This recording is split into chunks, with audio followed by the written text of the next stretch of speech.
would think that's very, very close. Jetzt kommt er ran, zieht sich ran.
Very good if you're a fan of BMW, and Rover Racing have turned up this weekend with two of the M4 GT3s. Of course, their first full campaign in the top category, and 99 was put on pole. That's the one shared by Conor De Filippi, Agosto Farfus and Nick Yeloli. But a real mix of cars at the top, which is exactly how we like it. Car number 44 ended up second fastest. Another BMW, that from the BMW Junior team. That's Daniel Harper, Max Hess and Neil Verhagen, who just seem to be permanent fixtures here. They're still only 12 years old, 14 and 16 between them, I joke, but of course that's the point of the BMW Junior team, putting in another really good job. And the best of the rest, third fastest, Walkenhorst, another BMW. I talked about variety, I was kidding with you a little bit. That's Christian Cronjes, Andy Soucek and Sami Matti Trogan. But the Interloper, the SPX class car, car number 53, ended up sixth fastest overall, and that's one of the two True Racing KTM Crossbow GT2s. Of course, that's the important factor this year, racing in the GT2 European Series. That's Reinhard Koffler,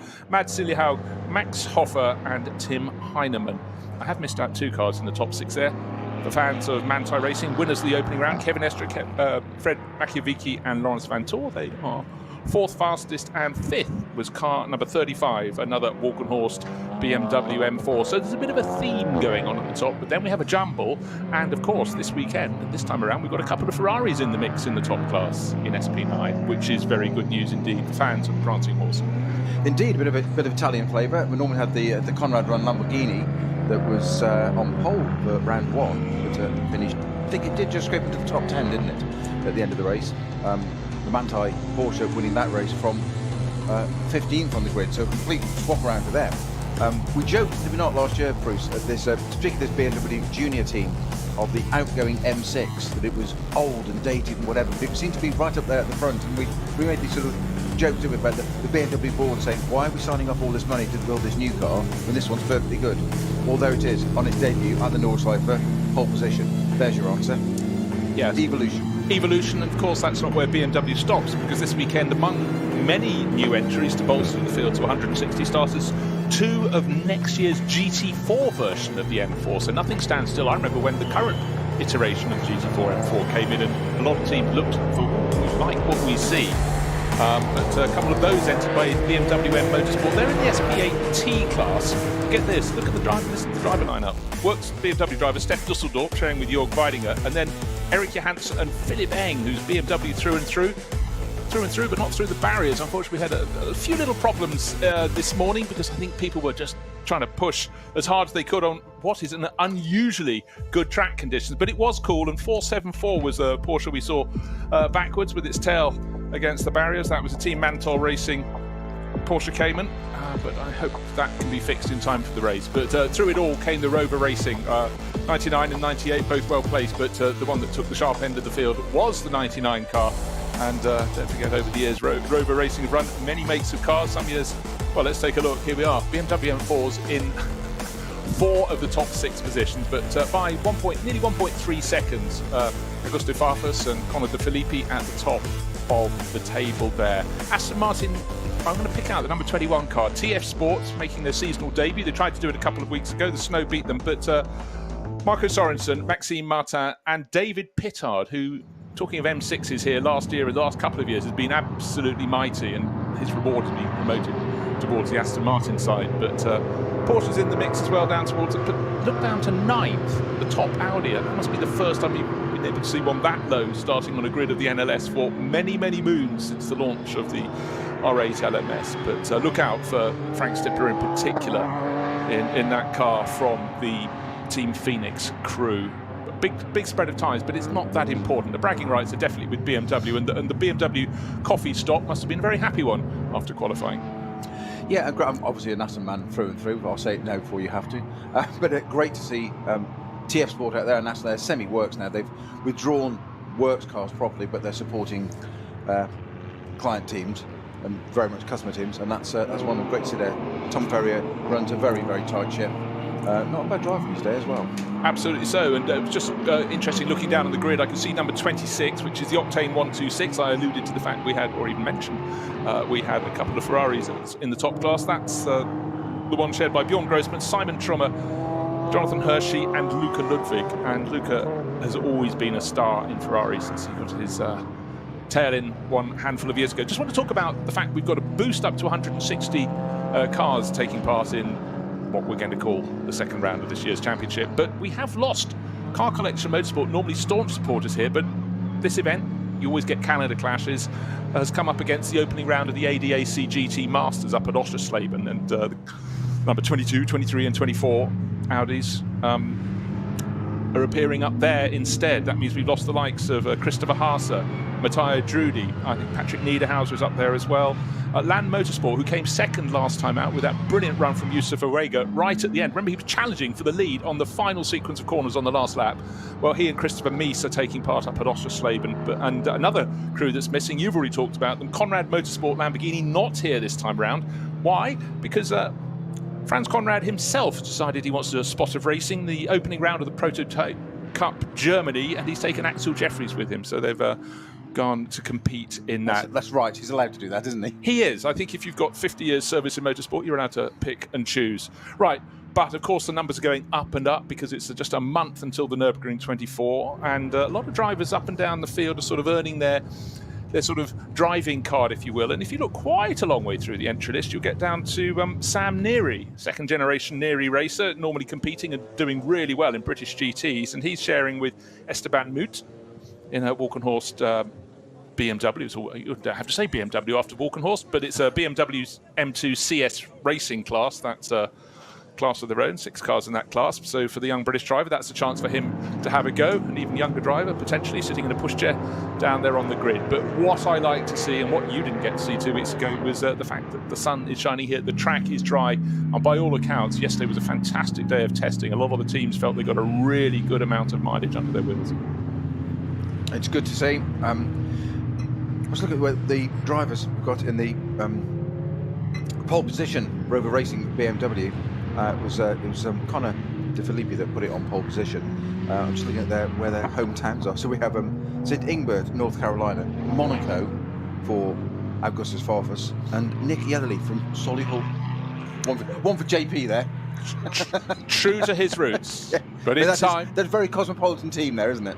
Actually, that's what I noticed. A lot of the drivers who are earning a very good salary out of racing in GT3, which is the SP9 class here, they earn a lot, but not enough to live in Monaco, by and large. But you think about all the years Augusto Farfus has been a works BMW driver, and naturally. But I think also another reason is a lot of drivers are competing so frequently in GT cars around the world. They, and there's so many events in Germany. It does seem to be with the Nürburgring Langstrecken Series that the very top drivers are here every second weekend, effectively, which is a really good way of getting mileage on, not just in the car, but with the very best crews out there. Bernd Schneider down on the grid being interviewed, and just what a lovely guy, and his record in touring cars and GT cars, and just phenomenal. I remember when he was, leading up to his run in Formula One, where he, unfortunately for him, ended up with Zach speed, which wasn't the car to have when you broken in, but had there been a German team at the time who could have taken him on, he could have been a Grand Prix winner. No two ways about it. But in his latter years, as he calls them, very happy being a sort of driver mentor. So viele Familien, so viel Fan-Nähe. He's about to get run over by KTM at the moment. Yeah, he's wise enough. He's had eyes in the back of his head.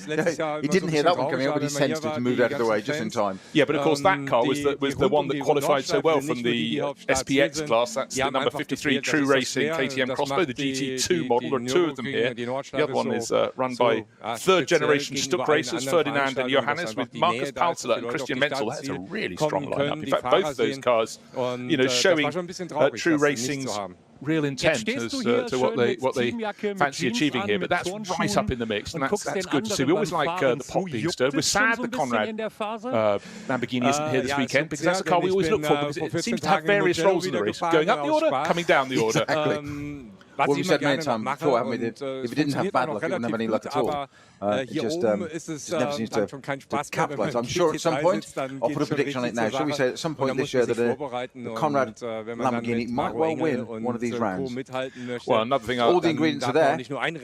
No, exactly so, but you've gone and cursed it now, which is a little unfortunate, but that's how it is. But it's my job. It's your job. So that top car, Nick Yololi was listed with it, but it, as so often happens here, we get a listing and then you get to race day and then a couple of drivers, they decide they're going to go with two. It's a 4-hour race. You can do the maths, that's quite simple on that. Are you still doing the maths? I can see I'm just thinking, also, some of them even share different cars. They go the other way, don't they? Drive two different cars in the same race. Yes, that's normally the sort of Patrick Niederhauser. Exactly. And Frank Stippler, no stranger to that. So, 99, heading its way up through the throngs of people still down there, wearing fairly thick jackets this morning, so it's a little bit nippy, but it's great to see the blue skies up towards the front of the grid. So Rover Racing heading towards that pole position. And if you weren't with us at the start of the show, as we look ahead to this, the 53rd Adenauer ADAC Rundstrecken-Trophy, I love the full history of these events. It's a packed grid, 160 cars, and as Snowy pointed out, we've got 30 cars in the top class, but the fact they can be pushed and challenged, but in fact 25 cars in the top class, Snowy, I've just had a little look. But then we've got those 3 in the SPX class. Now shown by the 53 True Racing KTM, they can mix it as well. So they're heading to the front end of the grid. Yep, currently just 9 degrees. 9. At the circuit, but better 9 degrees and no snow than the round 2 weeks ago that didn't happen, the 23rd of April. Yeah, but they called that off quite early. Exactly so. And I, many a time, well, we've been here when they've called it off on the morning, but the Nürburgring, what makes it isn't just the stunning lap, but it just provides something for everyone. Interesting comment last weekend, Jules Gounon competing up at Alton Park, first time he'd seen the circuit, and had that brilliant clash battle for the lead with Adam Carroll in the race. He came away saying he absolutely adored the circuit. He likes grass and banks around the circuit. That's why he loves circuits like this. Yeah. And it still means something to drivers to achieve a top result on a circuit that can bite you. Absolutely. I mean, there's a code word for Silverstone. They call it grey rock, as in it's just so flat, featureless, or whatever. And it is particularly the Grand Prix circuit is not so bad, but it is flat. There's no undulations, no contours, no gradient changes. Nothing happens. You've got the complete opposite. You've just mentioned Alton Park, which is often referred to as the sort of mini Nürburgring of the north in the UK, and modelled on this circuit. And you couldn't get more variations here of altitude, descent, drop down to the foxhole, climb back up the other side, end of the lap, Tiergarten, as we saw on that first round, that last lap.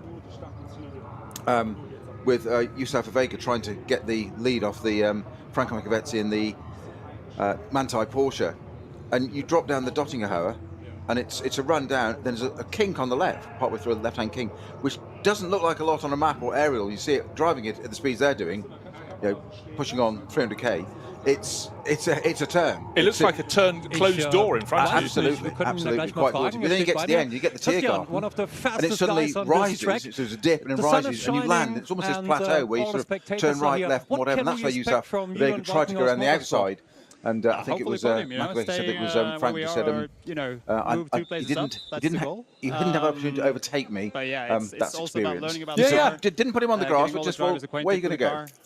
But down to the point is, it was a second apart at the end of that race after 4 hours onto the very, very last lap. And we're standing on the edge of our seat watching experience versus youth in 2 very different cars. You lost the record a second to go. Incredible.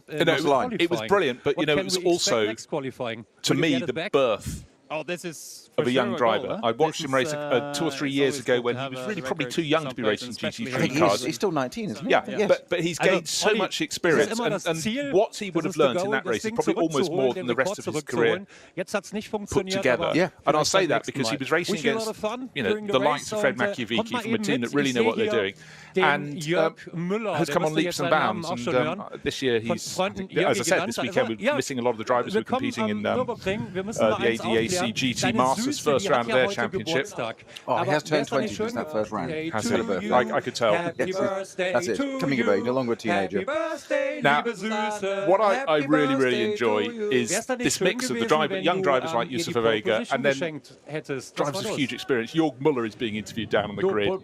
He's a driver who could have, Formula 3000 champion back in around 1990X. Could have, should have got to Formula 1, did lots of testing, but he stayed true to BMW ever since then, and has just been all around the world racing. A lot of it sort of a bit under the radar out in Japan and so on and so forth, but just down the grid he's smiling and laughing. He did say to me once, don't make out I only laugh. He wanted to be a serious racing driver, but he's had a phenomenal career and just a really, one of the lovely guys, and I can see why BMW have kept him close, because he's great for team spirit. He's quick, he's consistent, and it's just great that he's still here. I can't say the word great much more, frankly, but he was a tip-top driver, German Formula 3 champion, Formula 3000 champion. But like so many, if there aren't the openings, you can't push on if your ambition was Formula 1. But you know what? He could have ended up like Bernd Schneider, not having a great career in Formula 1, and then it becomes quite hard. Bernd made the shift across into touring cars, and how, I think you can say. But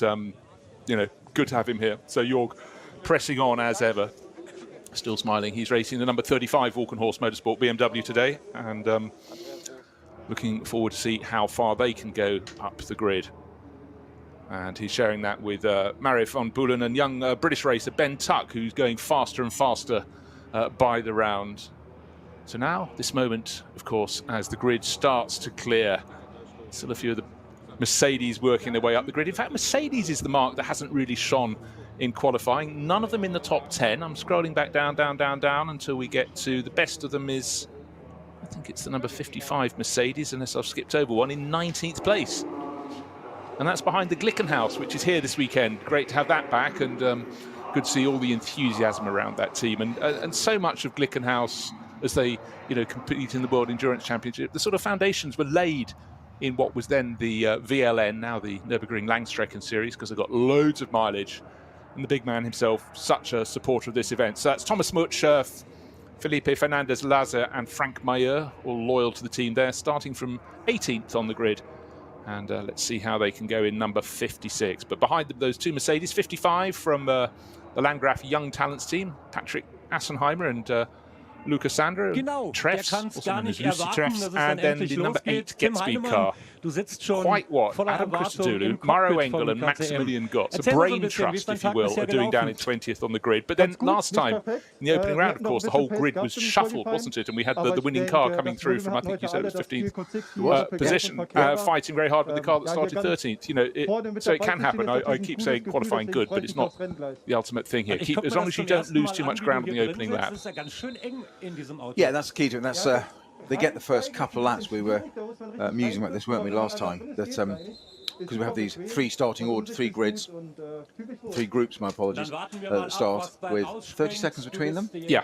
So the SP9s, they disappear often, but they get the one lap. It is a 25-kilometre lap, remember, but they get the one probably about on 1.5, almost 2 laps before they catch the 3rd group that's been delayed a minute later. So we're talking standing starts, no rolling start, obviously. We're talking just under 8-minute lap around here. So they don't get very long. They get 15 minutes at best of racing amongst themselves, and then the traffic comes into it. And as you say, 160 cars. It's phenomenal. But it's not even as though when the first cars in the lead pack come up, there's going to be a handful of them. There are effectively 20 plus of them. So if anybody's had a problem in, let's say, the third group of cars on their opening lap, it might only be a lap in, and then there are certain points on the circuit you'd rather, if the field's coming through, they catch you just as you're coming past the pits. They can use the first half of the Grand Prix loop, but if they suddenly start coming past you when they get onto the Nordschleife, then oh my word, it's going to be very, very busy. But good to see people now clearing the grid, the cars starting to become more apparent. 160 cars ready to play, and it's looking just picture perfect. 25 minutes until the start of the race, a month until the Nürburgring 24, and I think it's now time to talk a little bit more about TF Sport and their Aston Martin that's starting from, what do we say, from 7th on the grid. Marco Sorensen, David Pittard and Maxime Martin.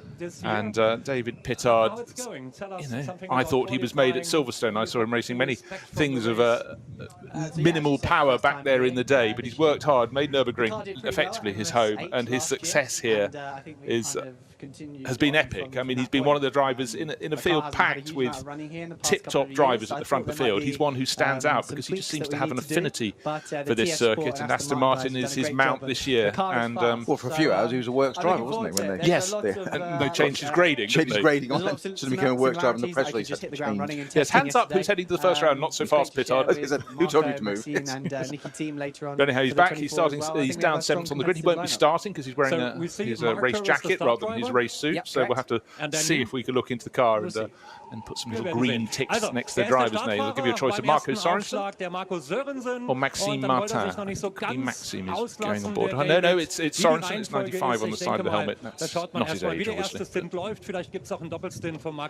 helmet's going on. It's always a bit of a race here to catch the starting drivers. Of course,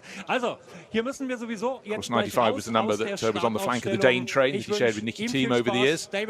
Good luck and a lot of fun during the race. It's unusual not to have Nicky here, actually, isn't it? But he's clearly in demand elsewhere. But I must say, circuit looking picture perfect. Good to have the Ferraris in the mix as well. And also, I like the fact that KTM's are mixing it up, and they're sort of in not just in that stunning 6th place overall. There's another one relatively well placed, because I can see one. The second of the true racing cars, number 23, number 52 is starting in 23rd position on the grid. I have to just amend my notes because I just noticed one of the drivers is not in there anymore. In the 52 car, we've lost Christian Mentz. No, hold on. I beg your pardon. I've had a bit of a change all round. Max Hoffer's shifted across. Okay, I have to amend my notes when you look at a very long entry list that, as we know, Peter, goes through many, many pages. And it's a thing that's fluid. Indeed, and talking things being fluid, qualifying was perhaps a bit different this morning. It was, to say it was one of the messiest qualifying sessions I've reported on, seen on an NLS, would not be an understatement. Until lots of offs, lots of code 60s and all sorts. And basically, if you didn't set your time early, it wasn't there. So that's something else to add into the mix, that this grid, it may not be that representative of the GT3 car SP9 class, because it's weather, its effects, things have changed. Code 60s, cars off in barriers, fluid down at various places. It's one of those, I think messy was probably the best way of putting it, qualifying sessions, and normally they're not. That's no reflection on organisers or teams or anything. It's just the way the cards are fallen today. I think it's also the fact that they were probably going a little bit stir crazy on the fact they had a circuit that was in uniform conditions. Yep. So many sessions here. It's about surviving a track that's already wet or possibly got on at this time of year almost the edge of snow on it. But qualifying is so limited here, and it is about keeping your nose clean. But if there was an interruption on your lap and flags in front of you, you have to react accordingly. So of course you would come off the power and exert a little bit of caution. But hats off to the BMW crew. That well-known racing driver trait, to exert a little bit of caution. Yes. Just a little bit less than the next driver in the group exactly. is what your team manager would be hoping, but do not pick up a penalty because nobody likes penalties. Yes, save the car, no penalties. The rest is your job. Yes, yes. So, There's only so much we can help you with from the pit wall. okay, we've talked about BMW galore, 4 of the top 5 cars, but the Manthey Racing Porsche, it's a one that's always a factor here. But the lineup, it's starting 4th. Yes, it's 3.25 seconds off the ultimate pace. That's not important at the moment. It started down in about 15th place last time around, and it came through to win.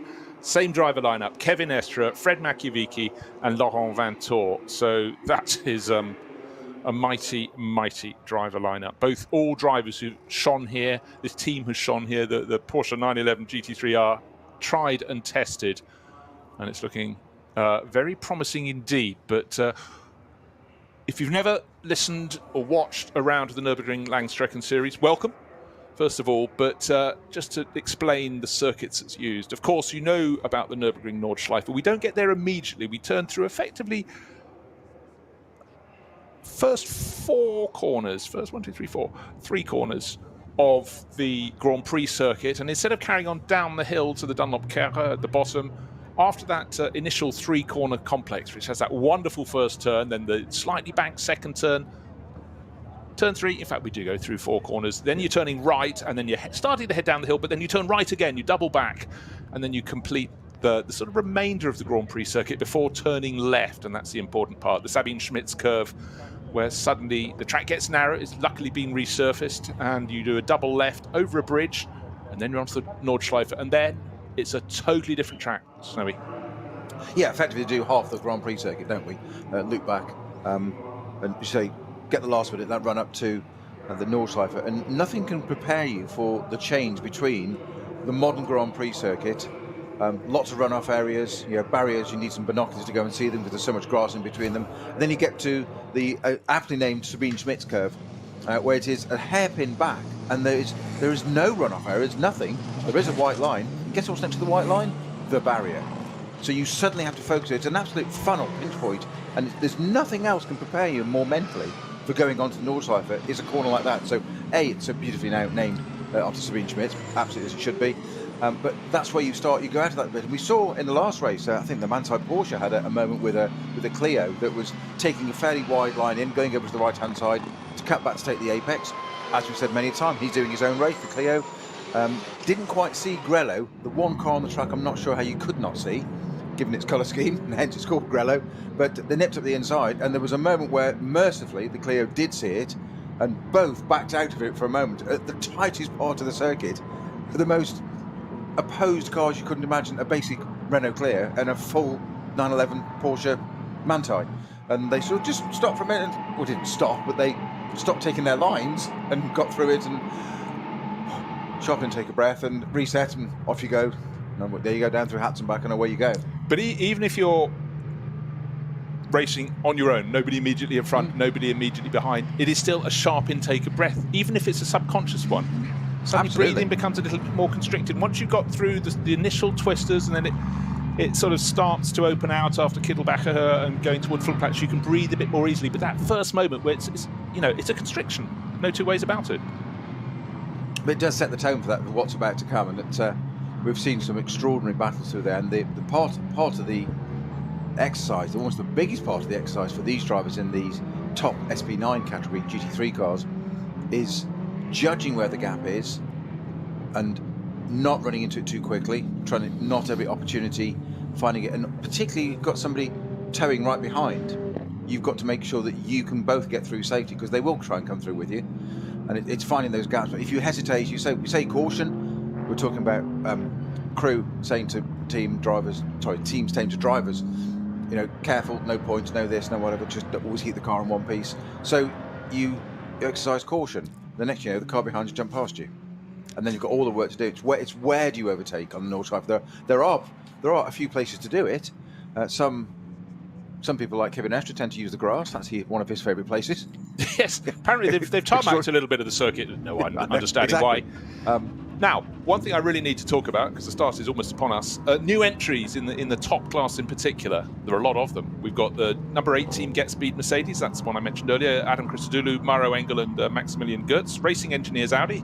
Hensel and Wustenhagen, the Team Phoenix Audi. They've doubled up. They've got no lesser crew than Robin Freitz and Kelvin van der Linde, oh my word. Then the TF Sport Aston Martin, that's starting 7th overall, and that definitely could be taking a tilt for victory. Remember, they won at the end of last year. That's Maxime Martin, David Pittard, Marco Sorensen. Then the Octane 126 Ferrari, no longer with 3 drivers. I've just noticed 4 drivers. I noticed Luca Ludwig is no longer in the crew this weekend, alongside Simon Trummer, Jonathan Hershey and Bjorn Grossman. Then we've got Top Sport WRT. Of course, we used to them running other makes, but now they've moved to Porsche. And Porsche said, hey, do you want to borrow 3 works drivers? We'll give you Julian Andlauer, Matt Campbell and Mathieu Jaminet. The Dynamic Motorsport Porsche, Matteo Caroli, Adrian Duslina and Thomas Preining. Again, very strong entry. Racing One, the second of the Ferraris joining this weekend. That's the Kohlhaas and Schneider. That's Norbert Schneider. That's car number 39. Then there's 2 Rover Racing BMWs, the M4 GT3s with Sean Edwards, Sheldon van der Linde and Franz Wittmann, and the one on pole position, just the 2 drivers on board. It's Augusto Farfus and Connor De Filippi. They've come to play with new entries, also new lineups. The number 3 Falcon Motorsport Porsche no longer, because they're rotating their drivers ahead of the Nürburgring 24. No longer Patrick Pilet and Marco Seifried, but it's Evans and Alessio Picariello. The HRT Mercedes, number 6, we've got, I think, a little driver lineup change there.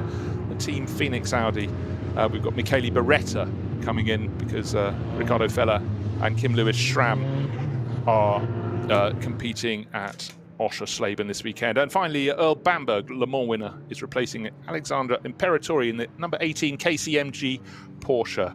So we had a few teams drop out, but the good news, more teams have come in, more teams than have taken this weekend to compete elsewhere. So real mix of drivers and cars. On dry conditions, it was 9 degrees a short while ago. It may have cheekily got up to 10 degrees here, but all looking good. Du magst Simracing, du liebst die Nordschleife und du bist zwischen 14 und 18 Jahren alt? Dann mach jetzt mit bei der DNLS Junior-Sichtung. Der Sieger startet zusammen mit Mercedes-AMG-Fahrer Adam Christo Duden in der digitalen Nürburgring Langstrecken-Serie 2022 und 2023. In der Nürburgring E-Sports Bar kannst du dich jetzt parallel zu jedem NLS-Lauf von 13 bis 18 Uhr beim Shootout qualifizieren. Vielleicht bist ja du der nächste Sim-Racing-Shooting-Star. See you then.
Können wir progressiv beschleunigen.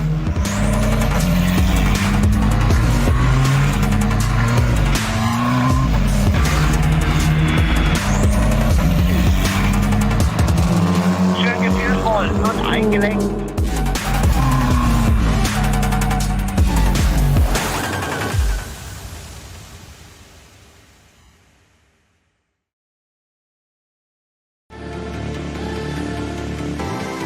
Jetzt Falkenreifen kaufen und Tankgutschein sichern.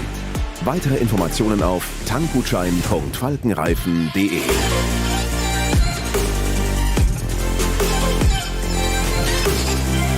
Falkenreifen.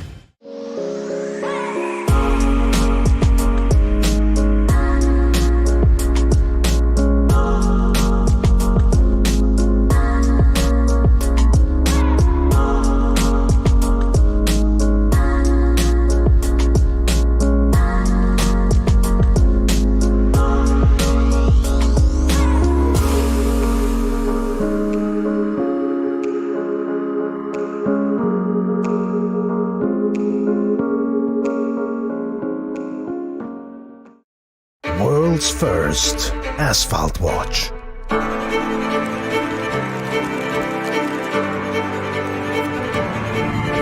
Die ersten Zifferblätter aus echtem Rennstreckenasphalt. Auf dem Asphalt wurden Legenden geboren und magische Momente erlebt. Coblor.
Liebe Fans, besucht unsere Social-Media-Kanäle von Facebook, Instagram, YouTube, Twitter und TikTok.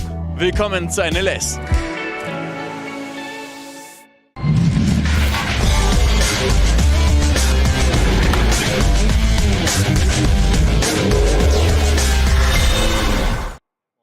Travel across months reading through all the notes just for qualifying alone, and think how much more excitement happens in the race and how many more incidents occur just there. But the cars are out on their formation lap, and one of the glories, not just to look at the Nürburgring from a high angle and see the cars going up the hill to the Caracciolo curve and down again through that wonderful bank corner, but the fact there are shadows from the trees, it's bright sunshine in the Eifel forest.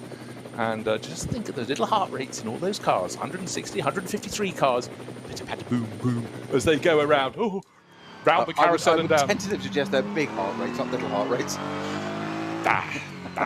Sorry to be a pedant, but... No. And in many cases, it's what makes their hearts beat at all, I would say, as they go around. But, you know, it is a phenomenal championship. And I'm delighted, you know, having been involved commentating on it for about probably 4 or 5 years now, how it's grown and grown. But you know what?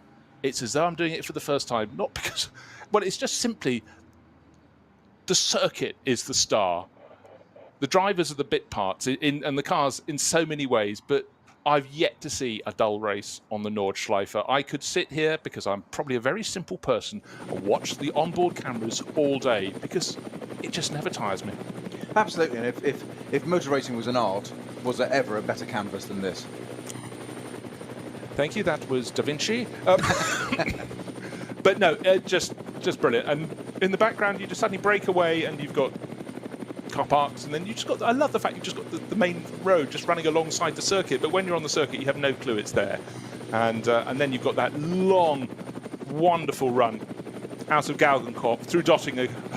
It's the run back to the end of the lap, but of course you think that's not the end of the lap really. You've got that fabulous sequence of curves, the Bremskurve, you know, effectively we call it just Tiergarten because that's what it is, a combination of corners that lead onto the start-finish straight. And if you weren't with us a month ago, that's where the race order didn't change on the final lap. That hardly sounds like a headline, but it wasn't for want of trying, with young charger Yusuf Vega, still a mere 19 at the time, taking on Fred Machiavicki, who's almost had as many years in GT3 racing as Yusuf has been alive. And he used that experience to just great effect. It's a great way of putting it, isn't it? Yes. Sorry, Frederick. He did put it to great experience. He put experience to great use in NLS 1. Yeah, he really did. And but again, it's the circuit, it's the cars, it's the weather, it's the diversity, it's the challenge. We've got 4 hours of that coming up very, very soon indeed. So, looking forward, wishing everyone out there a very, very good race indeed. Sad not to see the Falcon Motorsport Porsches. We're waiting to find out a story as to why they haven't come out to play. But of course, they're building towards. They race all year in this championship, and Falcon, of course, being a tyre company and no circuit, provides greater tyre testing than the Nürburgring Nordschleife with all of its vagaries. But they'll be building towards, and they're building up their team of very experienced Porsche drivers towards the Nürburgring 24 in a month's time. But, the pace car is just coming through Schwalbenschwanz, which is going to be onto Galgenkopf and onto the Dottingerhof in a minute, where Schwalbenschwanz is where we've got the slow-mo camera this weekend. They've moved it to a different position. It was down to Hatzenbach, I think, for NLS 1. And we did get some great images, which we'll try and describe to you, with some extraordinary images of cars of not 2, but sometimes almost all 4 wheels in the air in slow-mo. It is quite extraordinary, just to try and explain how that looks. I remember when, a good 20 years ago, I was working with Formula 1 TV, and they got ever greater camera angles with slow-mo cameras, and just looking at the tyres just moving around, just extraordinary. And if you're on camera, drivers, remember to smile, remember, look as though you're enjoying yourselves. I think that's and wave, just add a consideration. Yes. So Schwalbenschwanz, if you want to know where that is effectively the last really serious corner before you get to Galgenkopf that leads you onto the long run back to the pits, which is where the cars are now. What are they doing? It's cool outside, it's sunny, of course they're snaking around. BMW's almost as far as you can see. Well, certainly 4 of the top 5 runners. The Interloper is the car that's going to be starting in 4th place overall. It's the Manthey Racing Porsche that's broken them up. But on that front row, it's one of the 2 Rover Racing M4 GT3s. That's the one shared by Conor de Filippi and Augusto Farfus. Alongside in black, yellow and red livery, it's Dan Harper, Max Hess and Neil Verhagen. 3 drivers who've got a huge amount of racing, huge proportion of their young, burgeoning racing careers here at the Nürburgring Nordschleife. And the 3rd of the BMWs at the front end is Christian Cronjes, Andy Soucek and Sami-Matti Trogan, sharing the number 34 car. That's the car entered, one of many entered by Walkenhorst Motorsport, which doesn't concentrate its entries only on the top class, but they've got BMWs of all sizes and categories down this let's call it 153 car field, because not everybody made it through. What it is. That's what it is. That's what it is. I'm with you. We'll go with that, Bruce. It could have been 156, but 2 aren't starting, and as you pointed out, 1 didn't qualify, which is the Racing 1 Ferrari didn't set a time.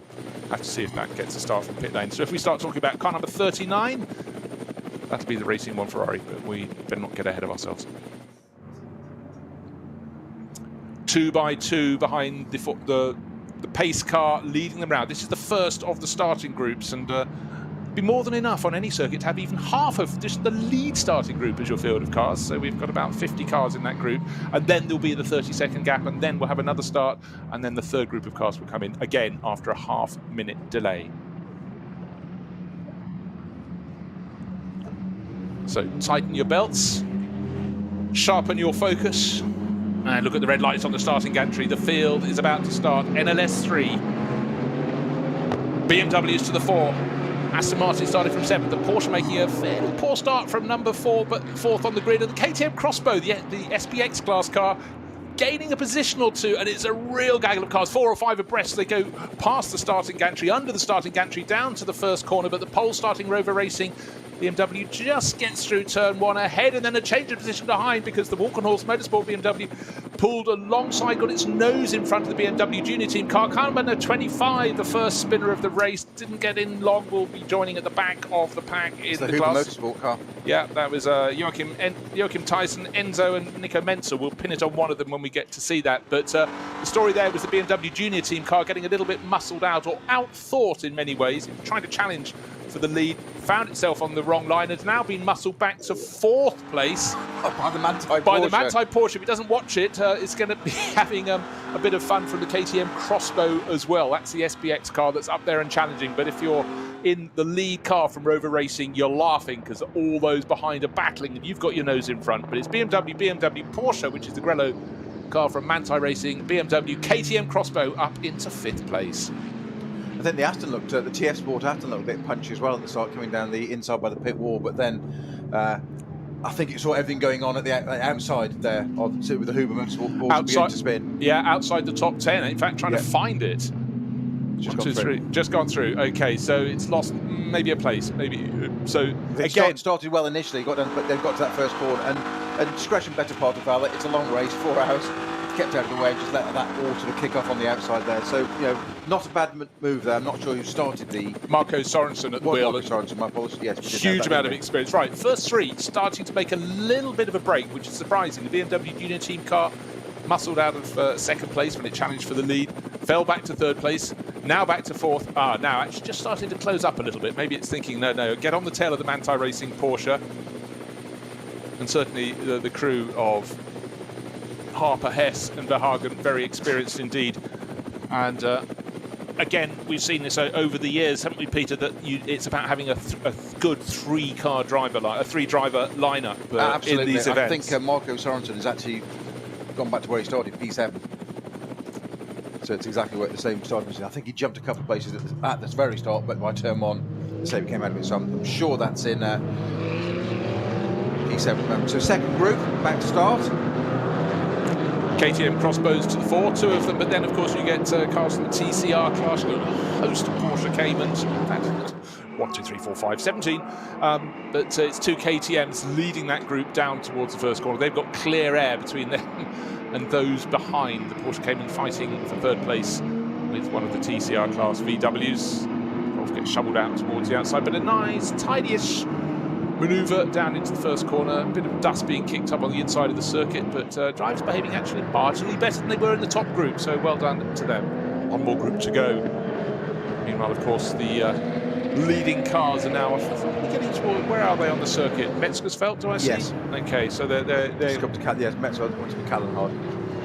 Okay, so as you look at your circuit map, they're very nearly halfway around it. It is quite something that you can have 150 plus cars now, race playing control on a circuit. message that starting Group 1, because we're talking about the SB9 category cars, under investigation. You shock me to the core. Really? Drivers? Not able to start a race? Under investigation? Surely not. That won't catch on. What is this witchcraft you speak of? No.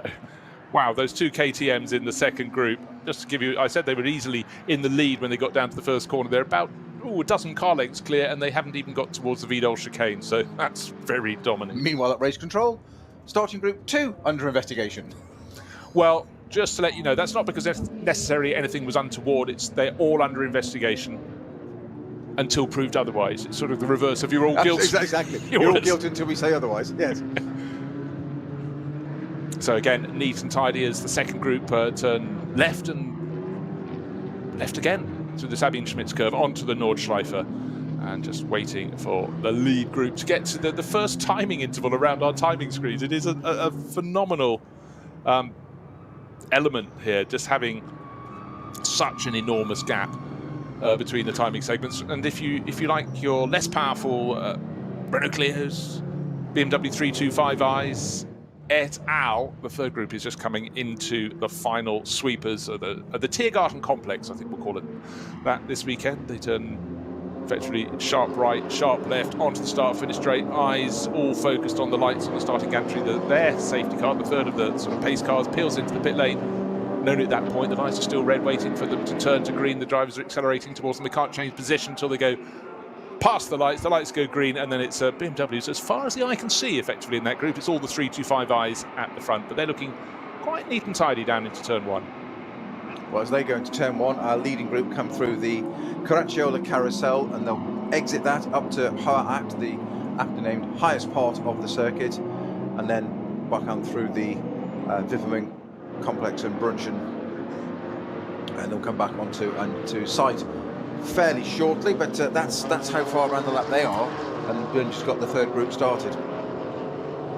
So if you just happen to be nipped off to make a coffee or whatever and missed the start of the race, it was a clean start from the front of the grid, or from the 99 Rover Racing BMW, a challenged BMW Junior Team car through the first sequence of corners through turn one towards turn two, but at that point they were on the wrong line, and the number 35 Walkenhorst Motorsport, 34 Walkenhorst Motorsport BMW dived up the inside, but then it wasn't to be their position for long, because the Manthey Racing Porsche that started from fourth on the grid moved up to third. Front three trying to make a break, but the BMW Junior Team car trying to hang on in the lead of the race. So just waiting as the timing screens get busy. Not surprising. You think how much information they've got coming through. Peter's going to keep an eye on any further warnings at the bottom of his screen. But really, I'd say, apart from the spinning Huber Racing Porsche, it's been very, very clean at the front of the field.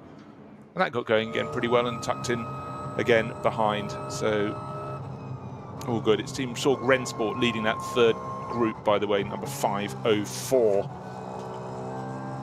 Up at the front of the field, though, it's still the order it was as they went down to Hatzenbach on the opening lap, but it's the 911 in third place, chasing the number 34 BMW in second place.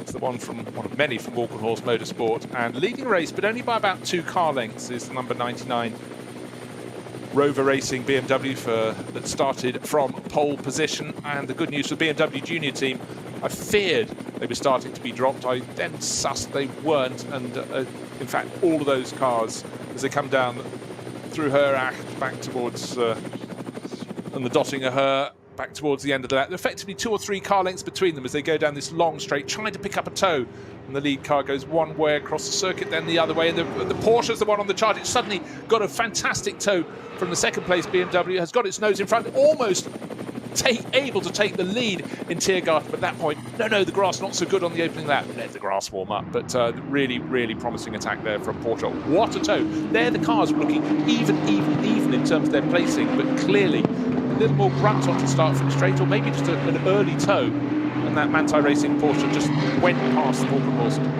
car as if it was not standing still, but not moving very fast at all. Nearly got into the lead. Having looked down the inside as well, is the Manthey car. It's almost squeezed down inside the Rover BMW. Oh, and we've got a couple of cars off at that kink we talked about. That's going to be a code 60 on the left-hand kink of Hoher Act. Yeah, so the Dottinger Höhe, I keep falling in that hole. And so, yeah, I saw the Huber Racing Porsche that spun on the opening corner go past them, so it's the back end of the lead group. So at the end of the opening lap, it's Conor de Filippi leading for Rover Racing by the mighty margin of 0.368 of a second from Kevin Estra.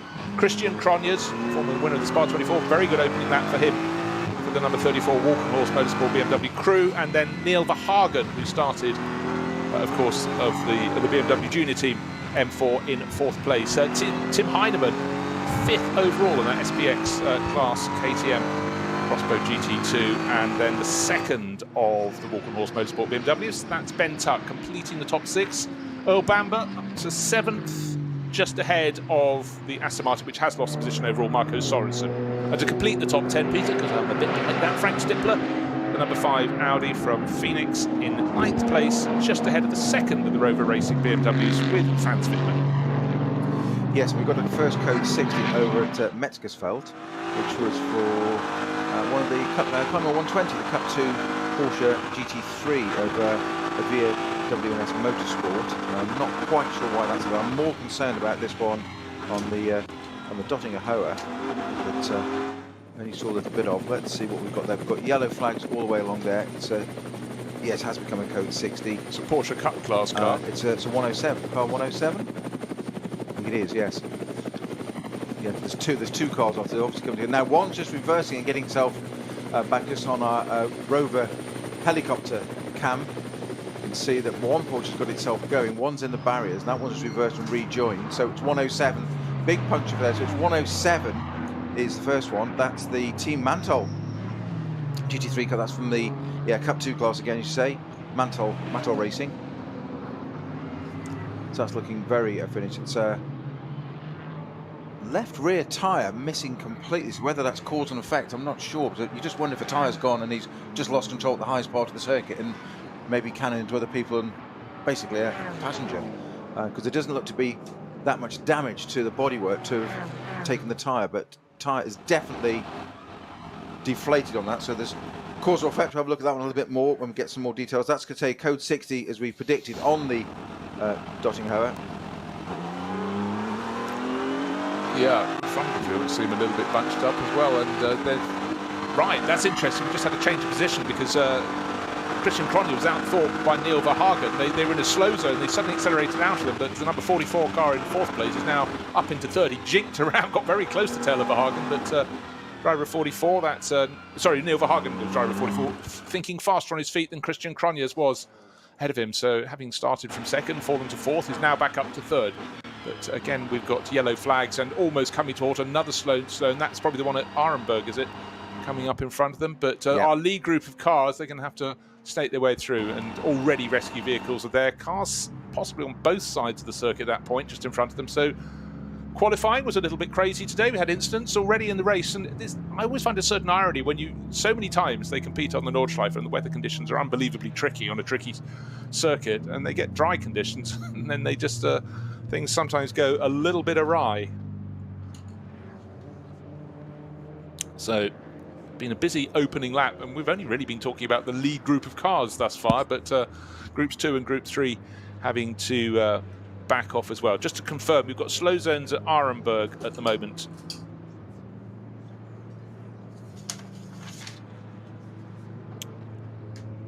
Connor De Filippi leading the race. Just remember, they got through ahead of all this trouble to start their second lap. The gap was only a third of a second or so ahead of the Manti Racing Porsche. Kevin Estre at the wheel. So it's Connor De Filippi, Kevin Estre. Christian Cronje was in third place at the end of lap 1, but Neil Verhagen's got the jump on him going out of a slow zone to move his BMW up ahead. But if you're a fan of BMW M4 GT3s, they hit the ground running last year, and this year they're really racing. 4 of the top 6 runners here in NLS 3 are aboard M4 GT3s. Connor De Filippi in the lead. Christian Cronje is now in fourth place. Neil Verhagen just up to third. And the fourth of that group is down in sixth place overall, young British racer Ben Tuck, and he's nipping in behind. In fact, I sense his pace is enough to start bringing him towards that lead group, but he's sitting in behind the true racing KTM Crossbow. Sieht doch ein bisschen geknickt aus, was man verstehen kann. Man tritt hier natürlich nicht an, um den Preis zu kriegen für den ersten Ausfall im Rennen. Nick, was ist passiert? So, still slow zones for cars to go in. I was trying to work out which of the Porsches limped back to the pits. We saw 107 Snowy stuck at the side of the circuit with rear end damage. Do you think a rear left tyre had gone? There was certainly some damage on that corner of the car. So with the other one, I wasn't able to get eyes on the number. Oh, I think we've got it now. It was white and blue, and it's in the garage. 103 by the looks of 103 by the looks of it, yes. Or something 3, but 103 Black Falcon car. Yeah, it could be. And Peter Ludwig, no, Nagelsdijk and Mike Rosenberg. No, I don't think it is 103. It's a Müllner Motorsport crew. So, yeah, the blue and white colours of Müllner Motorsport. So that would make it 1, 2, 3. 1, 2, 3, even easier. In fact, Nick Soleski was the driver. I think he was just talking to an interviewer down in the pit lane. So he shares with Marcel Hopper. So I don't know if he was the one at the wheel at the time, but clearly the way the car was dragging on the ground as it got going some while after the incident, but did at least get back to the pits. That means that this, if it's reparable, they can go back out and turn it into a test session. But still, safety vehicles moving around the circuit. Of course, you need a lot of vehicles to cover a circuit as long as this. 25 kilometres of glory, but you can get away with 1 or 2 course vehicles on a 3-4 kilometre circuit, but here they have to have a whole series of them. And also, many's a time that you get more than one incident around a lap as long as this. So they've got to clear up, 2, sometimes 3, and I think there might have been as many as 3 on that opening lap. The one that got away with was the Huber Racing Porsche car 25, went for a little spin down at turn 1 on the opening lap, but since then has got going. Just trying to see how high up the order there. Menzel's only got up to 30th position, so he really shed a lot. That's Nico Menzel. Up front, though, drivers escaping. And it's the 99, Conor de Filippi. BMW entered by Rover Racing. He was nearly just over a third of a second to the good. Ahead of Kevin Estre at the end of the opening lap. But Kevin Estre is the one doing different, as they say in certain places. He's the Porsche among the BMWs at the front of the field. And let's also remember, of course, we've got a KTM Crossbow that was running in 5th place overall. So having started qualified so well, qualified 6th, but the KTM Crossbow car, orange and black, car number 53, having a real go at him. We mentioned earlier about Kevin Estre liking a bit of a pass on the grass. And on that first lap, there was a little bit of dust being kicked up as he tried to get around. And of course, it was Mr. Estre at the wheel of the Manti. What a surprise. Yes, I sort of... It's almost a USP of his, isn't it? Yeah, I know. I sort of wanted to jump straight in and say it clearly must, but his teammates also probably fancied that. Now, slow zones cause problems. There are waved yellow flags as the lead cars are coming towards the end of their second lap. They've caught the tail of the back group. We said it would happen in a lap and a half. It took slightly longer because of the wave yellows, and it almost looks as though they're standstill. Lights flashing from Conor de Filippi because there's a couple of cars from the rear group. They're doing exactly the right speed, but everybody else is bunched up. We can have the top 10 cars covered by 10 seconds, but they're going slowly. They've still got to get to Tiergarten. It's double wave yellows. We know why, because 107 was in the barriers there last time around. They're still trying to tidy it up. Poised literally like coiled springs, waiting for that green flag to go. The 107 Porsche being towed back. That's why we've got this incident at the moment. There's a little bit of damage on the rear wing, but I'm not sure why that car went off in the first place. 107 is being towed back out of the way. They will clear it, and then it's going to have a race into Tiergarten, Bruce. Well, it's a question. Okay, they've got clear, and who was thinking fastest? It was the BMW Junior Team car. It's had a very good half lap because. Hold on a second.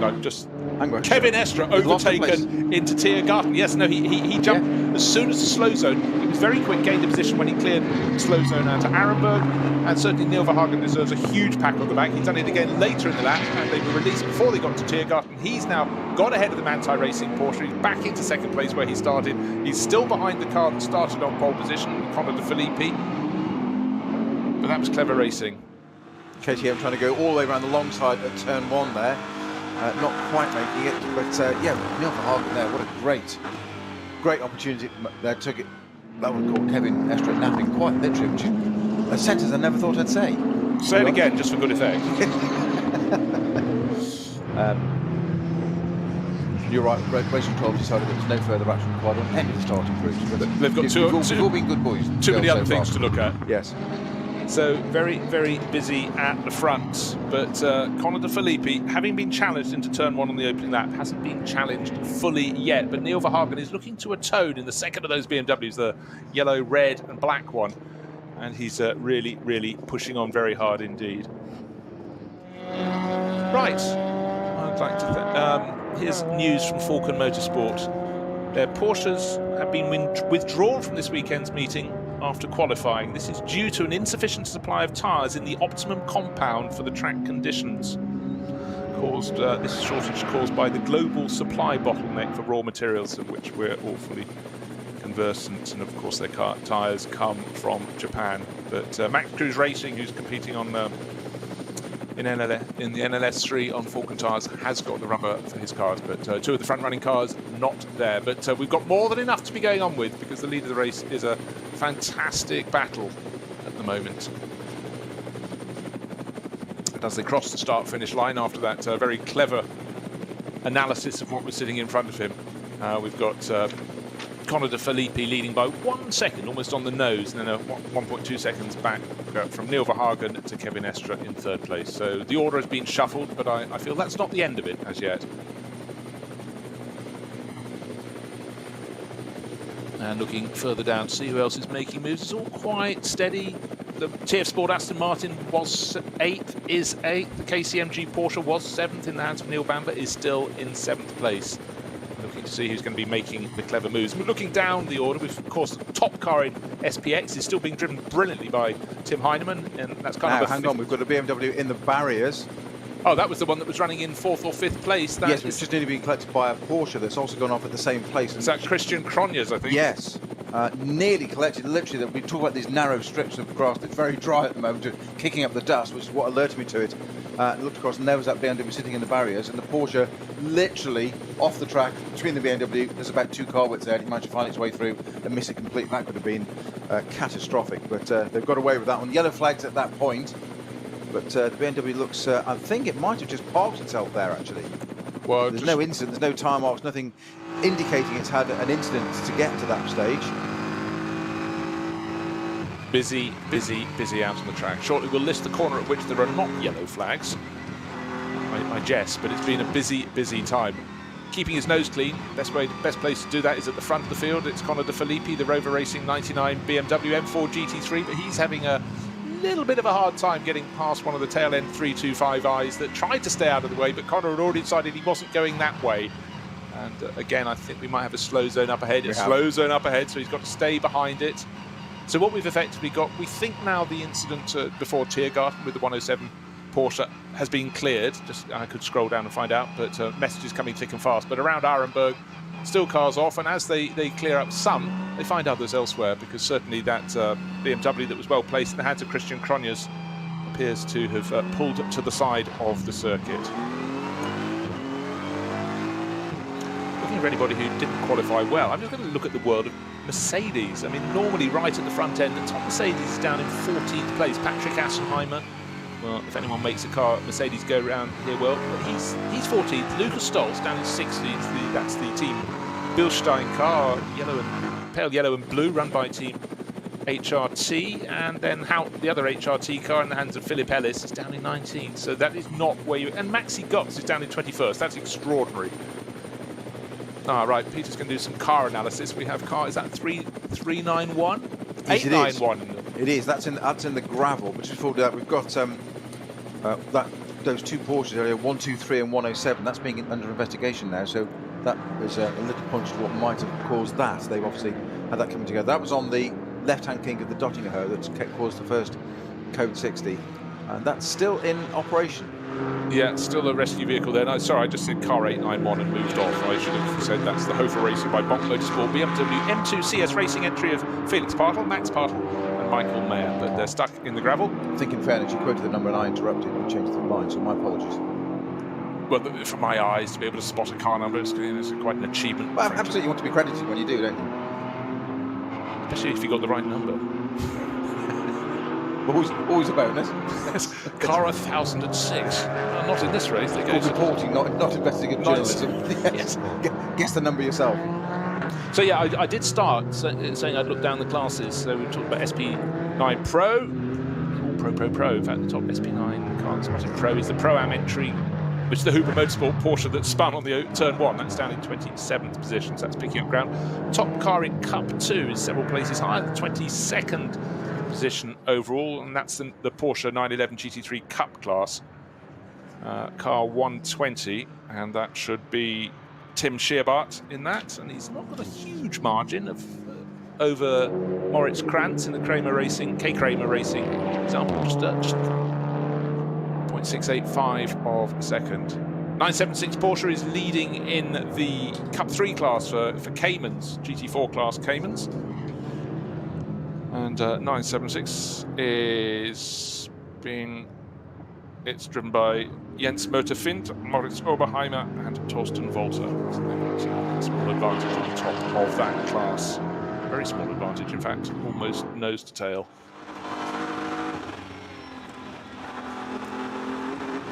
Up front, though, really a place you want to put your camera is in the car that's running in second place, because it's getting closer to the car in the lead of the race. It's BMW M4 GT3 chasing BMW M4 GT3, and Conor De Filippi, the American racer who's been tied to BMW for a very long time, no stranger to Nürburgring, is being pushed very hard by fellow American racer Neil Verhagen. in the BMW Junior Team entry. So just a very quick update on the what some of the causes of slow zones are as they're being upgraded now at Flugplatz Schwedenkreuz as well. It's got upgraded from 122 at 60, and yeah, the car at Flugplatz is the number 35. Oh, 35, not 34. So correct, it's not 35 BMW, which had Ben Tuck at the wheel of that, and that's why that's off there. That's crashed at Flugplatz. That has been confirmed, and the Arenberg car is car 891, which is the Hoffer Racing by Bonk Motorsport M2 CS from the M2 CS class. Aptly named, fear not. They're good like that. It's clever, isn't it? It's very Germanic. Works. So that's why we've got those code 60s. So again, we'd like to see what happened in the Ben Tuck incident. I think you caught some form of sight of it, but I must confess I was looking at a timing screen and didn't. But you probably caught the end of the story rather than the front end. I fear so, yes, but it's always wary of speculating. But it's just parked. It's also parked very close to the barrier and tidily. And tidily, but also being a left-hand drive car, it's not the easiest way to get out of it, is it? But I guess you can exit from the other side, probably not that easily, to be honest. Still a slow zone on the long run from Dottinger Her before they get to the bridge that's just before the kink. They're still clearing up the incident. Can't be much longer, well, but again and again, that group has to close right up. It's got to be barrier repairs, Bruce, hasn't it? Because the cars are cleared out of the way. So we did see the one on the right. So this is to go under the bridge, under that kink. That's where the 107, I think it was, that was 90 degrees to the track, managed to reverse itself out, no apparent damage, and then reverse itself out, and then get itself back to the pits, albeit very slowly, significantly reduced speed. But it was the other car on the other side, 123, that had done the bigger damage. Or the other way around, 123, 107, wasn't it? And that's back in the pits. Both got back to the pits, one way or the other. But there must be some damage to the barriers on the right that's taking a while to sort out. Yes, and again, we'd like to see the front end of because certainly the Mullner Motorsport Porsche that limped away 123 was dragging on the ground. Whether that's just punctured tyres, I think bodywork was rubbing as well. So the field is released yet again after the slow zone, and yet again Neil Verhagen runs very deep into turn 1. Doesn't give him an advantage at all as he tries to catch Conor de Filippi in this internecine battle between BMWs. It's the BMW Junior Team chasing after Rover Racing. Renault Clio stays very nicely out of the way between the second and third turns as they go in the sort of switchback that's turn 3 and 4. Porsche Cayman very gently moves to the side of the circuit and goes beyond the call. And now it's very busy out on the track. The first two trying to make an escape. Kevin Estre has actually been jumped by, so where is he in the background? Just checking he hasn't gone into the pits. No, he's fallen back behind the KTM. The KTM is now up into third place overall. Kevin Estre, has he been caught out on another restart? Didn't quite spot that, but... No, he hadn't. Actually, a good spot, Bruce, but I'd already seen that he was there. He's dropped down. He was challenging for the lead. He was that close in second just half a lap ago. I appreciate half a lap around here is 12 odd kilometres, 4 minutes, I grant you. But he was challenging for that position. He's now dropped down to not third, but fourth. So the man-type Porsche with Kevin Estre at the moment going backwards by relative terms. I think he just likes a challenge, frankly.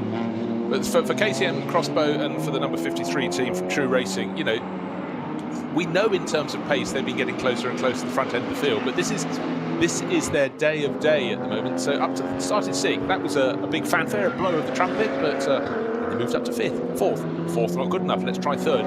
Who'd you pass? The royal family of the Nürburgring Langstrecken Series, a Manthey Racing Porsche here at the Nürburgring with Kevin Estre on board. Chalk that one up. Oh, that's one for the grandchildren, isn't it? Oh, not that one again, Grandpa. Exactly.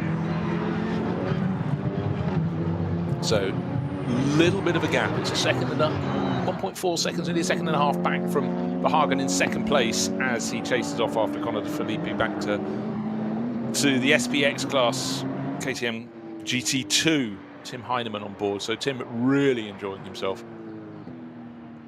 And then Kevin Estre across the start-finish line, not only not in third, but down in fourth, but he had nearly a 4.5 second deficit over Tim Heinemann in the crossbow, so a little hard to work that one out, why he's fallen back that far. We'll keep an eye on that. Cup 2 class car, just looking down to see it's still 112, challenging 120. That's Moritz Krantz pushing Tim Scherbart just a quarter of a second between them, and I sense there could be more changes. And our lead group into another slow zone. Those doing the second stint will be thinking, I really do hope we get fewer slow zones, but slow zones are here for a reason. It's so cars can be cleared. Well, we've still got those slow zones at Flugplatz and Metzgersfeld, but we do have it clear at Dottinger Höhe now, so that's going to the relief of those leading cars, and certainly Mr. Kevin Estre, that's one of his favourite places to overtake. Usually using a bit of the green stuff, as we've said. He does indeed. Not shy of it, is he? I'm just going to give you a little Glickenhaus update. Of course, they're running in the SPX class. They're normally at the very front end of that class, but of course, with the best of that class being up in third place overall. Now, yes, third place overall, True Racing with their KTM in the hands of Tim Heinemann. I have to scroll down to 16th place on the timing screens. Felipe Fernandez-Lazer is the driver who got to start at Glickenhaus, and he's in 16th, but some distance behind the dynamic Porsche, but no disgrace in that. Dynamic Motorsport Italian Porsche team have had a very good last 3 years or so, and a very, very strong lineup in that. And the fact that he's got works racer Matteo Caroli at the wheel shows it's a very serious attempt. But it's the story of the race so far, apart from Peter having quite a few little incidents out on circuit, nothing too serious so far, thank goodness, but it's been the story of the restarts. There's a car parked in the middle of the track. No, it's facing just the right way. Intervention vehicle, just oh, is it? Okay. Jauntily tilted to the right, just to sort of guide people across to the right-hand side of the track, because there's two recovery vehicles there getting that BMW out of the gravel. So I think it's just a suggestion of air traffic control, so just move that way. Yes. A little bit.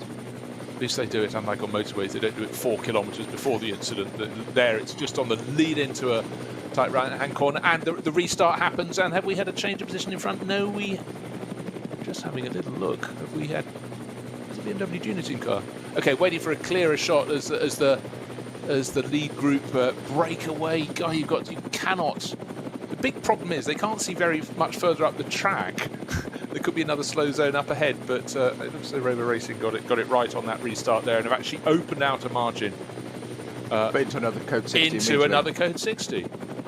They're behind an Audi, which must be about a lap down, because it's also an SP9 class car, and certainly no Audi's been at the front end of this field. Trying to work out who might be a lap down, but it's quick, slow, and very frustrating for those. It was looking like a really great 4-car battle at the front of the field with 3 BMWs and the Manthey Racing Porsche. That's been broken up. The Manthey Racing car falling back through the pack, and we're just trying to get a handle on why that has happened.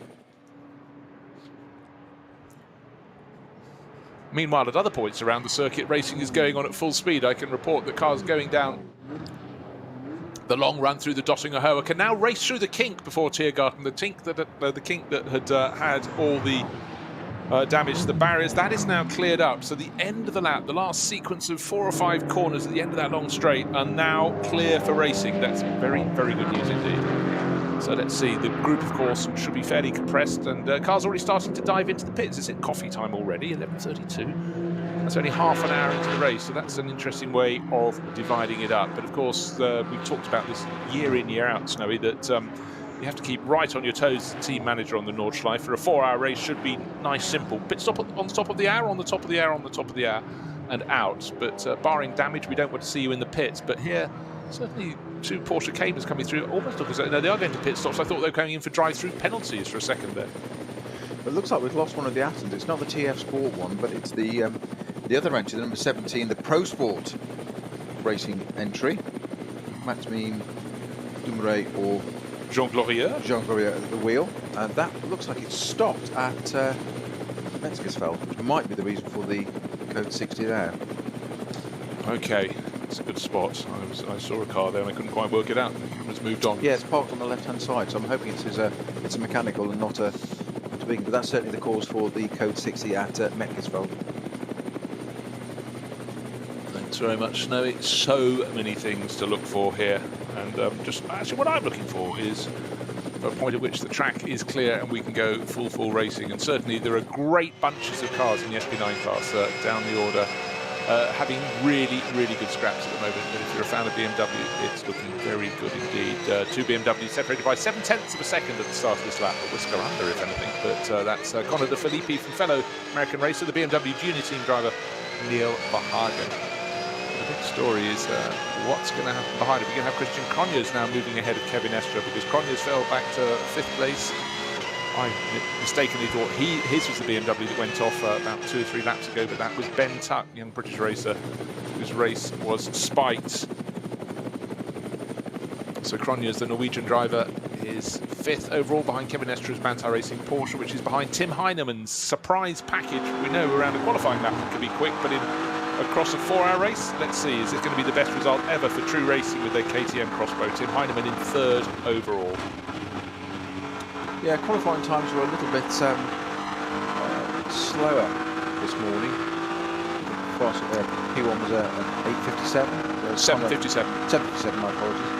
Bloody that, an 8:57 would be very slow, wouldn't it? Yes. A 7:57, thank you. Passed the test, well done. Whereas they were 7 seconds quicker than that in round 1. The Conrad doing a 7:50. Yeah, pole position in round 1. I think there were just a few too many incidents that would have had, yellow flags, and obviously that has its own process. But I honestly thought, rather patronisingly, going, "Oh look, the KTM Crossbow was qualified in 6th place. Good around a qualifying lap, but what can it do over the 4 hours?" But it's gone the opposite way. It's not gone backwards; it's gone forwards up to 3rd. So there are still yellow flags waved around the circuit. I look across. Actually, Snowy's got so many screens in front of me. His little phone has got to wave yellow flags for everything. Sometimes you can get information overkill, but all you need to know at this race, in the race at the moment, coming down Dottinger, and then up the rise towards the end of the straight. That's all. Yeah, that's good. It's very kind of you. Conor de Philippi, Neil Verhagen, and then nobody. Tim Heinemann in the KTM Crossbow, at the start of that was 1.4 seconds down, but they've obviously made the most of a slow zone and read it and got the right side of one. And also around this lap, we said this before, we'll say it again, a slow zone can come just in front of your group, and you get caught by it, but those behind may not have it at all. But in this case, the 1st and 2nd place BMW seem to have got clear ahead of a slow zone, and they are certainly making hay while the sun is shining. They're going to be covered by under a second as they cross the start-finish line. And the shot is a long one from turn 1, looking back over the crest of the start-finish straight, and the Grello Porsche is next in view, but it must be 8-10 seconds back behind them. They're covered by 0.55 of a second. That's the Philippi from Neil Verhagen. And what's the gap? 9.7 seconds back to Kevin Estre in 3rd, who's got Tim Heinemann half a second behind. So they've changed position on that run to the end of the lap, and the Manthey Racing Porsche, don't forget, on the opening lap was the one that was so good down that straight and jumped from 3rd to 2nd. And whatever was untoward, Kevin Estre is going to have to be making up. Looks like he's already started on that project. Certainly does. Your guess of 8 to 10 seconds, 9.7, pretty spot on. You've done this before, haven't you? I gave quite a wide mark, did I? 2 or 3 days. Spread betting. Yes. Fastest lap of the race is still that leading car, the number 99 BMW. Philippi at the wheel, that's on an 8:07.1. And second fastest is Neil Verhagen, literally a second behind, so that's all there is in it. Kevin Estre has just set a 8:07.5. Tim Heinemann in the SBX category. Crossbow is running now, was in 3rd, now down to 4th. Kevin Estre just nicks that one back. Lap expected 8:09.3. Right, Ferrari fans, we've had a bit of a dearth of Ferraris, and we expected 2 in this race. Haven't checked yet. Down to the bottom to see if Racing 1 did get to start, but the Octane 126 car is in the thick of a very good battle at the moment. And Jonathan Hershey, 13th overall, being challenged by a driver who knows this circuit almost better than anyone else, Lucas Stoltz, Mercedes works driver for so long. But it's the Ferrari ahead and the yellow and blue Mercedes just tucked in behind, and their target is, well, Patrick Assenheimer, who's about 2 seconds ahead of them and who's chasing them. Who is chasing them indeed? It's Stoltz, it's Matteo Caroli, yes, the blue and white nose, blue, white and black nose of his Dynamic Motorsport Porsche, but they're having a really good scrap there, and great to see a Ferrari in the mix. They've always been popular here on the Nordschleife in their many iterations over the decades. They've been driven very positively as they go through the Sabine Schmitz curve, and Lucas Stoltz has to hang back a little bit and just think where he can get past Jonathan Hershey. But for now, having to wait. But all along, if he feels he's losing time, it's going to be a little bit frustrating. He's lost a little bit more at Hatzenbach as well. You can't predict where the back markers are going to be. But pour into the corner, but very good out of it. So in fact, he sort of equalised the incident and the situation. But now as they go towards Flugplatz. Another twist and turn, but then they'll get the run towards Flugplatz. The Mercedes right under the rear wing of the Octane 126 Ferrari, which I think looks fantastic, Peter, in the black livery with the orange stripe up over the nose, the roof, and down to the tail. Well, it was a star, wasn't it, last year at one point? In fact, even winning a race outright on the road, and unfortunately being disqualified for using, it was a compound tyre that wasn't on the approved list or something strange, wasn't it? Been I was halfway home by then. Well, I know. No comment. It's a very long drive. So, Conor De Phillippi leaving by half a second at the front of the field, and Kevin Estre will be a little bit frustrated, not only to be in third, but to be nearly 10 seconds down on that lead duo. What can he do? Where will the traffic fall in front of him? That, of course, is the eternal question.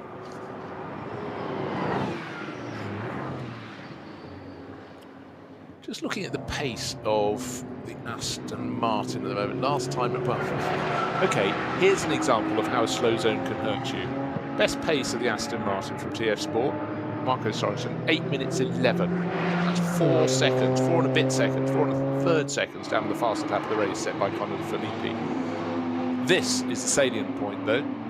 Last lap for Marco Sorensen, now down in 9th position, had been 8th, has been passed by the Rover Racing 98, the sister car to the race leader, was 10 minutes and 14 seconds. And that makes it 26 seconds slower than Conor De Phillippi managed. Conor De Phillippi and Neil Verhagen, the first two BMWs, the two cars fighting over the lead of this race, came up trumps in all those slow zones. They obviously just fell in front of them at the right way, and that is a huge, huge helping hand. It may equally easily go the other way when further slow zones, if they do manifest themselves. But certainly the lead duo, that is why they've got that huge advantage at the front of the race. One of the most famous liveries in the race, or one of the most seen on the global scene, is the sort of acid yellowy green and blue livery that has been used by Tracy Krohn for so long, sharing this weekend in the Porsche Cup class car number 101 with his long-time racing companion Niklas Jonsson, the Swede, who was one of the front runners in Formula 3 about 30 years ago, but working well together, and good to see that colour out here. Of course, that livery has been seen at Le Mans and in the IMSA series for so many years, and Tracy Krohn, an oil man from Texas, still loves his racing. Is there anything else you can do in Texas than oil? Let's see. Sell things to people who've got lots of oil? I don't know. I know. Yeah. Yes, it's certainly, if ever you just happen to find yourself in Houston, I advise you to go on a little tour around a suburb called River Oaks, unless my mind is playing tricks on me, and you go, gosh, that's a big house. Oh my gosh, that house is even bigger. Oh my lord, there's a Louis XIV's chateau. And then you go around, oh look, Tudor England on that one. Oh no, that's embarrassing. Another Louis XIV's chateau. Versailles moves to Texas, but it is jaw-dropping. But it's just an example of where the oil barons live. And we like to live vicariously. Go and take a look. Just been treated some footage here of one of the C2 M2 BMWs, 250. Absolutely pure white, black wheels, and a number board on the side. Absolutely nothing on the left-hand side, not a decal other than required. As the camera turns around, the car goes the other side's completely liveried. So it's obviously half sponsored. So the right-hand side sponsored, the left-hand isn't. Well, that's actually quite a good deal, isn't it? You say to your sponsor, right, if you put some more money, you can have the other side. Exactly. Yep. And or else you ordered how many sets of stickers? Classified ad selling space. Yes. But actually, in many ways, seeing a car racing unliveried in this is not unusual, because, of course, particularly the cars at the back of the field, people can afford to run them out of their own pocket, and the BMW M2 CS Racing Cup class has been an absolute exemplar of that, and those competing with 325i's, and even some of the people in Porsche Caymans, they can do it out of their own pocket, and they get great racing. In fact, as I say that, look at the screen, 3 cars going down Dottingher. They were nose to tail, then they were side by side. In fact, little change of order. The car that's third becomes second and has a very good run, but they've got to Tiergarten and hasn't got to move down onto the car in the lead. I'm just going to pick out which ones they are for you, but the Cayman Cup class in GT4 is a really, really well supported. I haven't worked out if it's the second best supported class in the whole race, but always really, really well represented. Cup 3. In fact, they've got 16 cars this weekend, so no wonder there are so many of them so close together. And unfortunately, one car, What's a 270? That's the Toyota GT86 from the SP3 class, Bruce, from Pit Lane and AMAC Sanct with Motorsport, and that's looks undamaged, but facing the wrong way on a very narrow bit of track. So I'm guessing, given that it's got appears. Oh no, there is damage to it. Has had to connect to the barriers quite hard. Sadly, I was going to say I thought perhaps it just spun and stopped and beat itself, but unfortunately, ever optimistic side has been disproven there. So the number 270 looks like it won't be taking part in the race, but one of the narrowest parts of the circuit there, just to be stopped at the moment, which is at. Du magst Simracing, du liebst die Nordschleife und du bist zwischen 14 und 18 Jahren alt? Dann mach jetzt mit bei der DNLS Junior-Sichtung. Der Sieger startet zusammen mit Mercedes-AMG-Fahrer Adam Christodoulou in der digitalen Nürburgring Langstrecken-Serie 2022 und 2023. In der Nürburgring eSports Bar kannst du dich jetzt parallel zu jedem NLS-Lauf von 13 bis 18 Uhr beim Shootout qualifizieren. Vielleicht bist ja du der nächste Simracing-Shooting-Star. See you then.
Können wir oben das Ziel beschleunigen?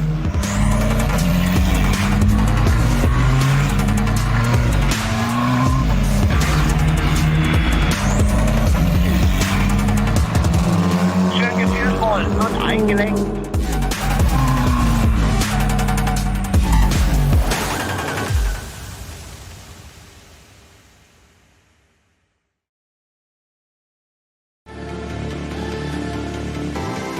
Jetzt Falkenreifen kaufen und Tankgutschein sichern. Weitere Informationen auf tankgutschein.falkenreifen.de.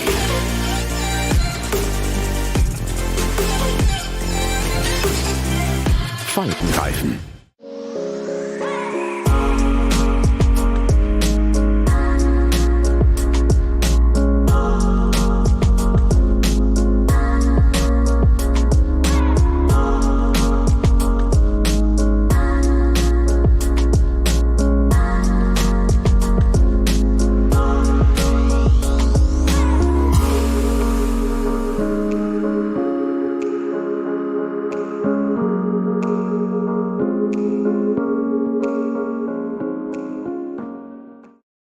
World's First Asphalt Watch.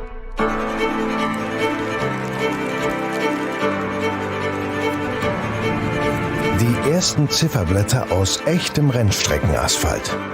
Auf dem Asphalt wurden Legenden geboren und magische Momente erlebt.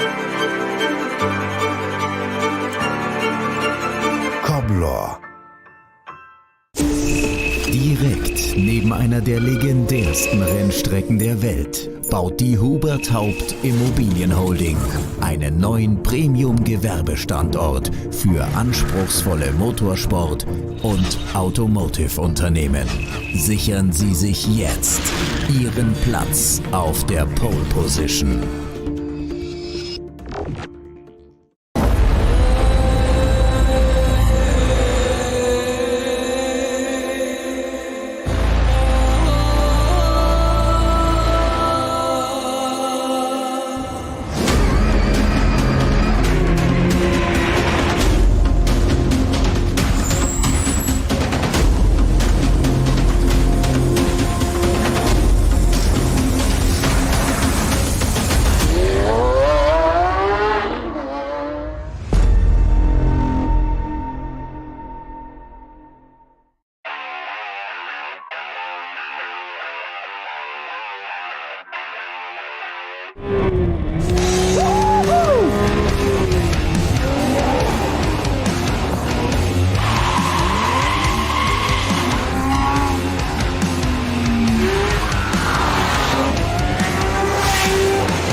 Liebe Fans, besucht unsere Social-Media-Kanäle von Facebook, Instagram, YouTube, Twitter und TikTok.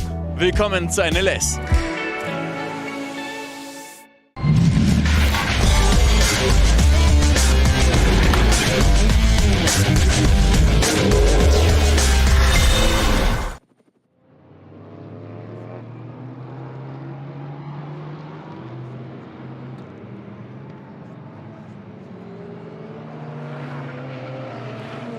See the gap between first and second between Conor De Phillippi and Neil Verhagen. It was 0.59 of a second. And now it's Hatzenbach, the track is clear, Wipperman, track clear, Esbash as well. So a lot of the places are being shown green flags, which is very, very encouraging. We've had a little bit of not stop-start racing, slow down, not stop at all, just slow down racing and pay attention racing. But now hopefully we can get clear running. But to reiterate, now we've got a little moment to report that's good for all of us, because Kevin Estre had fallen nearly 10 seconds back in third place. He was only 2.7 seconds back, 2.8 seconds back last time around, so he got to work the slower zones, make up the deficit of those slower zones. Precisely, exactly what you should be doing. Play it to your advantage. His last lap being 9:04 compared to the 911s. The two, people say Porsche because the 911s, the two BMWs doing a 911. It's brand awareness, Snowden. Come on. Yes, through and through. Well, okay, so where he lost 8 or 9 seconds, he's regained 7, and that's almost 4 squares. So let's see what sort of lap pace he can do this time around. Still the fastest lap of the race, Conor De Phillippi, 8 minutes 7.1. More to the point though, Bruce, it's 7.3 seconds. That's the point. There's no wear on tyres taking anything out to do that. It's 3 seconds. Judicious use of the safety car. It must also be said, though, that Tim Heinemann, who's he deposed, he was 4 seconds slower than Estre last time. So that's Estre also. There is a little element he's taking out of his tyres because he's decided he had to close the gap. He's really pushed. He was the fastest driver on the track last time. Marcus Sorensen was the only other driver close to him in 7th place overall in terms of lap pace. But now we'll get to see the true story of this stint. Don't forget, getting towards the point at which they will be coming in. I would suggest a lot will be diving in next time around. We've had 4 cars from the front running group running into the pits last time around with just 5 laps on the board. We might get some coming in after 6, but I think we're going to have most of the front runners coming in after 7 laps overall, which is the tradition on a dry track here. Of course, they won't have had it would take longer to do that first run of 7 laps because simply they've had those slower zones to endure. TCR class, it's covered by next to nothing. 811 and 801, door handle to door handle. Two Audi RS3s going through the Grand Prix loop, and a really great battle. 811, shared by two drivers who don't want to give us their full names. It's Max Cruz Racing entering at Audi. It's Peter Hansen, inverted commas, sharing with Lars Nielsen, inverted commas. Whereas they're in the 801 crew with whom they're fighting, the Muller-Bill Motorsport crew, they have their real names. Hakon Scheren, Kenneth Oswald, Anders Lindstad. While all that was going on, they've been around 5 further corners, door handle to door handle, but great battle up to the Vidal chicane. They get on it one way, on it the other, but these are TCR cars. They just handle so well, please. They look so light on their toes. They do, and they're great fun to drive as well. And they're a serious piece of kit as well. As you say, we're guilty sometimes of focusing on the GT3 cars, the SB9 category, because they're the most glorious ones at the top of the field there. But these cars are just as big racing cars in terms of set out, sorted out. Now we've got our... Exactly, the front runners have now come in after 6, but Conor De Filippi's decided to listen to me. He stayed out for another lap. He's going to go for 7. But Kevin Estra stayed out, but Neil Verhagen came in, Christian Cronjes, Tim Heinemann and Earl Bamber. So effectively, Porsche that was 3rd is now up into 2nd, and the race-leading car is still out there. But it's been the big dive into the pits. So just to reiterate, 44 is in, that's Neil Verhagen. 34, that's Christian Cronjes in his BMW. Tim Heinemann, number 53, the KTM Crossbow that rose as high as 3rd place overall. And Earl Bamber also in the pits in the number 18 Porsche from KCMG. So a real flurry, and many of those behind as well. Car number 27, another Porsche, that's Matt Campbell, the Talksport WRT entry, etc., etc. It's really easier at this point to list those that have continued out on the circuit. And that's a very short list of the cars at the front of the field. It's 99, which is Conor De Filippi, Kevin Estra, the 911 Manthey Racing Porsche, and the Aston Martin. Marco Sorensen will now go up into 3rd position overall for TF Sport. The pits are crowded. The track actually for once is fairly clear. So is Kevin Estra in the Manthey Grello going to take this opportunity? He used the code 60 to take 7 seconds out of that gap. We talked about that. Is he going to try and put a flying lap in now? Capitalise on his best of the race so far is indeed the second fastest lap of the race, an 8:07.542. The fastest lap being De Filippi, the race leader, on a 8:07.1. Right, this happens from time to time when you get a code 60 and your driver isn't quite on it. Was that car number 420 I just saw penalised on the screen? Yes. Okay, well, a 45 second for not adhering to... I can't find 420.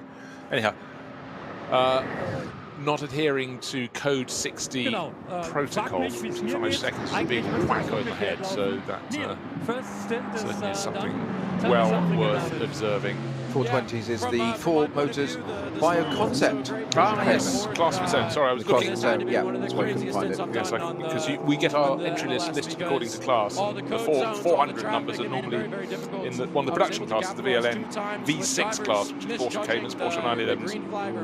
Yes, class of its own. Look, I'll do the details. You just make it look good. Right? Make it sound good. Let's go. Let's go. The track right now is good opening stint there from Neil Verhagen, who's out talking about chasing after race leader and fellow American Conor De Filippi. Smiles all over, but his BMW Junior Team car is now out of his hands. But it's been very much a BMW sort of day, with really Manthey Racing and potentially the TS Sport Aston Martin, the two that could possibly start to change all that and challenge what could be BMW's big day. The 53.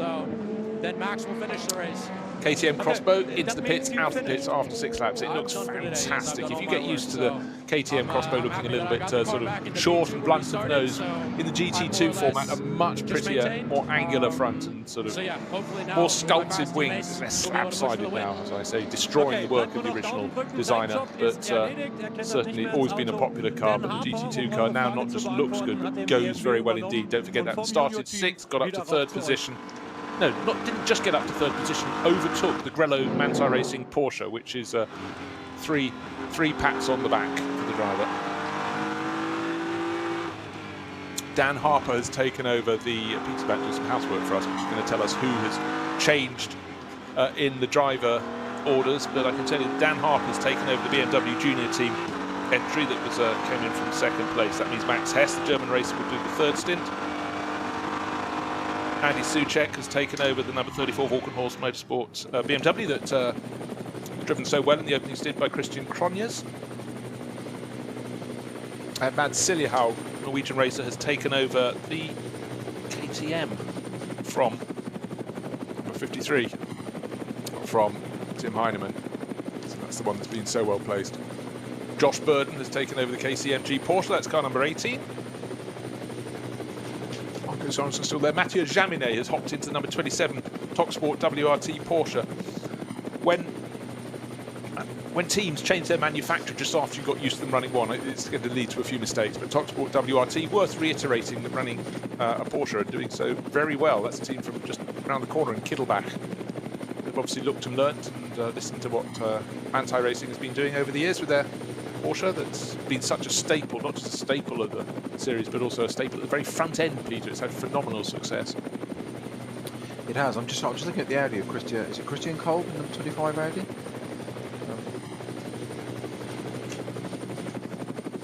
25 or 35? 25. That's a Porsche from Huber. That was our spinner. Number 5, my apologies. Not 25, number 5, sorry. Yeah, he's taken over from Frank Stippler. That's Vincent Kolb taken over from Frank Stippler.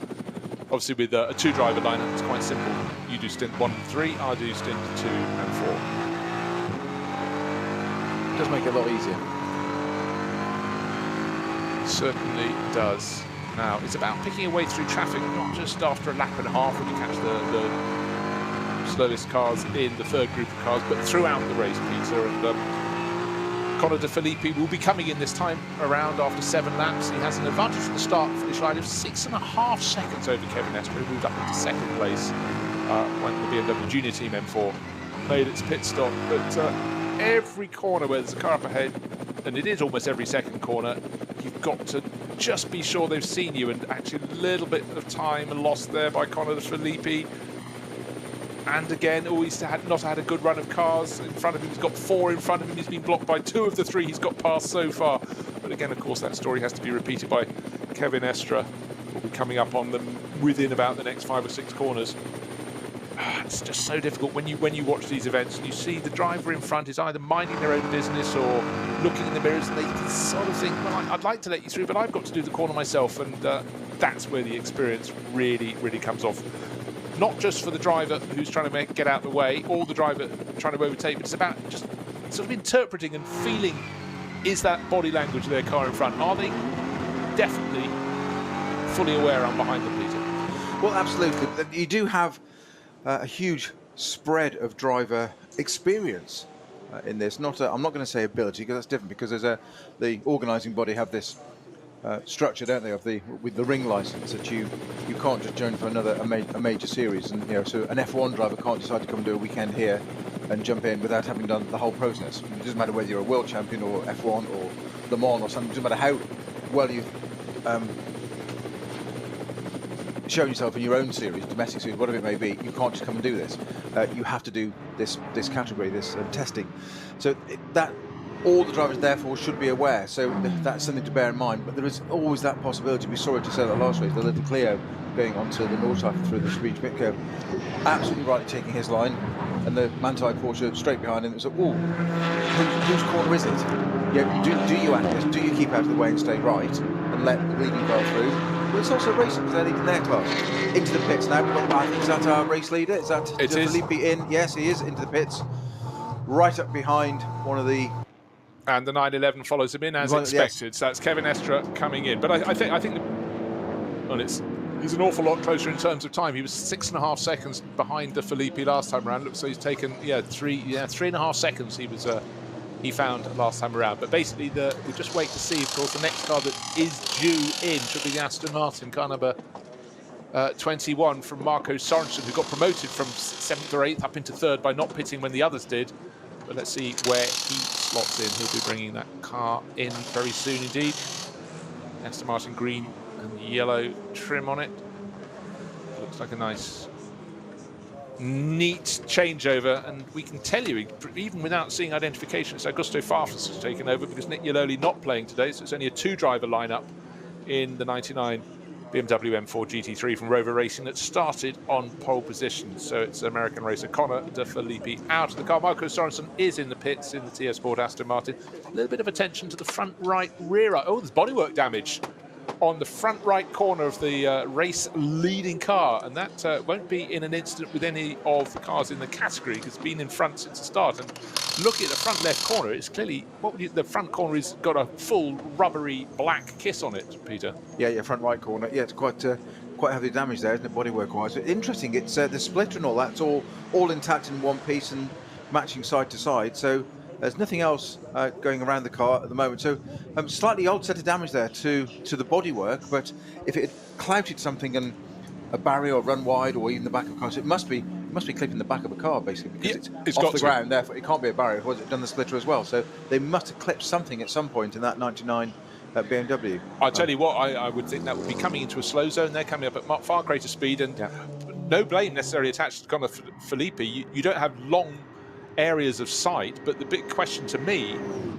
is Dan Harper going to be in the lead? He was just before he took his pit stop the previous time around, he was right under the rear wing, or his teammate Neil Verhagen was under the Filippi. Now is this pit stop going to be slower as they attend to that front right corner? And Dan Harper into the final S, onto the start finish straight, accelerating hard in the BMW Junior team car, yellow, red and black, and surely, because yes, the 99 car is still stationary in the pit lane and under the starting gantry and presumably into the lead of the race.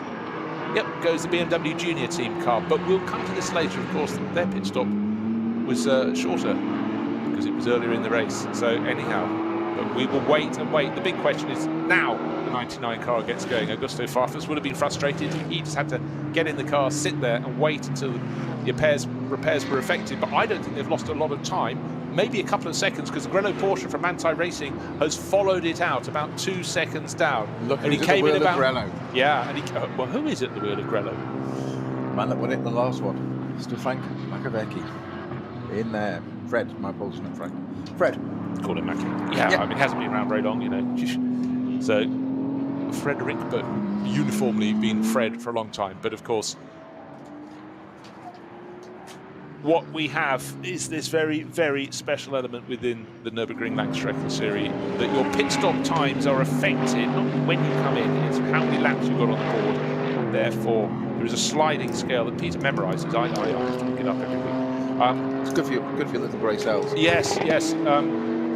Of how long you have to be at a standstill. If you exceed that, that's fine, but if you go under it, it's not quite so fine. And just an example, if you came in after 6 laps, which is what the bulk of the field did, you have to be stationary for from pit in to pit out, 328 seconds. So your teams work out how long it takes you on the pit limit, in the speed limit in the pit lane, to do your in and out, and they work out how long the standstill in between. But your pit stop after 7 is, get this, 23 seconds longer. So of course they're behind Neil Verhagen's car that's now in the hand of Dan Harper, but the payoff is when they get to pit closer to the end of the race, their final pit stop will be shorter.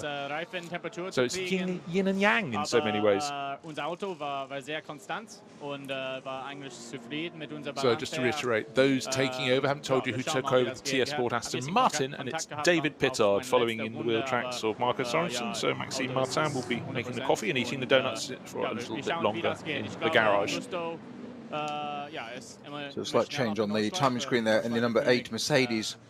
Team Getsweet had Maximilian Gotz as the second driver. Apparently now that's just been updated to Adam Christodoulou. Yes, because Maxi Gotz is in another Mercedes. Yes.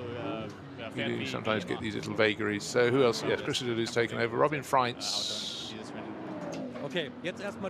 No, that's well, a couple of cars that started late, started further down the order, suddenly appear up the top because their pit garages are a little bit further down towards the pit exit. Robin Freitz, I think, was down for a double stint in number 15 entry. He started it. He's going to do 2 double stints, followed by Kelvin van der Linde doing 2 double stints. Right rear puncture for the KTM Crossbow. Just double checking, was that the one that was so well placed? Car 53. I believe it is. Only just, well, it could be the sister car, but it's only just done 1. It pitted after 6 laps, and now it's coming very slowly after 7. That's really, really unfortunate. And in terms of pace, they've been fantastic. Yeah, Mads Siljehoug bringing it in. Wheel's gone. Never mind tyre, the whole wheel's gone. I thought it was crabbing. It looked a bit odd in the angle. It's sitting a bit low, even for a deflated tyre, but yeah, it's actually lost its right rear wheel.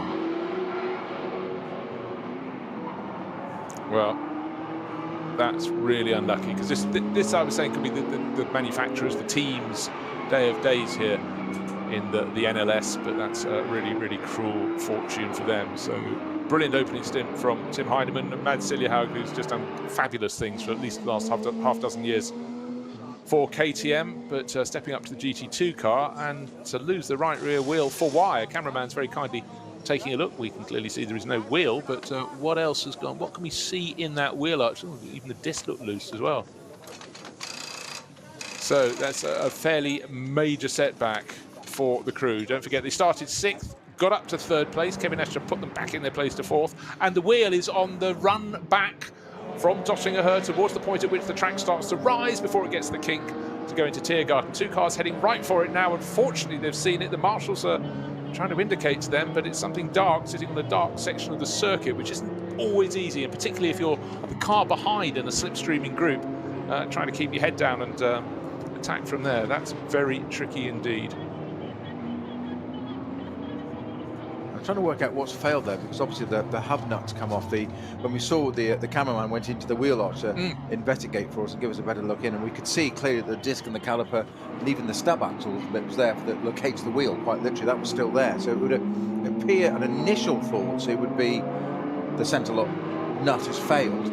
Of course, they normally have a spring mechanism on the end that clicks in, so should the nut come loose, it can't actually get off the spline and off the end of the thread, therefore the wheel cannot come off. Now in this case, that's obviously failed. There was no major bodywork damage to the back of that KTM, as if that wheel's flailed around for a while in there, as a tyre does quite often. So it looks initially that I would say that wheel's come off almost instantly.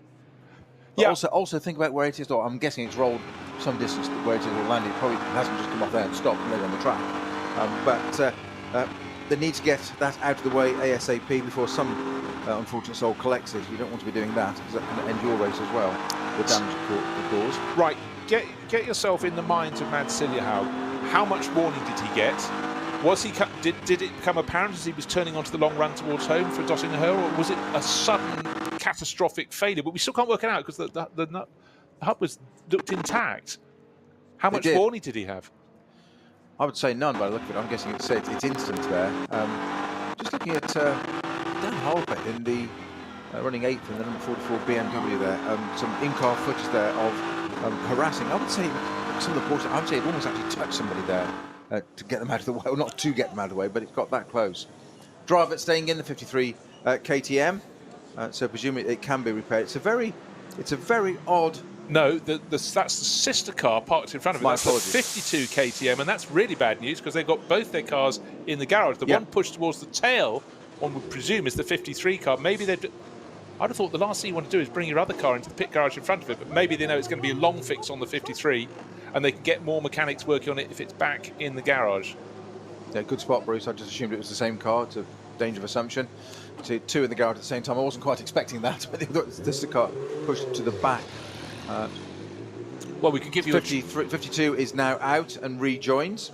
And it's got one of the Stuck brothers on board, but I couldn't tell you which. The 53 car, the one that had the hub failure of some sort, the extraordinary failure that cost it the use of its right rear wheel, because the wheel is missing, is still sitting at the back of the pit garage. And it seems a little bit of head scratching. But then, of course, you have shared garages here. I saw some of the GT Tyres crews going through. They're nothing to do with it other than interested observers, but it's what's happening with the people in orange, black and white. That's the True Racing livery, and driver being spoken to by teammate, but what a strange moment. So the rear wheel, or the right rear wheel of the KTM, still sitting in the track, 2/3 the way. It's sort of, if you're approaching it, it's 1/3 of the way in the width of the track from the left-hand side of the track, and really largely the cars would naturally be going towards the outside of the circuit there as they consider the kink ahead of them. But if you're in a slipstreaming group, that's pretty much at the point you might be thinking, I might just jink out now. So very difficult indeed. Right, Dan Harper should be coming through to lead this race. He was the best placed, the cars that pitted after 6 laps for their fresh rubber. And listed as 8th at the moment, but that should suddenly start to advance to a smaller number next to his name when he goes through, because you still have a couple of other sorts of cars that have made their pit stops. And in fact, the last of those is a Cup 2 class car in the pit. So yeah, Dan Harper in the lead of the race. And his margin over, well, who's going to be next in line? It should be probably Robin Freitz, I would suggest, potentially, because Augusto Farfus, Fred Machiavicchi and David Pittard have all taken over cars that came in after 7 laps. Robin Freitz's car came in after 6, so that should move up the order. But indisputable, though, Snowy, is that the lead is firmly in the hands of Ulsterman. Dan Harper there, going through the cut-through on the Grand Prix loop, but really nobody in front of him, nobody behind. He can now just settle down to his race. Whereas Freitz Audi did do 7 laps. Okay, there we have it. So Augusto Farfus is in 2nd place. So these two cars were fighting for the lead. The time difference in pit stops, by being the dint of 1 lap apart, was, just refresh my memory, after 6 laps, it was 23 seconds. The gap between them on the track, 21.5. So it's nobody's really gained anything particular. But of course, later in the race, the Dan Harper car will have a longer final pit stop accordingly. So they're dead square. Wheel nut has been found by a fantastic spot by a cameraman, and it looks like an undamaged wheel nut lying in the grass. Very arty, a little bit of dandelion action in the background, and the white line at the side of the circuit. Have we got David Attenborough on tap just to report this for us? No, I was wearing a pale blue shirt, and I thought I'd just step into the lesser spotted blue KTM wheel nut.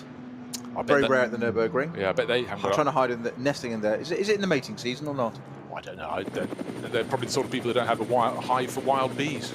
Imagine that. With no bee to put in it, though. Not yet. That really is a case of to be or not to be, isn't it? Right, sorry, I had to move on. Yes. I couldn't resist. Please fetch the pointy hat, put it on the man next to me, and put him in the corner for 10 minutes. 10 minutes? That's not so bad, then. That's not bad. So, by dint of different opinions on when to dive for the pits, we have a 21-second gap between the two cars that were nose to tail before the pit lane was hit first after 6 laps by the number 44 BMW Junior Team car. That's leading by 21.5 seconds now in the hands of Dan Harper. Augusto Farfus took over the 99 BMW. And don't forget, the first time we actually noticed there was front corner damage on the Rover Racing BMW that started on pole position was when it came into the pit lane. It could have even been on that lap as much as we know, but a lot of the shots have been high from the helicopter, which is fantastic. But there have been many moments, Peter, where the car had to really hit the brakes coming into slow zones. We've had many incidents being cleared up. And presumably that is where the front right corner got that little bit of bodywork damage. And I liked your analysis. In fact, the splitter hasn't been damaged. So if it wasn't a barrier, it would have been the tail end of a car, presumably. Certainly looked like it. Not too much. I think it just kissed it. Yeah. So, and in fact, if you get away with damaging your car very lightly, we all know it's easier to damage your car quite heavily with contact, but that was a good job, and very fortunate indeed. And certainly for Conor De Filippi, who was in the car when it came into the pit lane, the 99 Rover Racing car that started on pole position. He drove that M4 beautifully, but he was under a lot of pressure from Milverhagen. It certainly was, but he responded to it well and resisted it. So Dan Harper it is that's our race leader now, BMW Junior Team. I'm almost scared to say this because it's you're going to say it's the curse. Go on. I've started, so I'm going to finish doing my Magnus Magnussen thing. But it's quite a debut for these M4s, isn't it? Well, it really is. But don't forget these cars have raced for a long time. But I really want to see how. Well, now is the moment. We need to see where the concept cars, the new ones that are making their debut, the ones down in the next year's GT4 class cars running an SP8T, where are they? Look down the timing list. We need to find cars number 51 and 54, because of course the M4 GT3 surfaced last year, and really this is its first full racing season. But SP8T is the class one needs to find, because this is one of the many beautiful elements, Snowy, of the NLS. Just simply that cars are brought out here for race testing. And certainly if you're an interested party up and down the pit lane, then there is plenty to be looking for. You're looking at a car you might want to buy for next year. Car number 51, Stef Dusseldorp is running. He's completed 6 laps, maybe just about to complete 7. He's in 50. He's 87th position overall, and car number 54. Well, I'll keep looking for that. Car number is. You might have to keep looking for that because things are changing fast. And yeah, we've got a code 60 at Exmuller, Bruce, which and it looks like there's a barrier damage on the right-hand side and a wheel on the left-hand side of the track. So something has collected and connected with the barrier with significant force, shall we say, to take a wheel off the car. And I'm just trying to. I think I'm right in saying it's the Team Sorg Rennsport 330i BMW number 514 from the class VT2R 4-wheel drive class. I think that's the car that's causing the code 60 at Exmule at the moment. Thanks very much for that. We've just gone to a full course green as well for the first time in over an hour or so. It just unfortunately just happened almost immediately. I'm finding myself just rather hoping that the sort of unusual level of incident so far this meeting is something we're just gobbling up those for future events, and hopefully we can have more clear running. There's a quota for the year, so we're obviously, as you say, we're trying to get through as much of the quota as we can this meeting. We were actually behind last meeting, so it's levelling up. That's what it is. Levelling up, and that gave me a quick moment to find out where the other of the BMW M4 GT4 concept cars entered by BMW Motorsport. Yes, the Works team is running, and Jörg Weidinger, who's sharing with Stef Dusseldorp, is in 39th position. As I say, that becomes 41st position. Orders changing quite rapidly as the field is completing their first round of pit stops. I think pretty much everybody has gone through. Maybe a couple of Cup 3 class cars haven't yet stumbled into the pits, but pretty much the order is settled now. Now, correction on there is still the code 60 at Exmuller, that's still existing. However, it's a 953 car that's gone off, which is the 718 Cayman GT4 from the Cup 3 class. That's the Smillis Racing car. Smillis Racing entry, my apologies. That's off on the right-hand side, and I think it was just that 514 had pulled off nearby. I think they're just two, not necessarily connected. We've also got a report that the 176 Aston Vantage GT4 is driving very slowly around the track. Just trying to locate where that is on the track for us, Bruce. This is the 176. Well, that's the Pro Sport car, isn't it? Guido Dumoulin and Alexander Walker. That's the GT4 category class. So yes, so it's running an SP10. One thing I really do advise you to do, if you ever get a chance to you want to understand more about the classes, the many classes, the myriad classes competing in the Nürburgring Langstrecken Series, go to vln.de, check out the website, and it'll list all the categories for you. You can find the official race entry, and you'll see as you go down through what was 160 cars, we think we got just north of 150 starting today, that you can get to understand how you have classes, then you have the experimental classes as well. So it's multifaceted, but you could just see the sheer range of cars that go out to compete. You can also get to understand by the enormous numbers in some classes, those are the classes you want to be competing in. It makes it harder for you to win, but you pick up more points accordingly because they're allocated according to how many starters. Right, we've got bodywork damage to, looks like it's the dynamic Porsche. Let's take a look. There's a KCMG Porsche has been left rear damage. The bodywork's hanging on. Well, the whole tail section is now starting to fall off that car, and that will be been off somewhere. That's Josh Burton at the wheel. Yeah, there's bodywork damage to the right-hand side. There's losing the whole rear body section of that car. Grello Porsche appears to be off at the side of the circuit coming, and another car in the background. Is another it unrelated Porsche. Or not? Yeah. It's out of Galgenkopf onto the long run home to Dottinger Höhe. What has happened? Has A hit B and B has hit C? But Fred Makiewicz was running just ahead at the start of lap of Josh Burton. They were 6th and 7th overall, but effectively 4th and 5th because a couple of Cup 2 class cars had pitted. They're off the damage. There's another car off on the left-hand side, right-hand side of the circuit. In fact, oh gosh, and the cameras don't know where to look left. Another section of the circuit has got another Porsche off, but it's suddenly become... That's Galbenkopf still. Okay, so that was the Porsche in the background, view, which is a Porsche Cayman, I think, off at the side of the circuit. But the crucial ones, just before the first gantry over that long run home, is Fred Makiaviki's 911 from Manthey Racing, and limping home in the pits now, possibly having been given a biff up the backside, is Josh Burden in the KCMG Porsche. But of course, what does that breed? It breeds slow zones, and I'm just trying to see which of the Porsche Caymans is. It's kind of a 440, which off the top of your head is at the side of the circuit. You're about to tell me who's driving. I can tell you who's driving it if I'll take a little look. See, it's well, that's the QTQ Race Performance with Zumper Tassello, Anderson and Andreas at the wheel. At the wheels of that, depending on who was only there. So the 911 Grella, this is a turn of the books.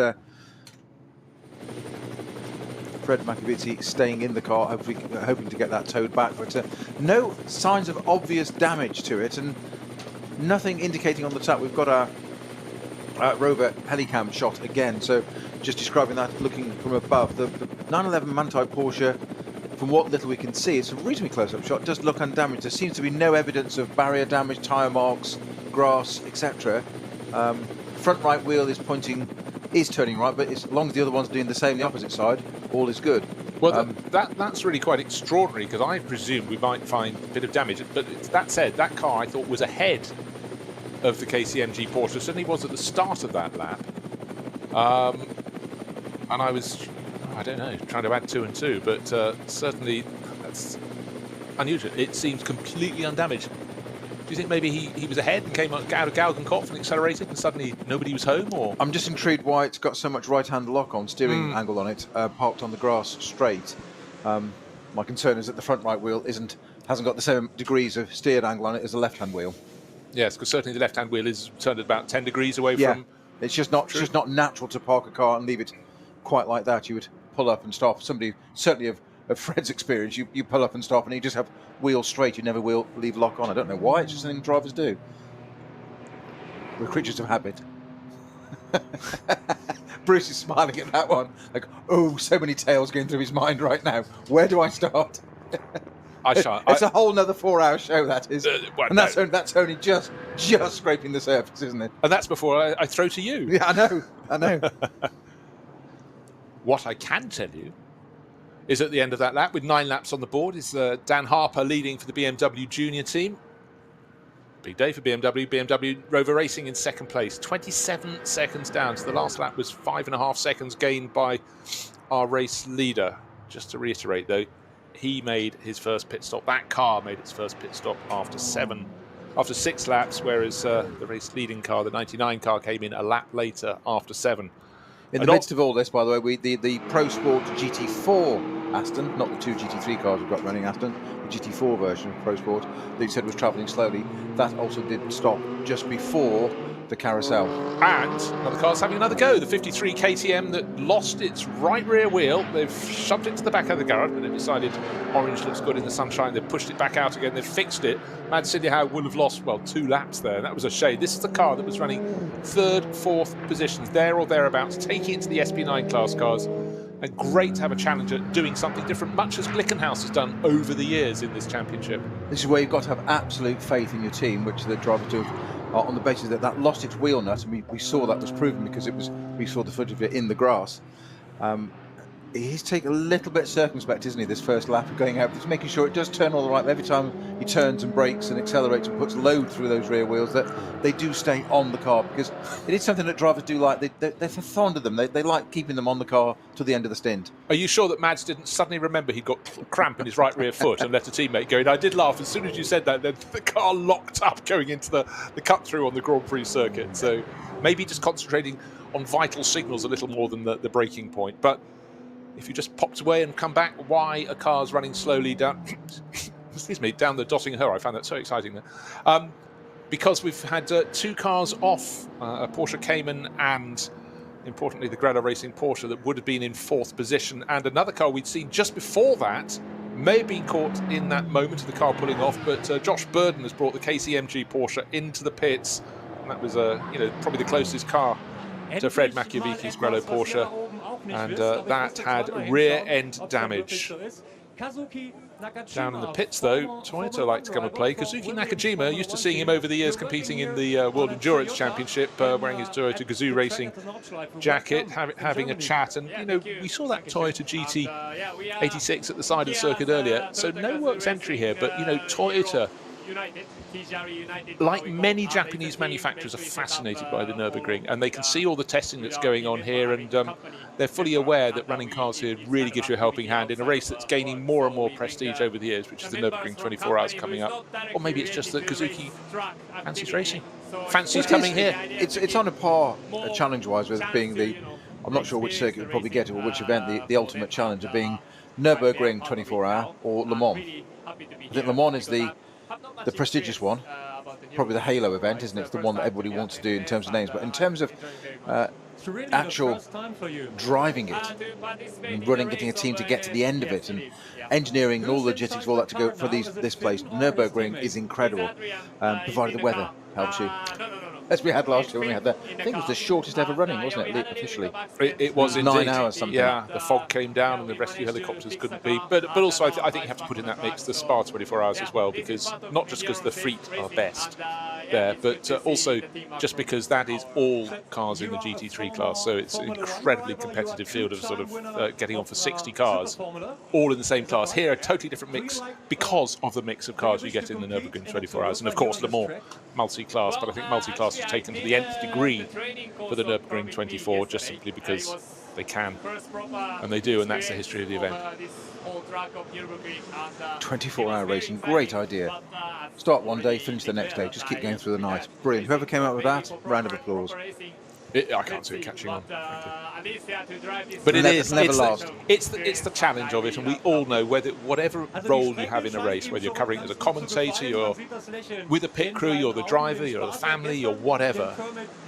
Winning is fantastic, but just completing the race, that moment when you've finished and all those emotions come out, Peter, it's just extraordinary, isn't it? You're running on empty, which of course brings the emotions to the fore, but it's just.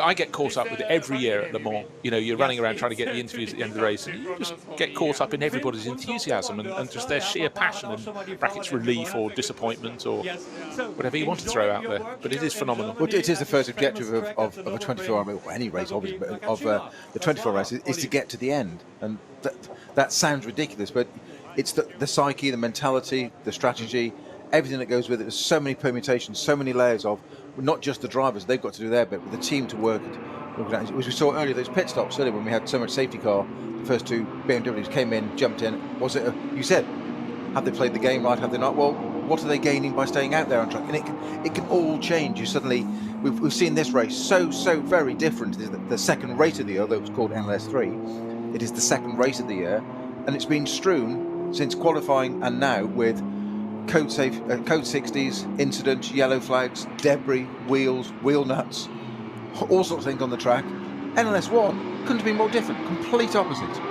It was almost an uneventful race apart from the racing, which did go down to the last corner and 1 second apart, so yeah, that was fine. But what I'm saying is on track in terms of incidents, outside influences, if you'd put that into a computer, your spreadsheet, and said, right, these are the permutations, you wouldn't have run that model, because you'd have said, well, it's a Nürburgring, something's going to happen. You've always said it giveth and it taketh away. Well, it didn't last round. It just said, tell you what, have that one. Then it went, do you know what? You had a nice, easy race. We're going to snow now, so we'll cancel round 2. Race 3, race 2. Very different. No, couldn't be more different. And I also just think that last time, the only people who did anything different were people who were just way down the order. Everybody else just realised running to the same tactic. Clockwork, 7 laps, 7. You know, that was just the one that was clearly the optimum tactic. But all along, they'd have been waiting for just something, just a little slower section on the circuit because of X or Y. Talking of lap pace at the moment, the race leaders are lapping sort of 50 seconds off their best pace. That's just an indication of the slow zone going out of Galdenkopf onto Dottinger Her. There probably is some others as well. Snow's having a little look at his incident screen. That if ever you had that printed out at the end of the race, it would take half a tree, wouldn't it? Because even if it's just saying, I'll give you an example. It'll tell us who's having a driver change. I can tell you Leisen, former champion, changed to Freezer. Max Vassel has left the pits. Then we've got other drivers coming in, driver change. Who's set their new personal first best time? Sometimes who's left the pits. Yellow flags. Last yellow flag message, that was Schwalbenschwanz. So that's towards the end of the lap. So that's the corner, before you get to Galgenkopf. And maybe some of the clash happened there. Don't forget that's probably the lead into the yellow zone through until the exit of Galgenkopf onto the Dottinghöhe. Haven't had a shot from there for a while to find out if the Grella Racing Porsche, Fred Makiewicz, has been removed from the scene. And indeed, we're still guessing, because there seems to be no damage, possible steering damage, as to what could be wrong with that car. We'll endeavour to find out. Talk amongst yourselves. Okay, well, let's see. Right, we've got. We haven't really talked about Audis in this race. We mentioned the fact there was a brilliant lineup of Robin Freitz and Kelvin van der Linde, but the one that's going best is Michele Beretta, who's up in 6th place in the number 16 entry. That's one of the ones from Team Phoenix. He's showing that with Kuba Maziak. He's going to give Kuba a go later. He's done the first and is in the second. He's really pushing John Edwards in the second of the Rover Racing BMWs. So that's good to see that an Audi is up in 6th. But normally you'd expect to have one in the 6th from the outset of a race. Right. I think we're just looking for the information on Grello, and there's been a collision between number 5 Stifler Kolb Audi and the van der Linde Wittmann Edwards BMW GT3 M4. Now we've got instant vehicles on the track now trying to bring back the Grello Porsche, which has not moved at all from where it stopped at the end of, well, just the beginning of Dottinghöhe, wasn't it? It's Galgenkopf, it's come out of there. That is an on-track incident, or a side-of-the-track incident, and just to add to this sort of feeling there's a lot going on at this meeting, one of the refueling pumps in the pits wasn't worked, and the whole area just had to be taped off while they get a sort of rescue crew in to just make sure all is safe, so whether it was leaking or whatever, but again, it just makes you understand and appreciate how much organisation has to go into running a race with this many cars on a circuit as complex and testing as this. Well, the wheel that came off the KTM, the number 53 KTM, I'll get my teeth around that, has been removed. There is still a change of surface flag at the Dottinghöhe, and it looks to me like the 176 Aston is back out running again. It's certainly in sight at the moment. Okay, and also another car that's been to the pits too many times. You expect in this race, if it runs smoothly, to come in 3 times at the end of the first hour, the second and the third. But Matteo Caroli in number 38 Porsche from Dynamic Motorsport in for a 3rd time after only 10 laps. So clearly not all going smoothly for them. Yeah, and I can confirm that the 176 Pro Sport Drip Run Aston Vantage GT4 is back out running. Dumari at the wheel of that, running in 63rd, I think it is now, but it is back out on track again. So it slowed, stopped, and obviously got it back, and there it is again. Right, Peter, as an Aston Martin man through and through, a green Aston Martin is something that is almost uniform. But what do you think of the race livery with orange, lighter orange above and darker orange below the green? How would you mark it out of 10? Out of 10, I'd give it a good 7. 7. To me, it's very much a traditional sort of colour scheme, also sort of Castrol oil colours, isn't it? And quite an old-fashioned sort of 50s, 60s sort of colour scheme. It's quite different. No, I'm pleased it's different because I remember a long time ago the DTM, when they were having enormous TV audiences and huge audiences at the circuits, worked out the best colours that showed up best on television, and it was white and blue. If you had a white and blue combination, that would be the best, and it's also across all weather. And I suppose the orange and green that Pro Sport run is their colour, so at least it's identifiable as a team. But if the team, the scientist, was going, we want the most TV exposure. Well, A, lead the race, and if you can't lead the race, stand out by having a colour that works on TV. So, we're not neglecting you. We haven't talked about the gap between first and second for a while, because just bear in mind the BMW Junior Team M4 GT3 that is leading the race. That's car number 44. It's 23.5 seconds to the good over another BMW M4 GT3, which is Augusto Farfus. And that has a 10-second advantage, an 11-second advantage over another M4 GT3, which is Walkenhorst Motorsport. That's Andy Soucek, the Spanish racer who's really taking to the Nordschleife this year. It was started by Christian Cronjes. Andy Soucek has taken it over. But the important thing is number 44, the race leader, came in a lap before the 99 that's giving chase, so it had a shorter pit stop by 23 seconds. The margin between them is 23.391 seconds. So that is an advantage. But in fairness, the 99 car will have a shorter final pit stop, according to the sliding scale issued here. So Dan Harper, press on as he has been, and Peter reckoned he saw him almost touching someone early in his stint as he tried to make his escape. The Grello Porsche is up onto a flatbed, but Dan's going to need to press on a little bit because the gap needs to be a bit more than it is at the moment, because he'll be coming in. Well, it depends how they split their tactics. But he did make that first pit stop, or his car made that pit stop a lap ahead of the 99 Rover Racing BMW. Andy Soucek, though, good to see him get used to, over the years, you get used to a driver racing for one manufacturer. And Soucek, for a long time, of course, was a Bentley boy, racing very competitively in what was then the Blancpain GT World Challenge. And good to have him on board at the Nürburgring, because, of course, he's got eyes on other prizes at the moment. Race leader Dan Harper heading down the Dottinger, or along the Dottinger. Then the track goes to the kink, up the rise. And again, when television foreshortens things and you then go to the circuit and decide to have a track walk, maybe not on the Nordschleife, but parts of the Nordschleife, you suddenly realise that the lap really kicks up at the tail. And in to the pits comes car number 44. So let's note that down. That should be 11 laps on the board.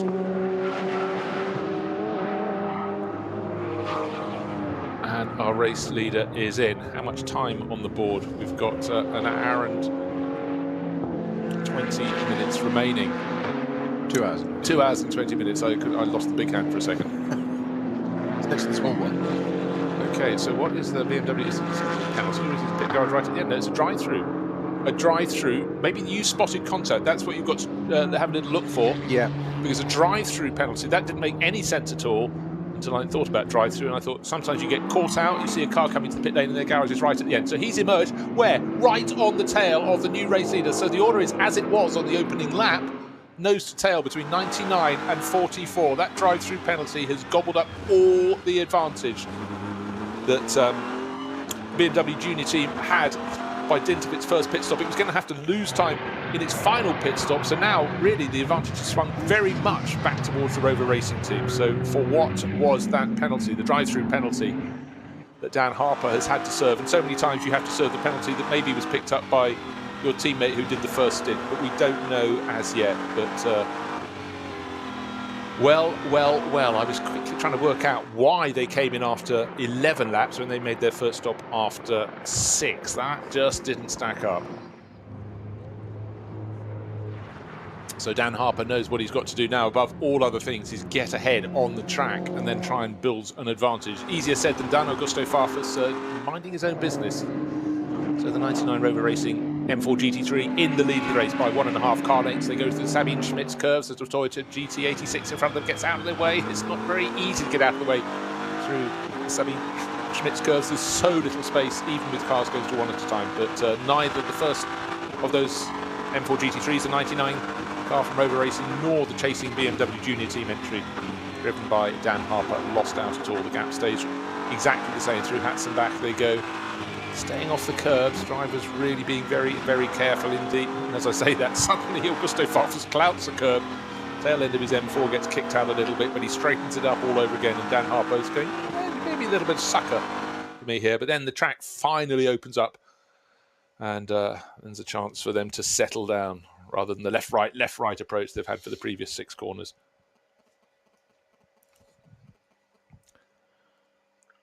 So one drive-through penalty is one drive-through penalty too many, Peter, in a race like this. It's so competitive at the front end of the field, and that surely,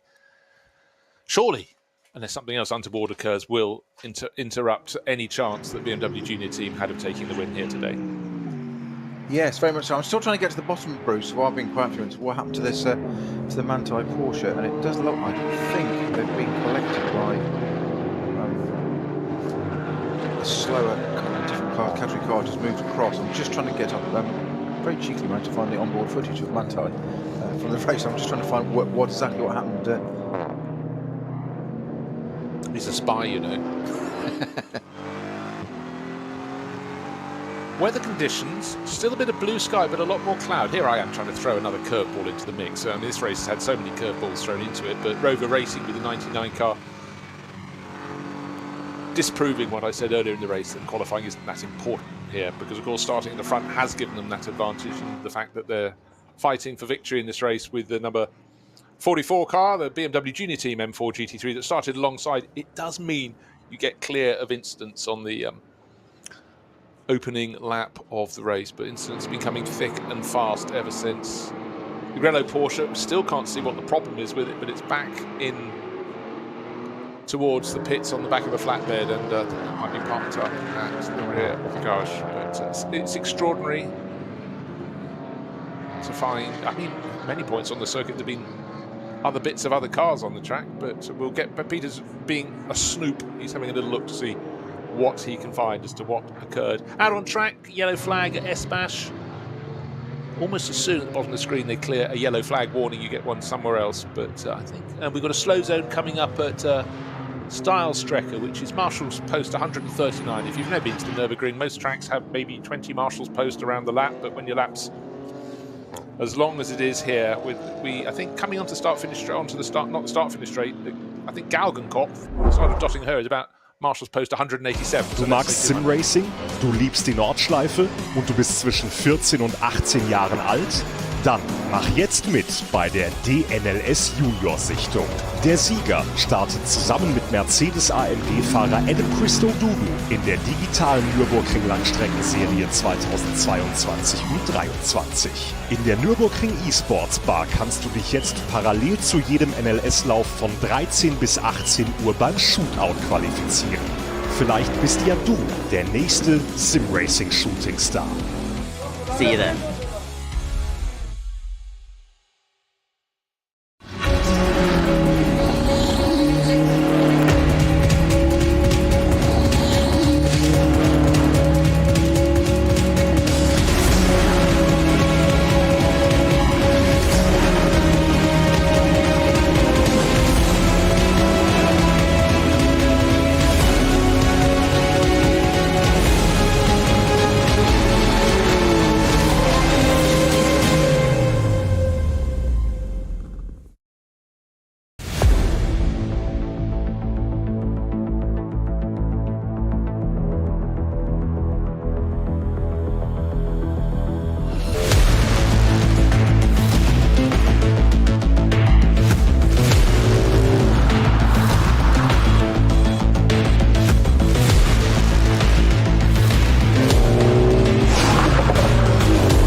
Wir progressiv beschleunigen.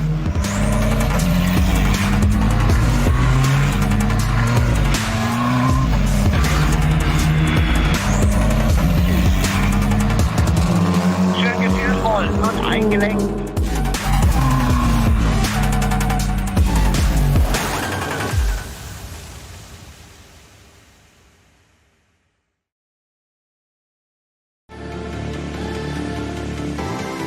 Jetzt Falkenreifen kaufen und Tankgutschein sichern. Weitere Informationen auf tankgutschein.falkenreifen.de.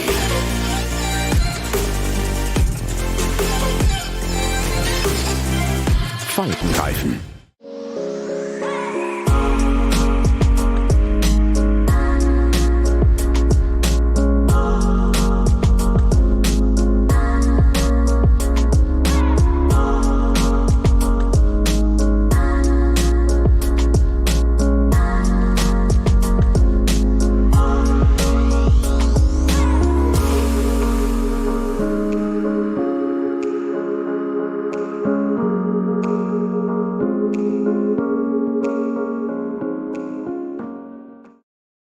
World's First Asphalt Watch.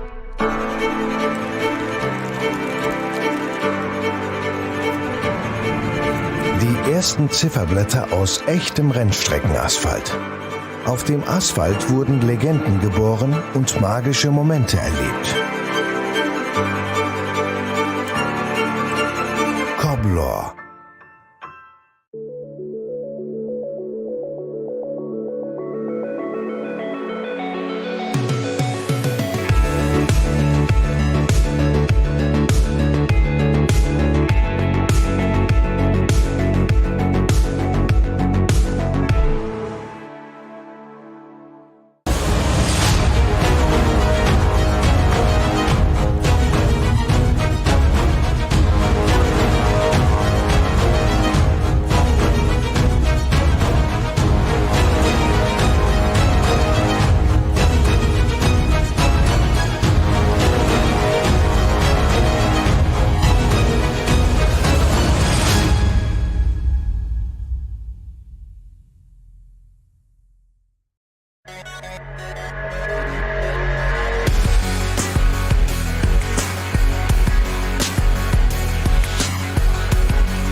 Liebe Fans, besucht unsere Social-Media-Kanäle von Facebook, Instagram, YouTube, Twitter und TikTok.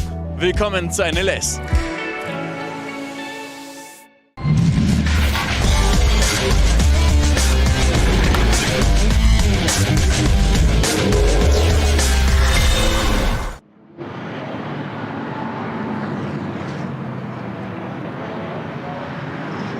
All eyes on the pit lane. Incident between 18,440 and 911. Write those numbers down, Peter. Dotting-a-Hoa incident under investigation. 18,440 and 911. We know 911 is the Manti Racing Porsche. Car 18 is the KCMG. And 440 was the Cayman I mentioned that was off on the other. Two there. They got pulled into the exit. The barriers there for safety. So, with the drive-through penalty at the end of lap 11, and Harper is now listed as out from the pits. I think he served a third pit stop, and it just hasn't yet come up on the right-hand side of our timing screens, because at the start of the lap, remember he came out just behind Augusto Farfus. He'd been leading the race in 44, came in, served the drive-through penalty, had that 20-something second advantage, and came out just behind the Rover Racing BMW, but this time listed as 7.4 seconds down. If there has come into pits, that would be how much he'd slowed down to before he crossed the start-finish line. Yes, in his last lap, 8 minutes 44. Yeah, he's lost 30 seconds. Okay, we'll keep an eye on that.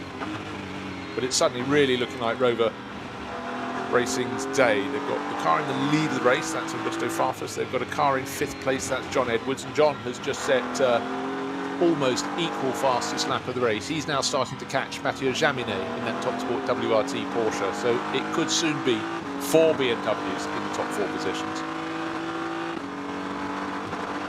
So things chop, they change, and the BMWs work ever more towards the form of this race. Must be particularly galling for, remember Ben Tuck was featuring very well early on in one of the other Walkenhorst Motorsport M4 GT3s, and we saw his car off at the side of the circuit. So that could also have been right at the sharp end of the field. He'd have been handing over to Jörg Muller and Mario von Bohlen, but for Ben Tuck from Biggleswade, as we call him, the race doesn't run to a conclusion. And I said keep an eye on this lot.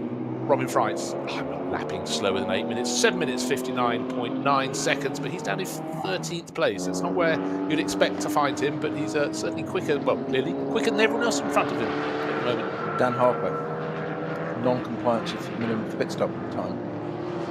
Fueled too quickly. I wonder by how much. 5 seconds is for every, that's quite a lot. Well, every litre or part thereof, you get a 5-second penalty. So that's why that car's been sitting there. Oh, okay. Basically, they refueled it too quickly. Right, so what they've had a drive-through penalty. But did it drive? It drove through without stopping. Did it then come through another time? Yeah. I think it did. So it came in on 11 and it came in on 12. Correct. They did one lap, yes. Exactly as the times would suggest. That's exactly what it's done. That is extraordinary because the BMW Junior team has immense experience here and success here.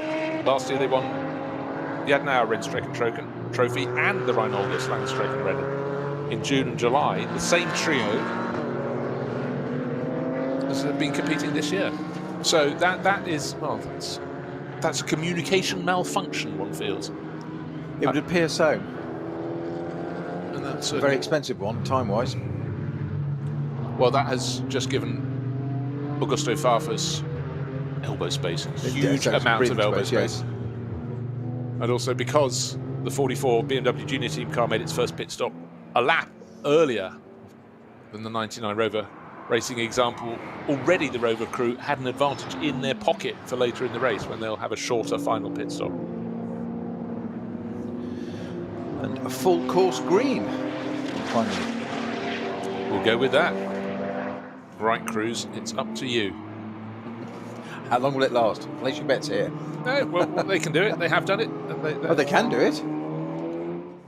In fact, what we're getting suddenly is a flurry of drivers setting their fastest laps, and it's probably halfway through their stint, 2/3 of the way through their... Actually, no, they're towards the end of their second stint in terms of fuel load and stuff, but it's because we've got green flag.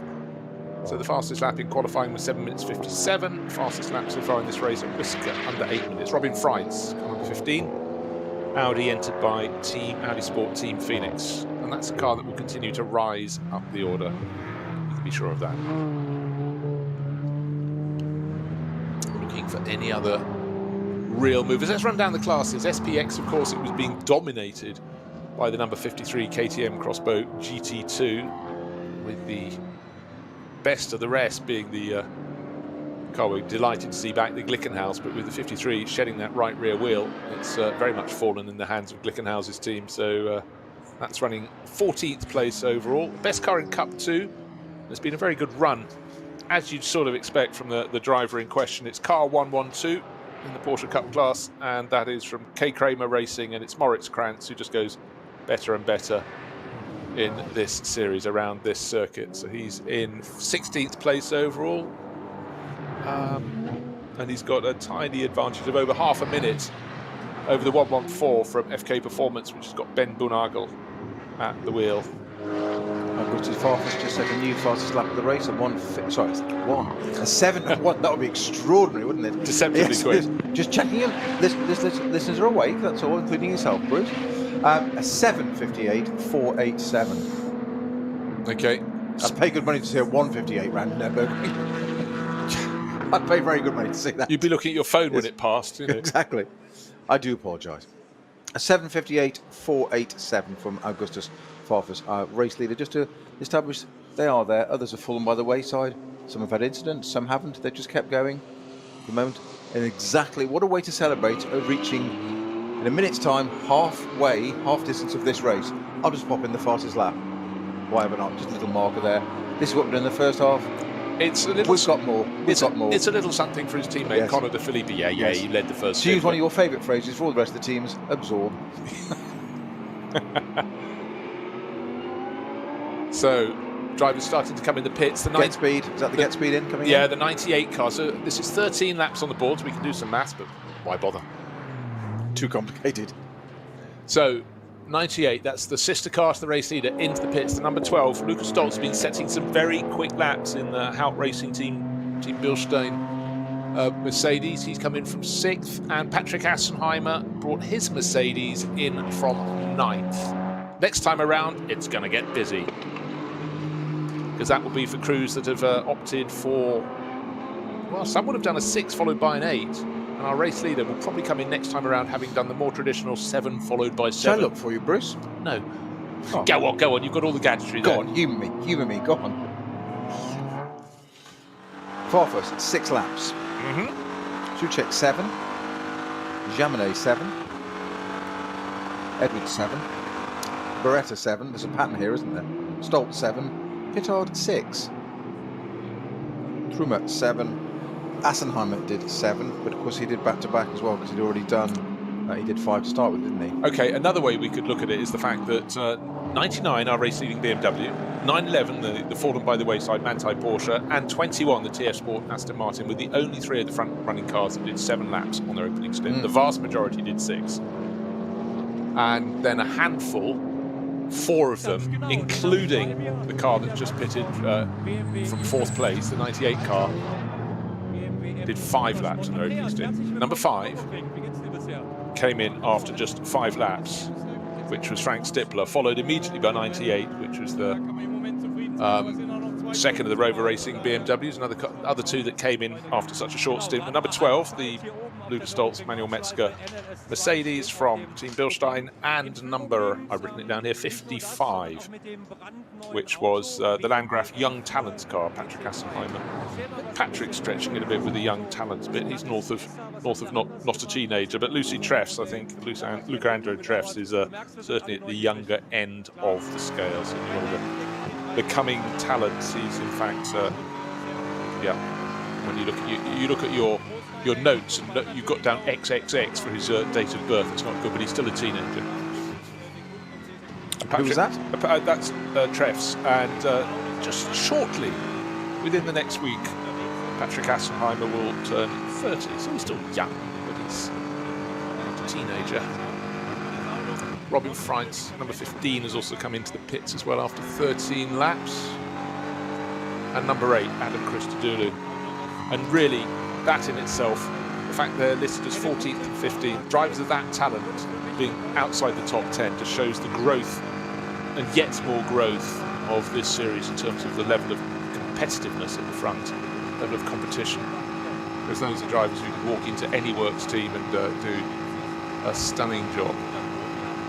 But right now, Augusto Farfus and Rover Racing have the biggest smiles on their face. We're into the second half of this race.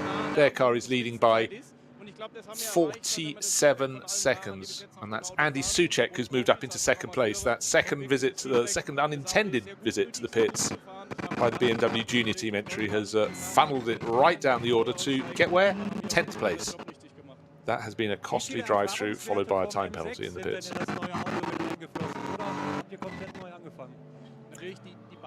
Walkenhorst Motorsport, staunch supporters of the championship, and big friends of this series. They haven't had a lot of wins in this series. In fact, last year they got one. They got one with Ben Tuck, David Pittard, and Christian Cronjes. Ben Tuck out of the race today. David Pittard racing for Aston Martin, and Christian Cronjes is racing number 34, which is in 2nd place overall. So the driver who really sprung a huge surprise with Walkenhorst Motorsport, winning the Spa 24 Hours a handful of years ago. This could become their day. But it will take a trip up from Rover Racing, because they're absolutely in the pound seat with that 99 car, Peter. 47 seconds, the good. They are, but as you say, we're only half distance. It's been exciting, action-packed, fun-filled first 2 hours of the race. We've got 2 more of it to go. Anything can happen yet. It looks as if the weather is going to stay static. I think we're fairly confident on that one. That's not going to throw in a variable, as it can so often here in the Eifel Mountains. I feel that one's going to be a nice constant of this one. It's not too hot. I think it was about 9 degrees when we started this race, wasn't it? So fairly cool conditions. Yeah, it's 14 degrees now. So Yeah, no, it's all kind car conditions. 4 years ago it was. Philipp Eng, Tom Blomqvist, excuse me, and Christian Cronjes winning the Spa 24 Hours. And I just remember afterwards, Henry Walkenhorst, the team boss, was walking down pit lane towards the podium. He just couldn't stop laughing and smiling because they just didn't expect to topple works crews and stuff. And before and since, of course, staunch supporters of BMW, but. It's great when you see someone who doesn't expect to win something that's as big as that, and they come away, we've done it. We've only gone and won the thing, as they say. Absolutely. Opposite side here at the Nürburgring, I'm going to present you with a little little suggestion here. The penalty, minimum pit stop penalty for the Dan Harper BMW. Go on. Was by 1 second. 1 second. 1 second. Because I thought it must be tiny because I didn't see any great shift of positions relative to those who pitted at other times. That's what it was. That's what they got the drive-through for. Okay, 1 second.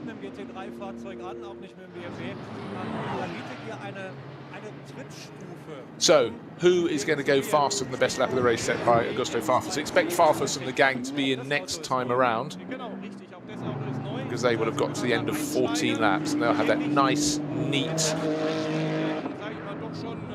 pattern of 7 lap first stint, 7 lap second stint. We'll just have to wait and see. And as if on cue, 14 laps completed, 99 as I talk about it, brought in by Augusto Farfus. Expect number 34.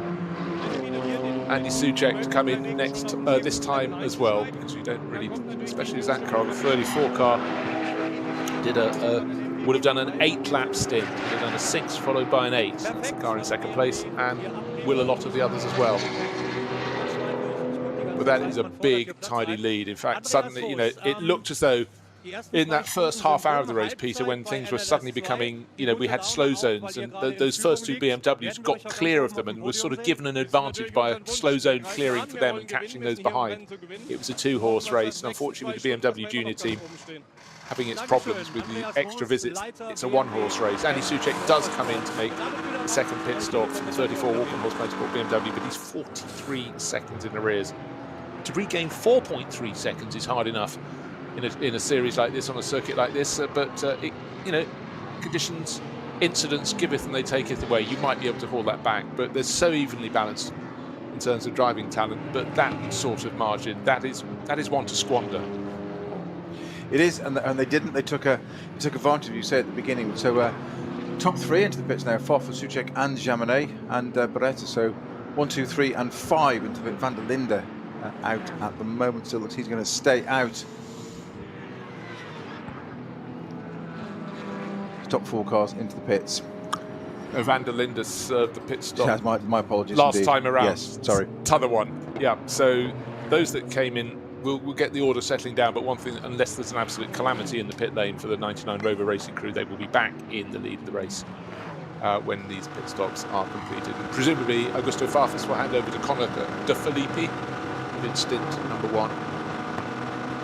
Only 2 drivers in that car, originally penciled in to have Nick Iannoli along with them, but that not the case, as so often has been the case over the years. Here you have a list of drivers, and then for whatever reason, or just a decision the team reckons, it's so competitive, we might be better with just 2 drivers in our lineup rather than 3.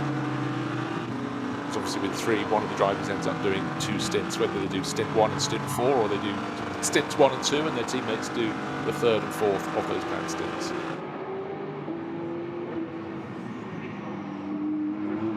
So down to turn 1 goes the field another time, just looking for people up and down the pit lane. Oh, the Dacia Logan's back out. They've just reloaded the picnic hamper, put it in the boot. In fact, it's come out of a pit garage onto the pit apron and then stopped. So, any chance to get it on camera? You see, they want to get it behind the race leader coming out of the pits. Put it on quick now. It's good sponsor coverage. Yeah, it works well, but. So Conor De Filippi out of the pits, having taken over from Augusto Farfus, and that lead, just to reiterate, was 43.5 seconds when it went into the pits, ahead of Andy Soucek, who came in from 2nd place. But the order's going to be shuffled a little bit because some of the drivers did their 2nd pit stop a lap earlier. We'll see how they slot together, but the immutable fact is it's a 40-plus second advantage for the 99 Rover Racing BMW. In a day of incident, but also excellence, it must be said, from Connor De Filippi and the driver who did stint number 2, Augusto Farfus. Connor had the hardest stint, not just because he had to take the start of the race, Peter, but also because he had to marshal and manage all those moments going in and out of slow zones, and also times when there were little bits of debris out on the circuit. So easy to pick up a puncture here. And as I say that, looking at a super slow-mo of the Octane 126 Ferrari at the carousel, going up, and little bits that could cut the tyres down on the inside, in the dip, in the bowl there. And you can see, naturally, the drivers don't have much room to adapt and manoeuvre there, but you know, when you see something sharp lying in the track, you've got to go around it. Well, exactly, and we saw that with a little bit of onboard footage we had for on the Grello 911 Manthey Porsche, just before a few corners back on its lap that became its ultimate demise. But going through Adenauer onto the bridge there was a big accident with the car off on the right, and debris everywhere, and they had to slow down. And the BMW in front slowed down, the Porsche did the same, but they drove up the curb onto the grass to go round so much debris on the track. It's actually a better option to be on the grass and risk it over a curb than run over carbon that is almost guaranteed to shred a tyre, do a tyre wall or something. Doing nobody... Which you don't want to find at a later part of the track at very high speed. And don't forget that quite early in the race there was a wheel lying in the middle of the track, which came off the KTM Crossbow that had done so well, the GT2 level car. There were 2 of them in this race, entered by True Racing, and for the driver on board at the time, who was that? It was Mads Siljehoug, who'd only just taken over. You know, we thought, I just saw the car sitting down on the right rear as it came into the pits. I thought, puncture there, but you spotted very well, your years of experience identified that the wheel was missing. My years of experience identified the wheel was missing. Well, there you go. There's a qualification if ever there was. I do like to big people up. Yes, I'm so glad it's finally come to use. I've found my niche in life. I've found you another one. Slow zone upgraded to code 60 at Langstrecken. There've been quite a few problems out there. That's Marshalls Post 139 as well, you know. So Peter now goes through his very clever moving map, and he's going to try and identify what exactly is at the side of the track. But in synopsis, as Sami Matti Trogan, the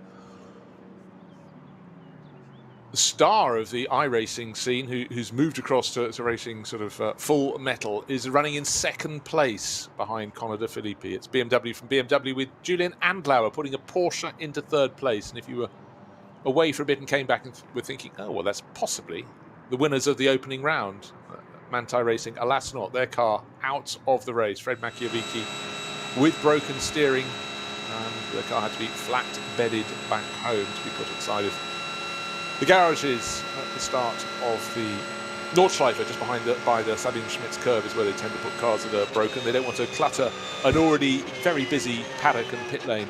Yeah, we've got 150 plus starters, so that tends to be the format if the car is brought in on a flatbed truck, because they don't want to bring a flatbed truck down the pit lane if they could possibly help it, Peter. No, well, no competitive car causing the slow zone you just mentioned, but it is, I think it was an intervention vehicle bringing something back out of the way, getting into a place of safety. That's all it was that was on the track. That would be an interesting place to be, in race control, looking at all those screens, monitoring all those corners. If you do it, say, Silver... Haven't we got... Are there not enough screens in here for you? I can't see... Always want more, don't you, Jones? Always want more. I can't see the screens for the screens, but imagine being in there. At most circuits, you have an image of pretty much the whole track, every corner, you know, so you can check for incidents. Imagine how many eyes you need in your head to be in race control here. And also to be able to respond. Hold on, we had 32 course vehicles, but 23 are out on the circuit and in the wrong part. And, you know, you've got a huge distance to cover. I think it'd be the most remarkable thing, and I really absolutely take my hat off. Not just because I'm indoors, but just simply because it's a phenomenal job they do. And in fact, now I've put that idea into my head, I really would like to go across. Well, I think it's there. I think and have a go. There's a film there, there's a podcast thing there, a day in race control with Bruce Jones, Dr. Jones. I would have melted after half an hour. This is just too complex. You'd still be taller than me. you start from a different altitude anyway. I'd have come down to earth. But I do think it would be a phenomenally interesting place to be, because also it's just this. the lines of communication right. You can see there's a problem. How fast, how well is that communicated to the 3 course vehicles closest to, you know, the point of the incident, and what other vehicles do we need? Do we need a you know, one of those trucks that has a roller brush on it? And how many flatbeds do we need? Oh, the flatbeds are already just in use. You know, it's an ongoing issue, but I think I can see it now, behind the scenes with Bruce and Snowy. There you go. Yeah. It would just, no, I just think everybody should take a look. And if you ever... You're so impressed with that idea, you'd actually watch it yourself, wouldn't you? I never watch television. I never have time. Too busy looking at all the screens. No, but anyhow, I'll park that thought for now. But it really is, because I think today they've been really tested, and it's just sort of ironic in so many ways that you expect, you know, if you come into race control here on a day where the weather has an enormous storm coming in from Spa-Francorchamps, you know, just over the border, you're thinking, all right, we're in for one today. But we started in spring weather, clear, slightly cold, and yet, you know, they've really had to work so hard, and we're only just over the halfway distance in this 4-hour race. The 53rd Adenauer Rundstrecken-Trophy. You'll be pleased to know that there is a video of race control that's available. I will send you the link. No, send it. Tell people what the link is if you have the link that you can read. If I had the link to read, that's exactly what I would have done, Joseph. Okay, good. We need to clarify these things. Right, for Aston Martin fans around the world, they lead this race, but only by dint of David Pittard being in the pit lane. And how appropriate on St George's Day, and Aston Martin in the lead. There you have it. But don't forget, before this, the Aston Martin from TF Sports don't spoil the story. Was running in about 7th place where it started. It fell as low as 9th in the opening stint, was brought back up to 7th, but that's in the pits at the moment after 15 laps, because that was one of the last cars to pit first time round, and this time around that's come in from its short-lived lead, and the other car that's come in after 15 laps from pit stop is the Octane 126 Ferrari. Simon Trummer has just brought that in, but expect when they jumble back into the order the Aston Martin to be within the top 10 and the Ferrari not so. But it will be Connor De Filippi leading this race. Dan Harper's car with the drive-through, and then the come and drive in and stop penalties have really been struck. You know what, Peter? I'm just going to clarify something. We talked about a drive-through and then another visit to the pits. I think they were one and the same thing. Did they come in on lap 11 and lap 12? You can have a look at that, because I'm just looking at time lost. They're still only listed as having 2 visits to the pits. If they'd had a drive-through... Well, it's not, because they've got... So this is the 44 BMW Junior Team car we're talking about, yes? Correct. So Verhagen 6 laps, Harper 5 laps. There is then... That's lap 12. That's lap 11. There's one lap there. And then Harper again is now 3 laps in. Okay, so they've had 3 pit stops. Look, there is a... It looks like there's done a 1 lap and come back in again. Well, no, because he took over the car. He then came in 1 lap, shortly later, for a drive-through penalty, and then he came in the lap after that as well. Yes. Okay, that's what I want to clarify. Yep. And you've got a bar on your screen, so it should actually list on the side of the screen they've made 3 pit stops. It's only listing 2. That's what's confusing me.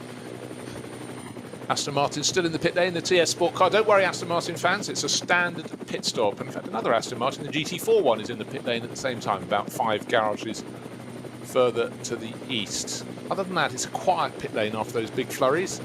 Looking to see if the 26 Ferrari from Octane 126 team has gone back out. Can't quite see that yet, but expect Connor De Filippi. Rover Racing started on pole position, were pushed, were challenged, to still be leading this race. It really has fallen their way. That's to take nothing away from Connor De Filippi, who's back on board, and Augusto Farfus, who did the second of what will be 4 stints.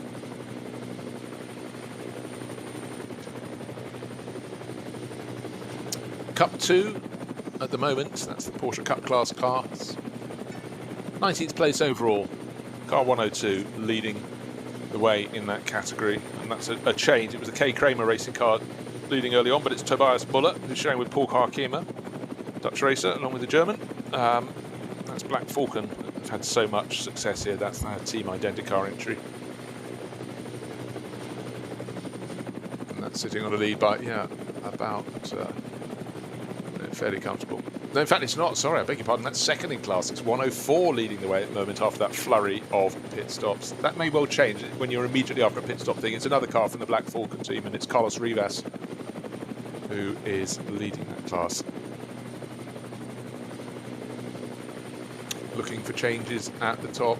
Dan Harper certainly responded. His last lap very nearly got below 8 minutes. 8 minutes, 0.6 seconds. So at least he's still in the fight, but he'll be handing over very soon indeed to Max Hess, one would presume, in the cycle of drivers. Conor De Filippi, obviously his last lap time, if one looks at screens, was not that quick, but that's because it included a pit stop. But certainly he has the fastest lap of the race, 7 minutes 58.487 seconds, which actually was set by his teammate Augusto Farfus, wasn't he, in that sort of fanfare just before the end of his stint. I'm going to add something else to this. Go on, Bruce, just to, as you're obviously getting to too much of a conclusion here, so I'm going to add a little bit further in. I want clarity. Well, I'm not going after that. That's your role. There's a possibility that the 44 BMW was told soon enough about its penalty as it went out that it only completed the GP lap and came back in again. That is a masterstroke. But let me absorb that and get back to you. Because it came in on lap 11 and lap 12. I don't want you peaking too early. Take your time. No. Well, I'm in the second half of the race. 40 minutes to go. Pace yourself, man. It's all about endurance. It's all about excitement, about passion. Perfect team. There you go. Endurance and excitement. Looking for the movers and shakers. Open a shop on King's Road, shouldn't we? Endurance and excitement. We have now moved back to 1980. Exactly. Depends which way you turn out of the door, left or right. So, just trying to see if anybody else has got a shout in this battle against the 99 Rover Racing BMW. It's quick when it's on the track. It's got the bolster, the cushion over the BMW Junior team. But the big question to me is how close the rest can get. But the best of the rest at the moment is the 34 Walk and Horse Motorsport BMW, and it's just not as quick. Sammy Matty Trogan has taken it over for the third stint. It was started by Christian Cronjes, driven very well. Andy Soucek, very well. Now with Sammy Matty Trogan. But I'm just not seeing the pace out of that car. Maybe it'll come later in the stint, but I just think Rover Racing, with all their experience, have got this one pretty taped. Sort of come their way. But, you know, the Finnish driver, Sammy Matty Trogan, short in experience, but he's gaining it all the time since he came across from, you know, looking at screens and racing on screens to racing in the real world. Spent time working with the Williams Formula One team as one of their simulator operators, which is it's one of those jobs that actually is fantastic for people who are shouted at by their parents for spending too much time on the computer. Gaming, yeah, exactly. Yeah, yes. Yeah. What are you earning, Dad?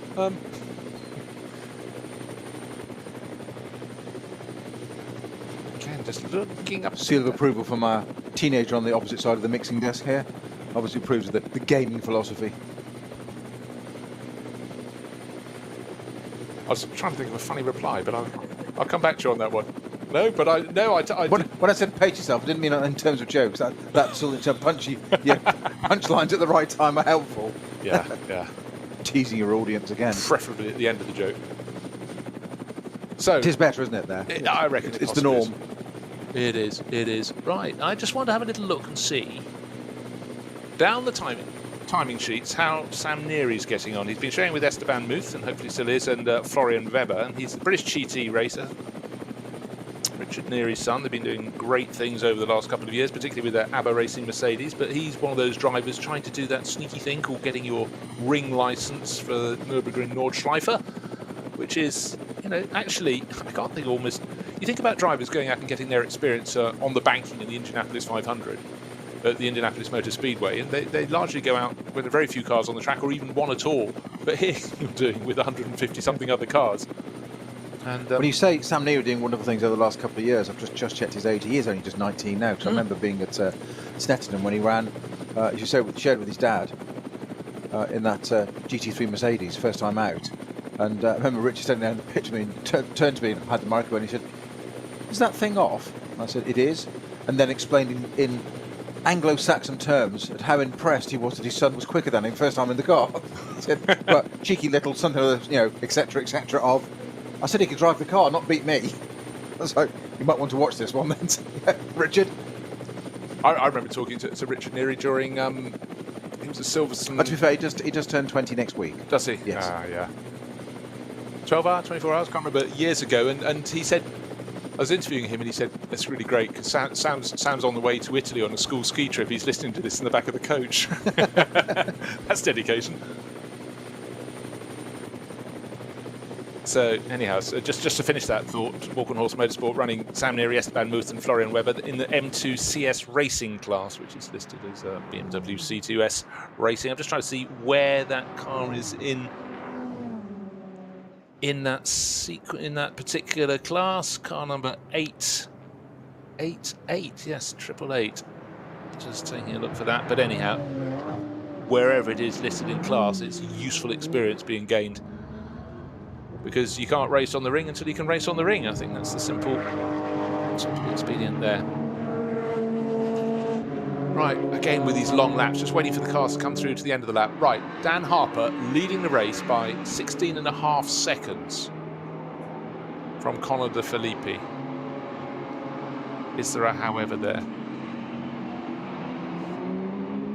I can't work out how that can actually have happened, because he's had more visits to the pits, he's had the drive-through. I know he pitted a lap.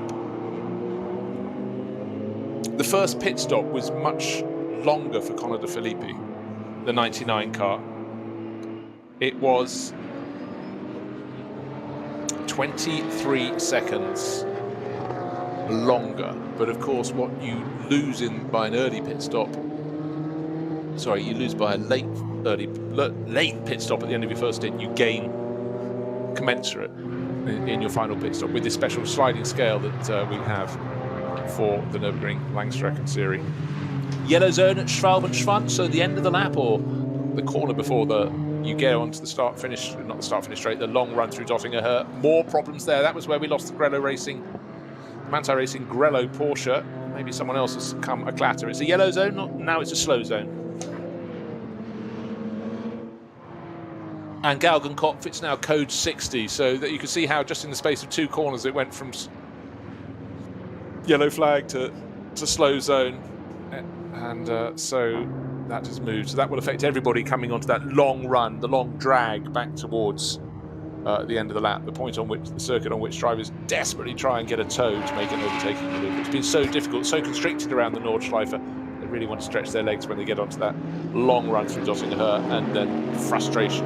That's the Huber Motorsport entry of number 25. The spinner on lap 1 at turn 1.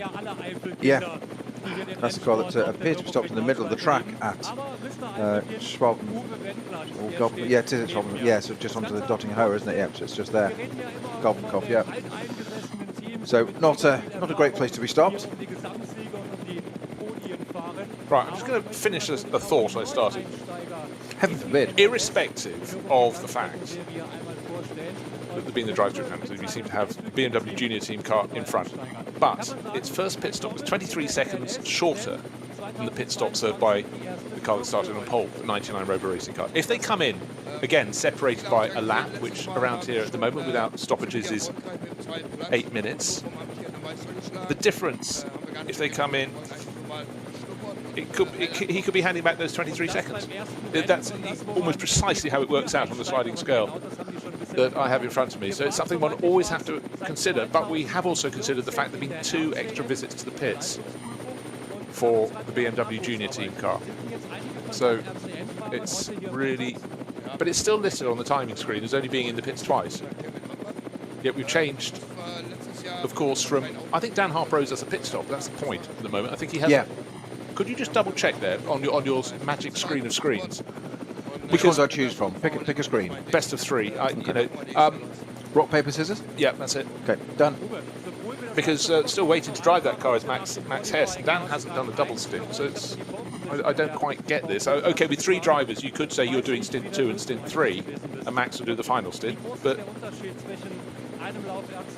look at other bits of paper. I haven't got number 44. It's listed as coming in since lap 12. Or was that 11 and a quarter? Well, exactly, that's my point.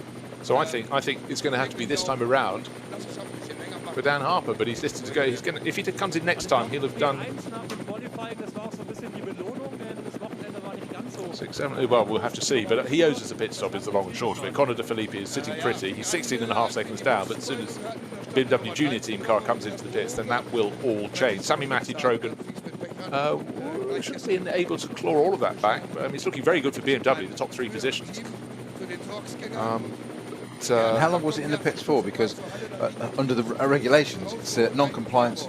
These are the exact words of the rule. Non-compliance with the minimum pit time will result in a time penalty, stop and go penalty, which will correspond to the amount of time below the minimum pit time inflicted by the car. Which was 1 second. Which was 1 second. So, if you weren't confused before, you are now. It's official.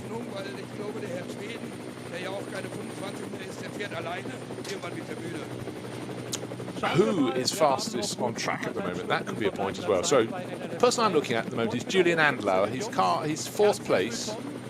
He's the 27 entry, the TalkSport WRT Porsche, so he's the best of the Porsche drivers. He is 6 seconds faster than the guy he's chasing down, which is Sami Trogan. He's about 22 seconds back, but only a handful of laps. He should be able to get on his tail if he can carry on with that margin of gain. So Sami Matti, the Finnish driver, is going to have to work very hard indeed.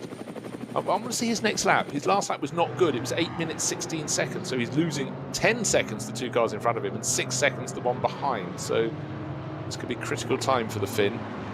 Julian Adenauer, fleetingly, was the youngest driver ever to compete at Le Mans. Was he born on exactly the same day as, hold on, an American racer that weekend? I'll come back to you on a second on that one. When he was at Le Mans and realised he lost out because his mother had him a little earlier in the day than the other one, on the side of the Atlantic. So he wasn't the youngest driver at Le Mans, but that's all going to be smashed this year by Josh Pearson, young racer who's come across from the States, racing with United Autosports, pushing it down to levels in which you and I, Snowy, were probably just dreaming about getting our first moped. Yes, hadn't even progressed to 4 wheels, still stuck at 2. I know. Glickenhaus still going there or thereabouts, down in 16th place. So it's good to have that bit of variety, but it's all BMW up at the front of the field. It's all Porsche in the Porsche Cup class. That keeps you on your toes, doesn't it?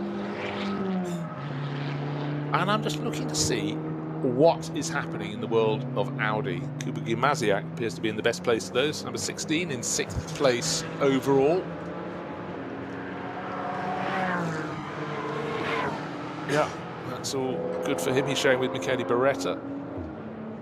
And the one who's out of sequence is the best of the Cup 2 runners. I fleetingly said it was 102 that had assumed position of dominance in that class, thinking what happened to 112, but I didn't look up the timing screen enough because 112 is now listed as 4th overall, but that will fall after its latest pit stop is served. But that was started and driven really very well indeed for Kay Kramer Racing by Moritz Kranz. It's now in the hands of Christopher Brook, and then the boss man himself, Carsten Kramer, will bring that home. But that dominating the Cup 2 class car.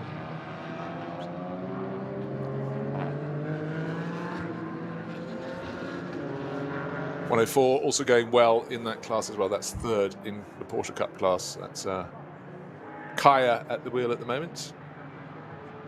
Just because, only because the car in front of it, Charles, has just dived into the pit lane.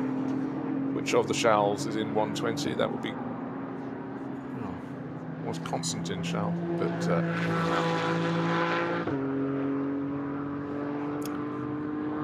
first to second, the gap is still, well, last time around the gap in terms of lap pace, we found the race leader was 10 seconds down on Conor De Filippi, but it's all of a jumble at the moment, so I really need Snowy for you to just constantly just see if we can have any further messages about the penalties that have been served by Dan Harper's car, because he took it over after that brilliant opening stint from Neil Verhagen, who, remember, was half a second down at the end of that stint one.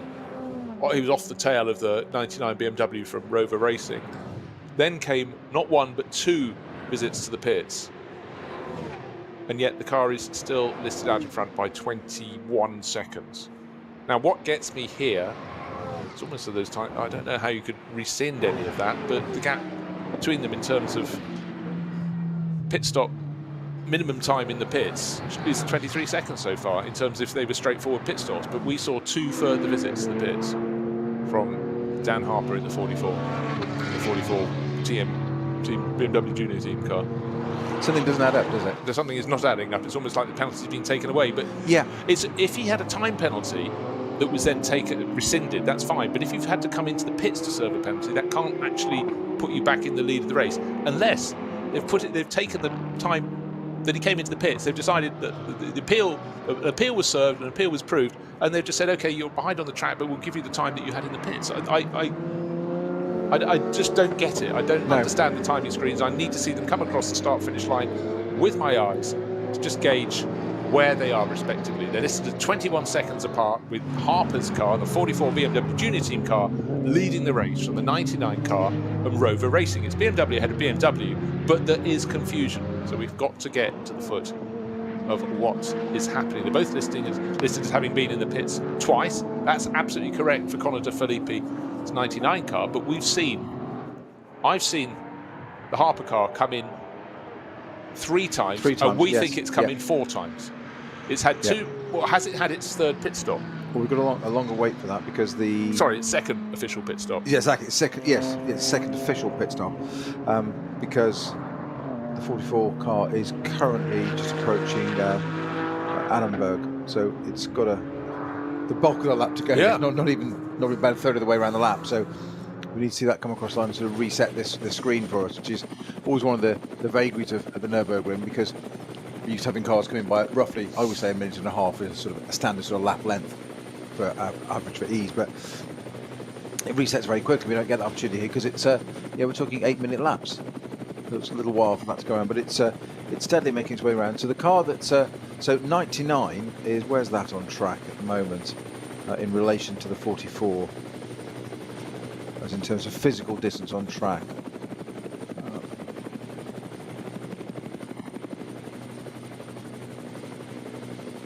Adenauer forced at the moment, coming to Metzgersfeld. So it's not huge then. So it's not huge. The other was at Arenberg just a few moments ago.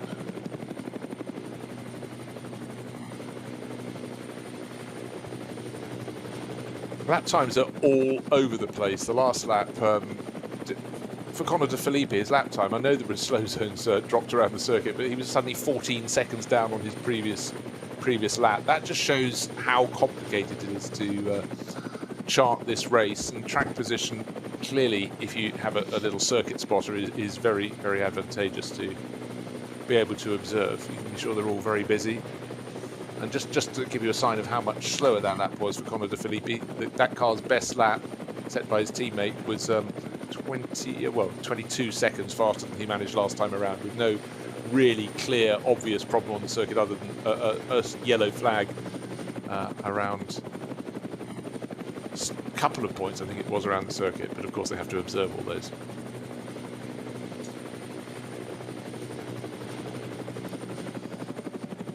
So the Cut 2 car, the interloper that was listed up in 4th position after its latest pit stop, has fallen from 3rd or 4th down to 16th place. That puts it still in the lead of the Cut 2 class cars, but not by as much as it was before, but clearly running a different pit stop sequence. Another car that's running a different pit stop sequence is the number 38 entry, which is a Dynamic Motorsports one. That ended up with lots of pit visits early on. It's had 4 under its belt, so no wonder Adrian Delina is down in 18th place overall. But it was Matteo Caroli who was at the wheel when it seemed to have a couple of extra pit stops in the first stroke second stints. So they'll be spending all their time just trying to catch back up again. But it just goes to prove that quite a lot of teams in this race have had their moments, had other people's moments for them in some way, and have fallen down the order. So it means some of those that started outside the top 10 should definitely get within it.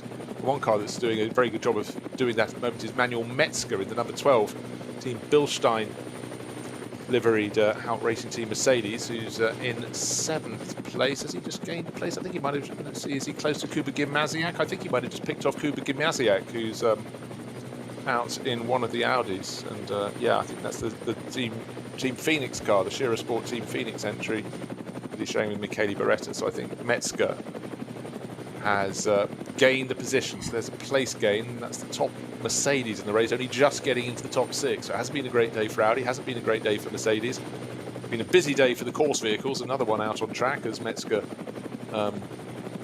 picks his way past it. But certainly that car that Metzger is sharing with Lukas Stoltz Started way down the order, was about around 15th place in that first stint, but going forward ever since. That's good to see from their point of view. Right, just going back to this number 44 BMW Junior Team car entry. It had its first pit stop after 6 laps, and it spent 2 minutes 34 seconds in the pits. Yeah? Yeah, that's the standard one. Correct. Then had another in lap at lap 11. Yeah. For 29 seconds. That's drive through. Correct. I think. It then had another one on lap 11 for 46 seconds. So 2 on lap 11. So correct. The and then suggestion. Then lap 12, it had a 2-minute 28 stop. Okay. So All right. its first stop is 2:34. Second one's 2:28, which will be right. But there's a 29 second and a 46 second identified by race control on the history of that car. This race. 2 on lap 11 is what I'm trying to get my head around. We've had a report. Someone suggested it did the Grand Prix, the half of the Grand Prix loop, and then came in again. Yeah. You allowed to do that? I don't know. I mean, this is my point. Have they advised? I'm just, again, always very wary on speculating, but have the team advised, because it was a second short, and they've had that ping to them and said, that's too short. As he's gone out, said, right, bring it back in straight away and serve a bit more. But is that allowed or not? So I'm trying to work it out. So did they say to him, bring it in straight away, not that straight away? Exactly. Well, no, complete the lap, mate. Yeah, the full lap. I know you're fast, but I didn't mean to turn around and come back. Car park space over here, number 44. Well, it's been I mean, it has been a day of considerable number of incidents out onto the circuit, and well done to those who made it towards the 3rd hour of this race, towards the 4th hour of this race. Good little battles in various classes, but out front we still have Dan Harper for BMW Junior Team, despite what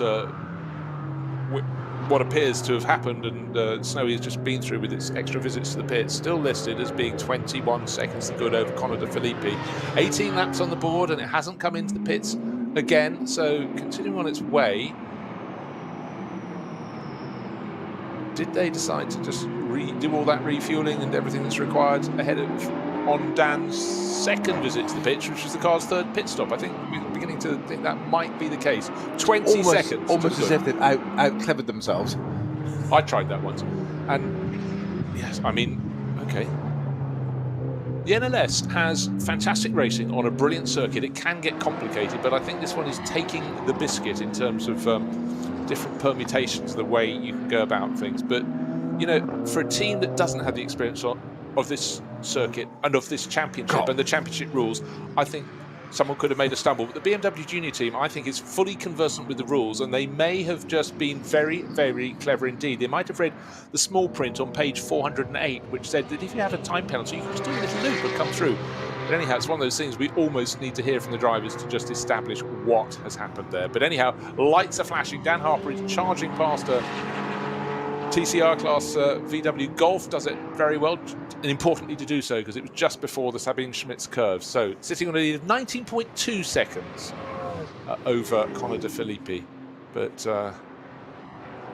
really it's the timing of these final pit stops that are going to be absolutely indicative of where exactly we are. It's only an eighth of a second they've gained there, because it was 20-something before. We might be about to have a place change. I thought Kuba Gimnaziak had already been passed by Manuel Metzger, but down the long straight through Dottingerhöhe they go, towing behind one of the GT2 class KTM crossbows they go, and the Polish racer Gimnaziak still just in front of Metzger, so Metzger hadn't passed him, but he's trying very hard. Doesn't manage to make it stick before Tiergarten.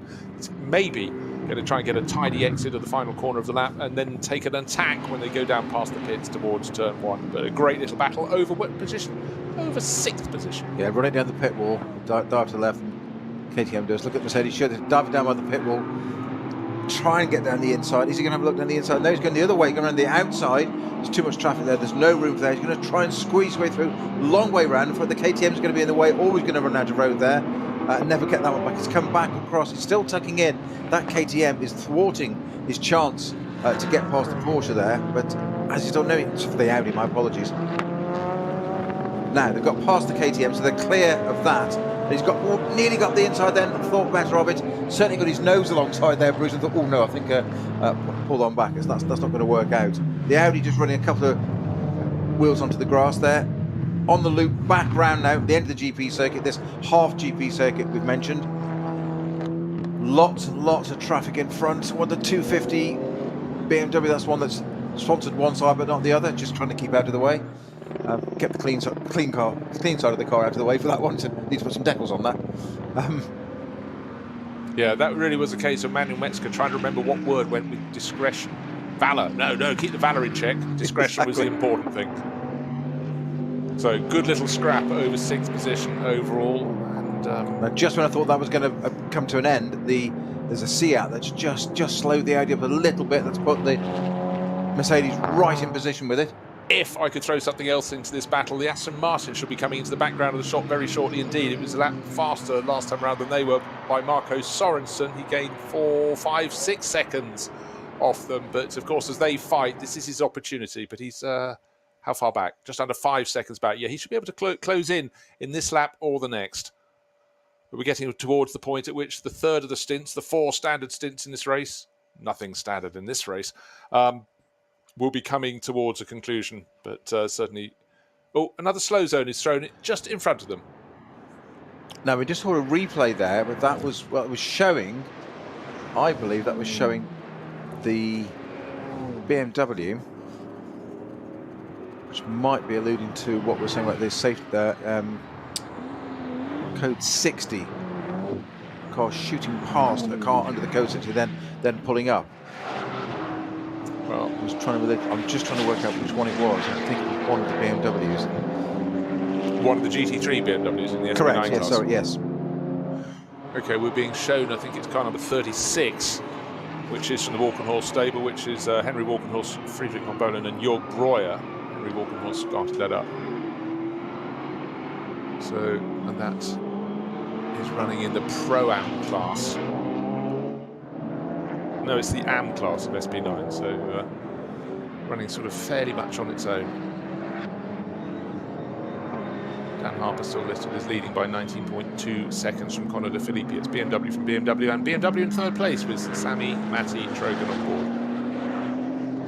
91st position overall, 3 laps down. There had been problems, and that's the car we were just talking about, the car in the SP9 AM class.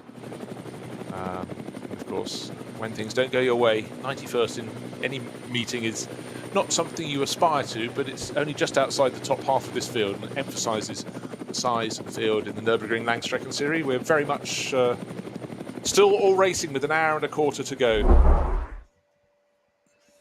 Du magst Sim-Racing, du liebst die Nordschleife und du bist zwischen 14 und 18 Jahren alt? Dann mach jetzt mit bei der DNLS Junior-Sichtung.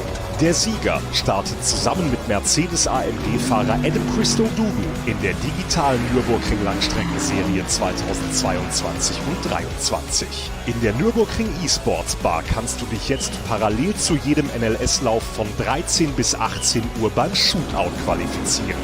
Vielleicht bist ja du der nächste Sim-Racing-Shooting-Star. See you then.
Nordschleifenmotor wird progressiv beschleunigen.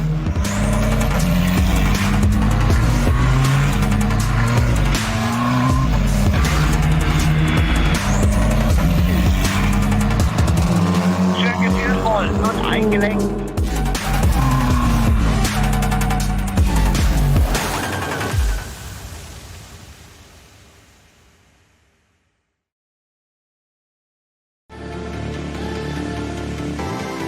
Jetzt Falkenreifen kaufen und Tankgutschein sichern. Weitere Informationen auf tankgutschein.falkenreifen.de.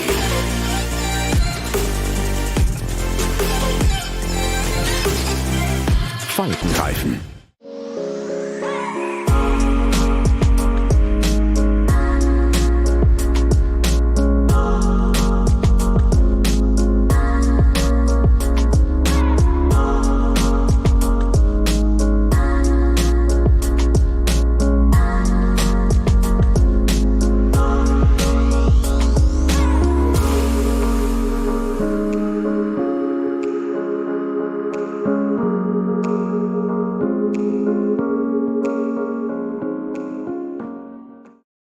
World's First Asphalt Watch.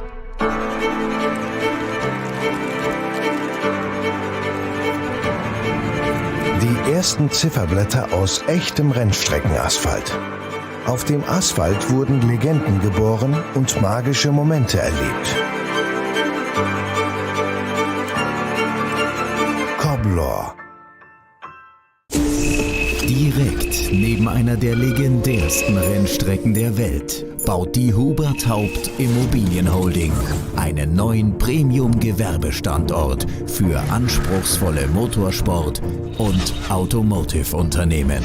Sichern Sie sich jetzt Ihren Platz auf der Pole Position.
Liebe Fans, besucht unsere Social Media Kanäle Auf Facebook, Instagram, YouTube. Twitter und TikTok.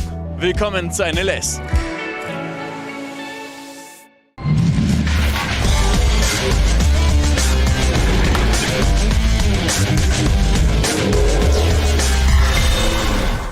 Be the winner.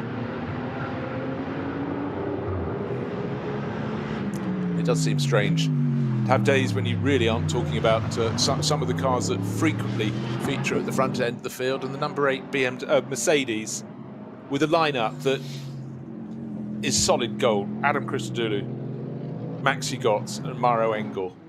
And to find that outside the top 10, Mauro at the wheel, third driver in that sequence. He's in 11th place overall. I'm sure he's lapping at decent pace, yeah, fairly decent pace, but he's 13 seconds down on the car in 10th place. That's a big margin around here, but the pink, white and BWT liveried Mercedes going well, but just not in the hunt today. Didn't get it together in qualifying. Qualifying was very much stop-start affair, as Peter mentioned at the top of the show, and the race has followed in that similar vein with incidents.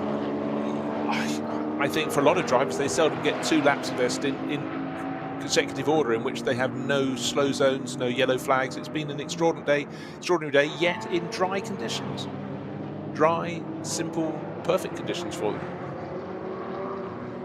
I'm still trying to work out this number 44. I don't want to, I'm going to say harper on about it. That's a bit too obvious, isn't it? Your point is absolutely right. On the right-hand side of the timing screen, it says pit stops 2.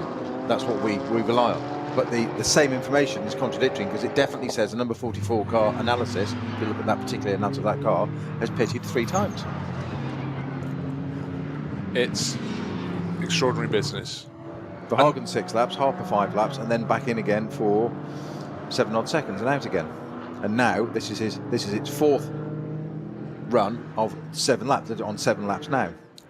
Yeah, I mean, there's still logic. 3 drivers in the car, yep. So if you run the sequence for Verhagen, Harper, and Max Hess to bring it home to victory, well, of course, that's the sort of plan. But we have had these moments, and I keep looking across to Peter's 45 timing screens, and there is definite sign of the other visits to the pits. They're just not listed on other timing screens, so things can be confusing. I am going to branch away and have a very quick look if I can find another source of timing screens. I really think it's been a fabulous day for BMW. It's just simply trying to understand the ramifications of the BMW Junior team.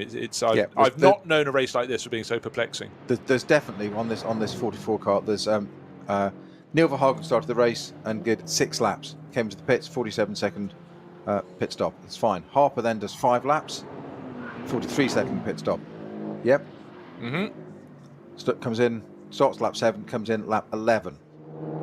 There is then an in and an out, start and end, recorded by race control for the 44 BMW Junior Team car, Dan Harper at the wheel, of lap 12 for 7 seconds. And now he's on this stint, which started at lap 13, in progress still. Which would, because he should be finishing. I would predict that Dan Harper is going to bring this car into the pits on the end of this lap. So it might just be, Bruce, that this all works out when these two complete their next pit stops, because the second place car, De Filippi, he completed 7 laps. Augustus Farfus 7 laps, and De Filippi is 5 laps into his stint now. Right. Whereas Dan Harper's on 7 laps into his already. So Dan Harper's unlikely to go for an 8th lap, I'd have thought, in that car. It's probably coming in at the end of this lap. If he can go to an 8th lap, then that will bring it's got a bigger fuel tank than we thought. Yes, it's a miracle. Yes. Right, also fills very quickly by the look of it. I just looked at another timing system, and Dan Harper's car, the 44 BMW Junior Team car, is also listed still with 2 pit visits, whereas intelligence, or maybe the eyes in our head, sometimes suggest that it came in more. And so this one could keep us entertained right to the finish. But we're going to find out fairly shortly, because Dan Harper, the leading car, is just coming out of the Dottinger up the Tiergarten, and will be diving for the pits, I'm surmising. I'll be amazed if it doesn't. And indeed, straight over to the right-hand side, into the pit lane. So Dan Harper brings the 44 Junior Team entry into the pit lane. This is his... Is it his 3rd or his 4th stop? Well, I did ask you before the race, just keep an eye on Dan Harper, and you know, it's been busy, hasn't it? He's made it all about him, hasn't he? Thrown us all into confusion. Wait. So, straight in. Car up on its jacks. Drive. There is a driver change, and it... just trying to see who's going to go into that. It is... It'll be Max Hess going in. Gone into it, yes. And the Rover Racing car goes on for another lap. Now, bear in mind that their pit stops will be, providing this is a clear lap, 8 and 9 minutes, somewhere in that margin. And that can be a difference of 23, 24 seconds. Yeah, the lead, he's only completed 6 laps now, so he got another lap in hand on that one. If he can do that and one more, if he can stretch it to 8 seconds, 8 laps, then that will be in the bag. I think caution when you're sitting on a potential advantage will be enough. But it's still possible, according to the time screens. This is all fair and square. But I simply haven't known a race like this forever, where we have seen extra runs through the pits. We haven't seen astonishing laps that could gobble up that time deficit. and still the Dan Harper BMW Junior Team car ought to be just about in the lead of this race, where with those extra pit stop visits, when all these final pit stops are done, it shouldn't be in with a shout. It should be running for second place, but it is potentially going to come out in the lead of this race, or if not, very, very close to 99 Rover Racing BMW. And it's really very, very hard to fathom. It's much easier to read the fact that these two cars are dominating the race. They had that early advantage in the opening stint where the slow zones sort of worked to their favour and not for anybody else like Kevin Estra, who was originally in their wake but lost a whole load of time. Then he started making it up, of course, and then the car handed over, the Manthey Racing Porsche was handed over to Fred Makiavicki, who had that moment where he misread a moment on the track going through Galgenkopf and clattered the barriers there, going past a Porsche Cayman that probably sort of wandered a little bit out into his path, but suddenly the challenge was taken away, and it really has been unusual, almost unique in the Nürburgring Langstrecken Series to have two cars make a break at the front like this and fight so hard. However, all at the same time, there is confusion. I wish we could sort it out and have absolute clear information for you on this, but what our eyes have seen are not being echoed by what we're seeing on the timing screens, and that is really very difficult. And not on the timing screens, but you delve into the matter deeply, as Peter has been, and it almost becomes more perplexing. I feel I've rather let you down here. I've not been so busy delving into that. I've not really supported you. I do apologise, Bruce. Are you back in the booth now? No, I've been sitting here twiddling my thumbs, but no, you haven't. You've been diving very, very deep. I'm convinced it's completed a short lap. The 44 car. Convinced it's done it just by looking at the times in and out. But and however, short lap or not, but I still can't see how it's managed to make up the extra time of even coming in to do a short little loop through the pits. I say it can't have say that the short lap. You know, you go down through the first 3-4 corners, you double right, then go down up the hill through the Vidal chicane and then turn into the pits. That's not just losing 20 seconds. Doing that and then having to do it again, you're going to be losing a minute. So it simply is confusing to me, unless somewhere someone can find out on some timing screen or other information screen that we haven't stumbled across, how you can shift time.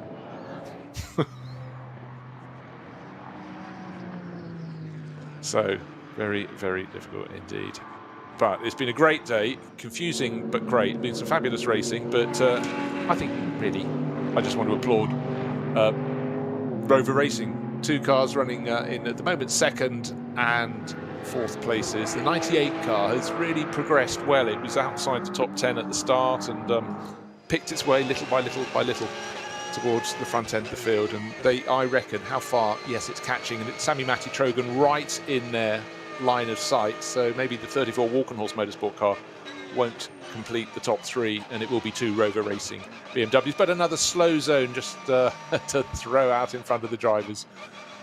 On the brakes, riding on board with one of the Porsche Cup class cars. That's car number 102, and minding its own business, pressing on Team Black Falcon Team Identica, Paul Harkamer and Tobias Muller, and suddenly having to slow right down, catching the back of a Porsche Cayman, not clattering it though, that's good. More, of course, rescue vehicles out on the track cleaning up incidents. They've had a very, very busy day. I mean, we haven't had big clatters. We've had small cars sliding off in a small way into barriers and clipping the back of others, but and apart from the wheel, right rear wheel coming off the number 53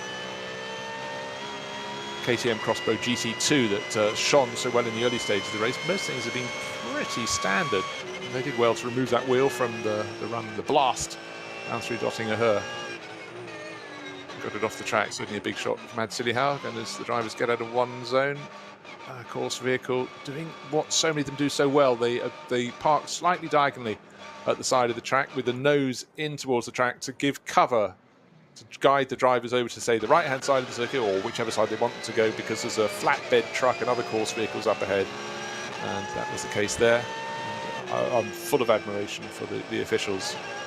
For the Nürburgring Langstrecken Series, they have a difficult job, and certainly communication is a phenomenal thing, and it's clearly very, very well done, Peter. It is. Talking communication. There, I can't even say it. I tried that once. That's a great phrase. And talking of communication, you can't even say the phrase. Extraordinary. I've gone old school. Did you send a letter? Well, not quite.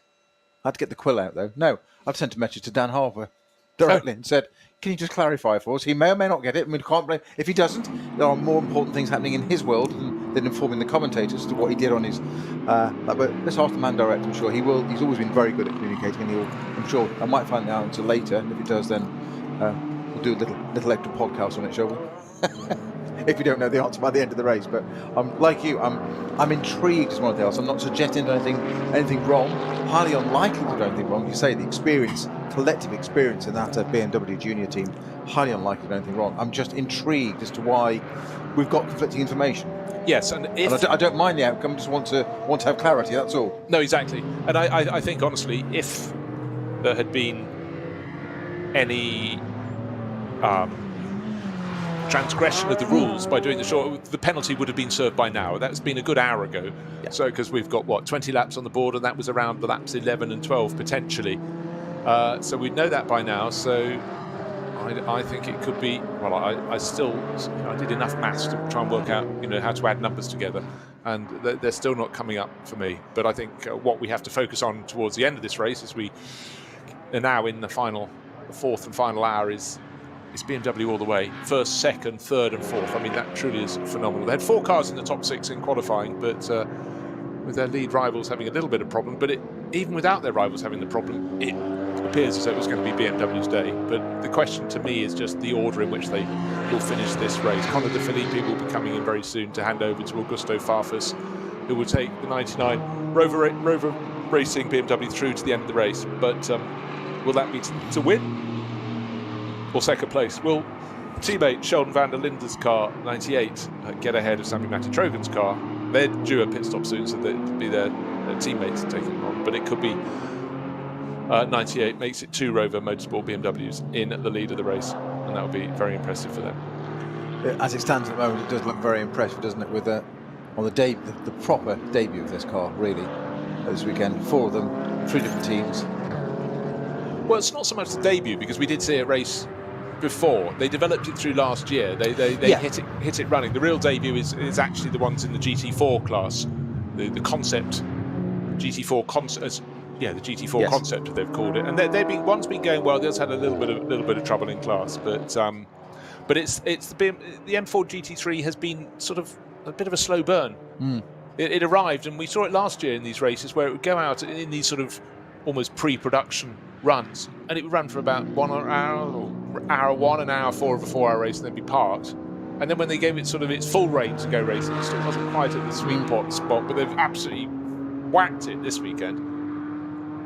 So far, with just under an hour to go, we do have a code 60 at Kellenhard at the moment, but I can't see a vehicle off there at the moment. From Marshall's Post 104 through to 108, being 108A being green and clear. Well, another lap goes on the board for the 99 BMW. Conor De Filippi, well, I could tell it wasn't coming in that lap because Augusto Farfus was standing with the jacket on rather than just his race overalls. He may be, he's about to strip it off now. He's got, the car should be back around in just over 8 minutes' time, but that means it'll be making its final pit stop after 22 laps.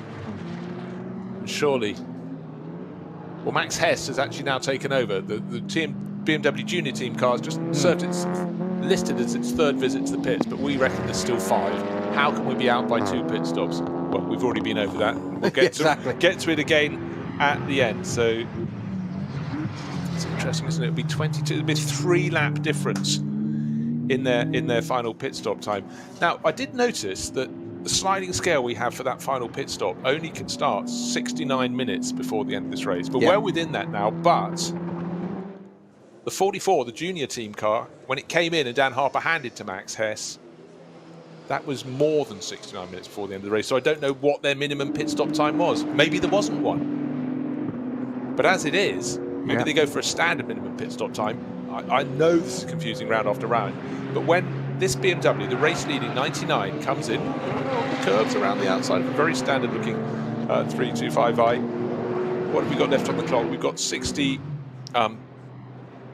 It'll be 52 minutes left, but he's got about another 6 minutes until he gets round towards that. So that'll be 48. His pit stop would be 302 seconds. It means nothing, but it's only how long the pit stop is relative to anybody else's. But I think their track position should be sufficient for them to be galloping off, because their lead without the pit stop is 1 minute and 10 seconds. That is over the BMW Junior Team car. No, it's not. In fact, that's over the Walkenhorst Motorsport car, number 34. Sheldon van der Linde into the pits in the 98 BMW Rover Racing M4 GT3. While he's doing that, teammate Conor De Filippi absolutely charging. He knows his race is almost run. He's got to get it back to the pits and not hit the back of that Renault Megane that was just in front of it, and then hand over to his teammate. And his teammate is Augusto Farfus, still the owner of the fastest lap in this race, 7 minutes 58.487 seconds. Set right at the end of his stint, which was stint number 2. He'll be about to take over for stint number 4.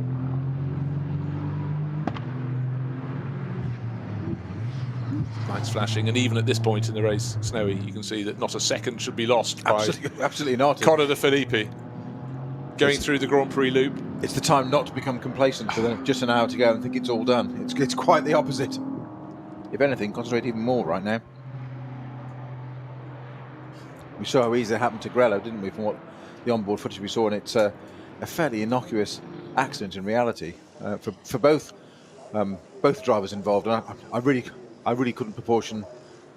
I don't like proportioning blame anyway, but I don't think either was any particular fault there. I think that was just genuine one of those racing incidents where a slight movement by one has been taken by surprise by another, not have quite the margin of error it would normally, and you know. And just to ended up in putting the car out. And yeah, it's actually just broken steering. That's all that's happened to it. Really, hasn't had a major incident, gone off, rattled down the barriers, and they did a little bit, but that's only because he hadn't got any steering. Yeah, that's at Galgen Kop, the exit thereof. So Fred Machiavicki not. Oh, now we just had Conor De Filippi. No, that's the other car, the sister car. Sheldon van der Linde very nearly hit another car as he pulled into pit lane. Sometimes you get a bit of. That was the 488 BMW that was then going to its pit box to then just swerve in front to take its pit box quite rightly, and you've suddenly got a rather large BMW behind you. Almost alongside you.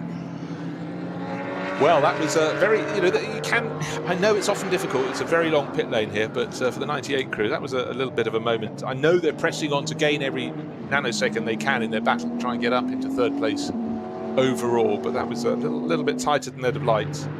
Sheldon van der Linde, I think, stayed on board. Yeah, he's doing the third and fourth stints in that car. This is a 4-hour race. It's the second one of the year. It should have been the third, but 2 weeks ago, midweek, it was decided the snow that was already on the ground meant with more snow forecast for the weekend ahead of them, that round 2 shouldn't be held. And a late season date has been added in November to conclude this year's Nürburgring Langstrecken Series.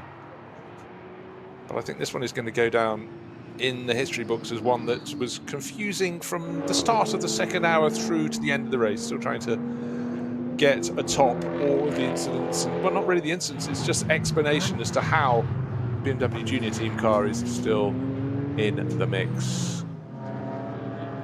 And my timing screen has suddenly been... Oh no, of course, the others still have to make their final pit stop, because right now, down in 9th position overall is where Max Hess is.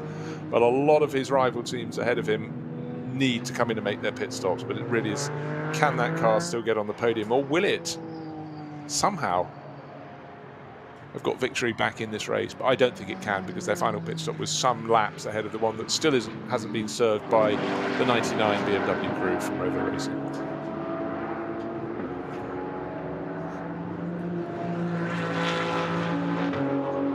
So it's been a dry day, great weather day, a spring day on the Nürburgring Nordschleife. It's BMW all the way. The question is which, and perhaps at the end of it, how. I think it's something I'm going to have in my mind. I've never been quite as perplexed as to what has happened with extra visits to the pits. The one thing that is absolutely sure and obvious is that the Rover 99 BMW from Rover Racing has been driven supremely well. Conor De Filippi, almost at the end of his second stint, he started from pole position, challenged into turn 1 on the opening lap, but held off the challenge from BMW Junior Team, but fleetingly fell down to 3rd place, then 4th place, then worked its way back.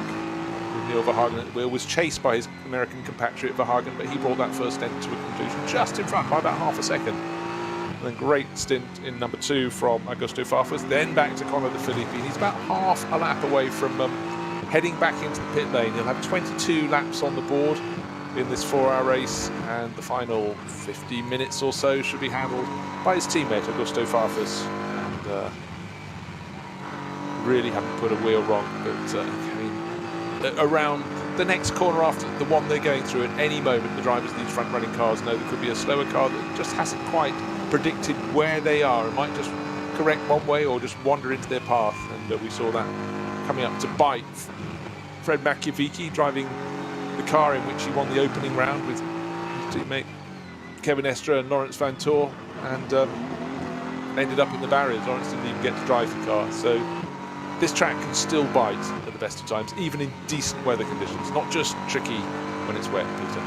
Well, so it's the one element that hasn't thrown at us today is the weather.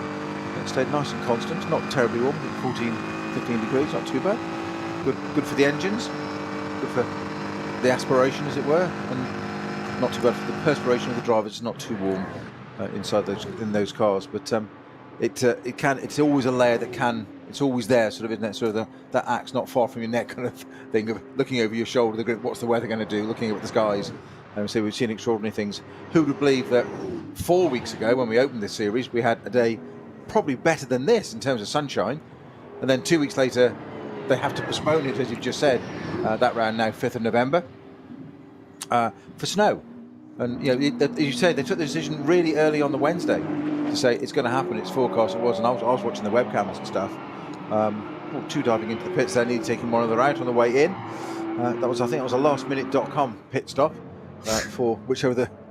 I think was that. It was Conor De Filippi. Yeah, it's Conor De Filippi. Yeah, very last minute. Just going past a Porsche Cup class car, so just marginally faster. But again, a foreshortening thing. We knew he was due in. 22 laps on the border. In fact, I'd already written his car number down. I think it would have been felt a little bit more than marginal in the Cup class car when that rather large winged BMW chopped across your bow. That was a warning shot across the bow, if ever it was. But we did say that Conor De Filippi is trying to shave every last tenth of a second. So even on his in lap, at the end of his second stint, he was still trying to do that. Again, it probably wasn't as close as it looked, but certainly there was one car moving past and across the nose of another on the way into the pits. We know now it was the 99 Rover Racing BMW. And you know what? In many ways, that goes to prove that the timing screens, as much as they've confused us, goes to prove that Rover Racing don't think there's a second to spare in this battle against the BMW Junior team. If they're going, it's fine, it'll all settle out, it'll all wash out with the time penalties from earlier on. Clearly it hasn't, and clearly BMW Junior team somehow, despite not having been any faster on the track, maybe the odd 10th here or there,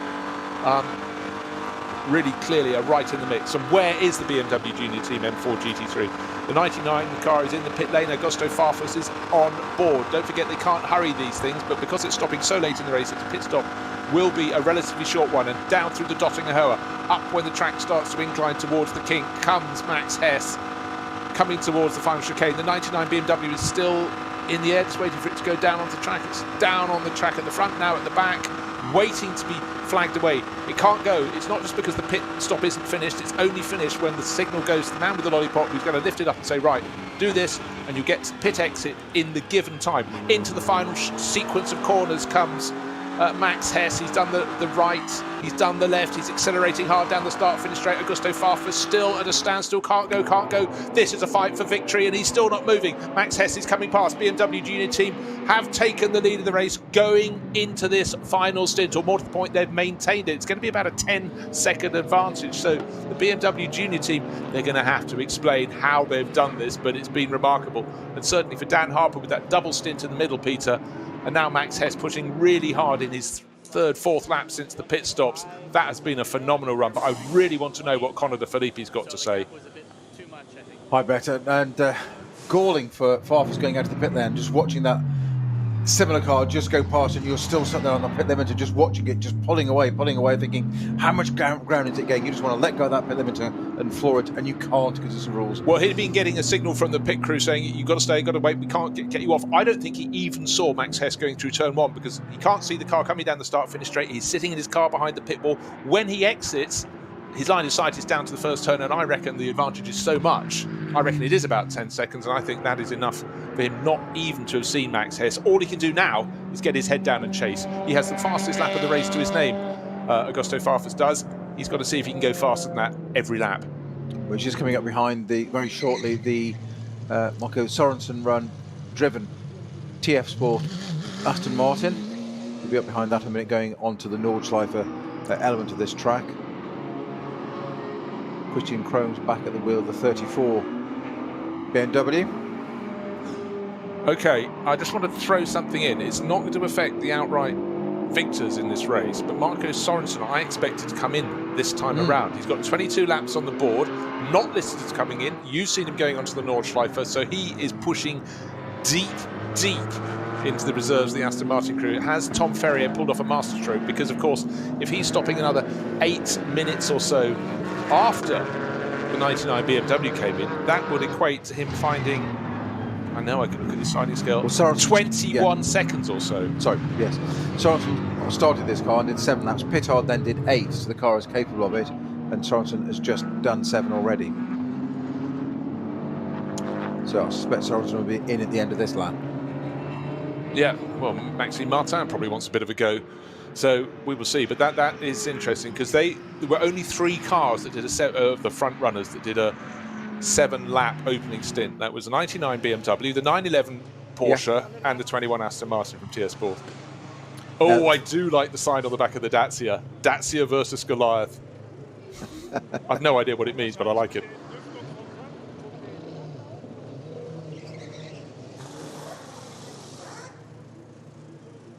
That's a tantalising thought of Maxime Martin in that Aston for the last 30 minutes. Fresh driver, fit, match fit, ready to go. Hasn't been in the car all day. Man of his calibre, jump into that Aston. Is there some overtaking to do? Oh, yes, goody. Well, can you put some slower cars in front of me, please? Now we've got somebody with some very slowly coming down the Dottingerhoe, actually into the dip where we had the wheel from the KTM before it is getting up the rise. There's quite a dip there on the last half of that past the left-hand king. And something travelling very, very slowly there. Didn't have time to get eyes on it, but as soon as we find out the number, we will let you know. I think it was a Porsche Cup 2 class car. Couldn't quite tell. It's a fairly good guess, isn't it? If you say it's by, I think it was a Porsche or a BMW, you're going to get close, aren't you? You're getting warm. I was going by the shape of the wing mirrors before it disappeared into the dip. I didn't realise you were that advanced spotting, sorry. I thought you were just going for a make. I think they were yellow. Yes, they honestly. Were. Day glow. Yes. Highlighter colour. So, of course, looking at timing intervals, we won't get the gap between the BMW Junior team, M4 GT3, and with Max Hess on board and the chasing Augusto Farfus until the end of this lap. And I confirm that your spotting skills remain intact. It was a Porsche. It's number 411. And it's the V6 class entry. It doesn't have a team name, actually. It's just the drivers. So Rings, Sebastian Rings, Jackie Stewart and Alexander Gapkin. Them again, eh? It doesn't have a, on my digital one, I'll have a look in the hard copy, the printed one, go back to the old printed bit. Yeah, it doesn't have a team name. No, it's quite a lot, quite a few. Sebastian Rings and Alexander Koppen. But they also had Prudis in the car as well for this race. But it's travelling very slowly on the Dottingerhoe, making its way back. You know what I... Oh, yes. Was that a different one? Because the 411 actually is further back. In fact, it hasn't even reached the king. Whereas the one we saw on the camera was the other side of the king, wasn't No, it wasn't. It was before the king. It was, okay. It was in that dip, but that goes to prove that was about 2 minutes ago. Really, it's limping home slowly. The Glickenhaus is still going, which is good to see. Thomas Much, but he's down in, well, the order will move around a bit. He's in 16th position. It's sort of been very much where that car has been through the course of this race, but nothing much has changed. But again, good mileage. We'd like this Glickenhaus to be at more and more of these events. It's a mate that's had such affinity with the long distance races on the Nürburgring. The car looks absolutely fantastic, and it's great they're keeping this going alongside, of course, their World Endurance Championship charge. Right, directly from the horse's mouth. Finish this now. His number on the the screen at the moment, car number 44, Team BMW Junior Team, and Dan Harper speaks. And he says, nope, no short lap. I served a drive-through on lap 11 and then one full lap and boxed again, pit stop. On lap 12? Yeah. Okay. That's from the man who's obviously got out of the car, so he knows what he's done. Okay, well, what that goes to prove is the time they lost driving through for a drive-through penalty hasn't cost them that much. Exactly. So let's say they lost, sake of argument, 25 seconds. They have managed to claw that back and be in front. Thank you very much, Dan Harper, and well done for sending him that telegram. That really was very, very useful indeed. So BMW Junior Team and Dan Harper have won here before. It looks like it could go their way again, but the margin is going to be dictated at the end of this lap, at the end of lap number 23. We've seen on track when the 99 BMW from Rover Racing exited its pit stop, Max Hess in the BMW Junior Team entry, car number 44, was in front. Not just by a few seconds, we think by about 10 seconds or so. So galling as the Rover Racing team sat there. But right now, the 44 car charging down the long run through Dottingerhoe up to the climb. It will go in a few moments. Track is level. Now it's starting to rise up towards the kink, and then the arrival at the Tiergarten sequence of corners that lead cars onto the start-finish straight. A good bit of a tow being achieved from the Aston Martin. Car number 21 owes us a pit stop, though, surely. Only 2 pit stops served so far, so Aston Martin in front, so it could go back. If it stayed in front on the track past the pits, it would be another lap led by the Aston Martin, but they've been having the longest pit stop, longest lap sequences of anyone. The Aston Martin dives into the pits, but their pit stop, well, they're only right at the minute, 34 minutes left in this race. That's going to be a short pit stop relative to its rivals, but how many will get past before it exits the pits? The 265 seconds it has to be at a standstill. Certainly the 99 BMW has come through. It's even flashing its lights because I've mentioned its number. But the gap, 5.6 seconds is the gap between Max Hess and Augusto Farfus. Not the 10 seconds I thought or feared, but anyhow, let's see how they settle down. Hess's tyres will be a little more tired come the end because their final pit stop was 3 laps ahead of the number 99 car. So no seconds to be lost by the race leaders from BMW Junior Team. Max Hess, lights are flashing, goes through the cut-through on the Grand Prix loops. Got to say it, Cupra in front of him. Should be able to get past before the track suddenly bends to the left. Does so well indeed without having any compromise there, Snowy. Absolutely, just it's foreshortened. You just never know. You say, but just clean, tidy, job done, carry on, relentless, metronomic almost. That was so 5.5 seconds. It's going to be a bit more than visual soon, isn't it? For these two. It is, and I really think the element about 3 extra laps for the BMW Junior Team.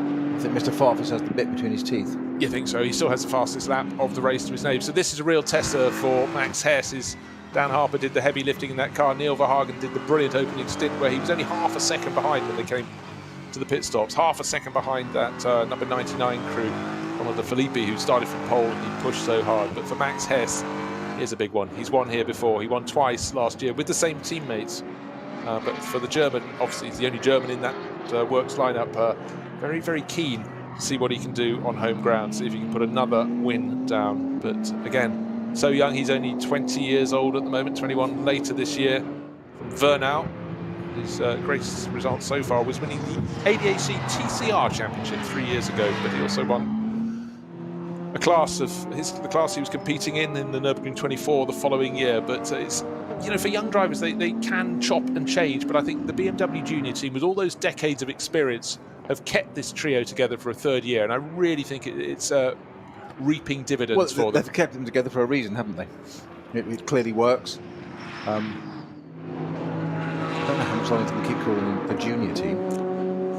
Yes. There must be a threshold. There must come a point at some stage where you're not regarded as a junior anymore. You're actually in the BMW Big Boy Team. Yeah, but it's a sign of the times. Back in the mid-1980s, mid to late 1980s, I remember the BMW Junior Team had the likes of Roland Ratzenberger, who I know was 25 at the time. They all were, because they simply didn't, get so much racing under the belts when they were teenagers. It's pure and simple. Well, certainly not at this level. No, karting, well, a bit more karting by then, but as you say, TCR type stuff, yeah, but certainly not in the top category in those days.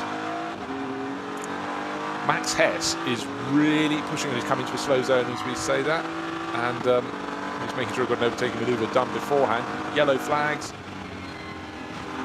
and out of the slow zone. They can come at you almost out of anywhere around this circuit, and I think the whole point, Snowy, is as you look at the drivers around certain really twisty parts of the Nordschleife, the drivers already sort of planned their route. They've spotted a car, worked out what class it is and how fast it's likely to go into a corner, and then your overtaking plan is suddenly scuppered when you have to suddenly back out. Can't overtake it here. Wait. Have I seen the flags? Yes, I've seen the flags. Now I can go. Now I can complete that overtaking manoeuvre. And how much is that chap chasing me gaining? It's the thoughts it must be so hard to stay calm when you're in this hunt to the finish. Just over half an hour to go. But he knows he's being caught by a car on fresher tyres. But it's all part of the tools you've got in the armoury, isn't it? And you've just got to, as you say, settle down, concentrate on it, not get flustered, and just keep on doing the job. At some point you have to, as you say, if the car behind has got fresher tyres by a significant margin, the team will have informed you, they'll have said, this is happening, this is going to, you can't defend it. So there's absolutely no point in taking a risk, because you're still better off being second, and the result and the points for that and everything that goes with it, than you are throwing it off, trying to stop it coming wide, because you're defending the indefensible. What's the point? But it's very easy sitting here saying that, talking to you, Bruce. It's not quite the same when you're out there on the Nordschleife in a GT3 car. No, exactly. And the emotions do have a part in it. Long may that be the case. So they do have a case. Victory versus career glory, and longevity. But who knows what the BMW Junior team is saying? They're going, maybe we're being challenged by Rover Racing. We don't fancy that too much, and we're going to press on very, very hard indeed. But we're into the final half hour of this race, absolutely bang on now, and it's BMW versus BMW. And for good measure, two more BMWs filling the top four. So there we have it. How will it run out towards the end of the race? We're very, very close indeed. The chase is on.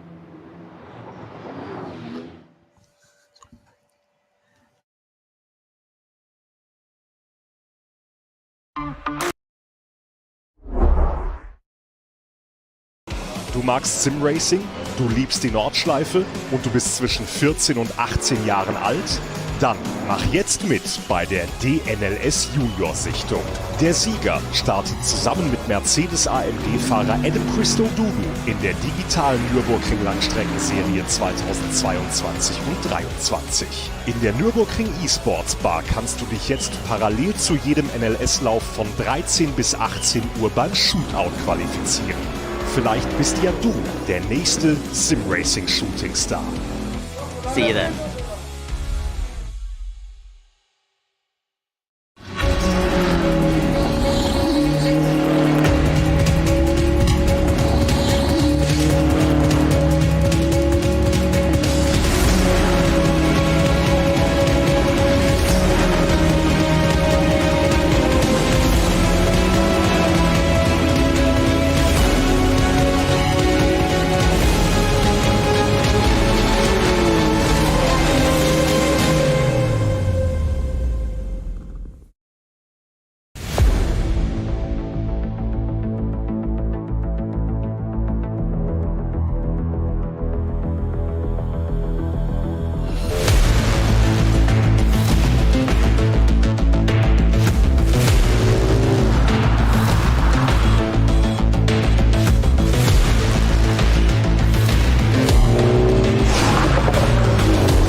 Können wir progressiv beschleunigen.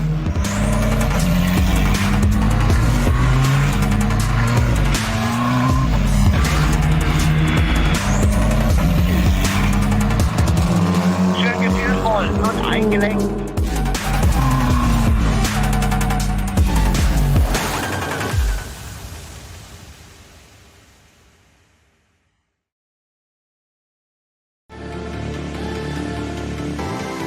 Jetzt Falkenreifen kaufen und Tankgutschein sichern. Weitere Informationen auf tankgutschein.falkenreifen.de.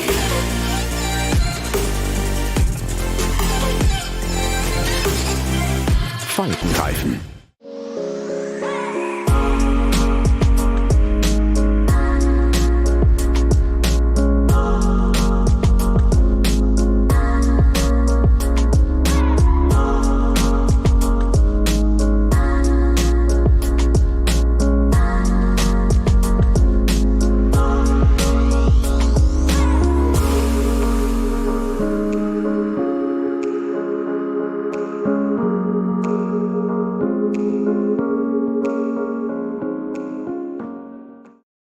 World's First Asphalt Watch.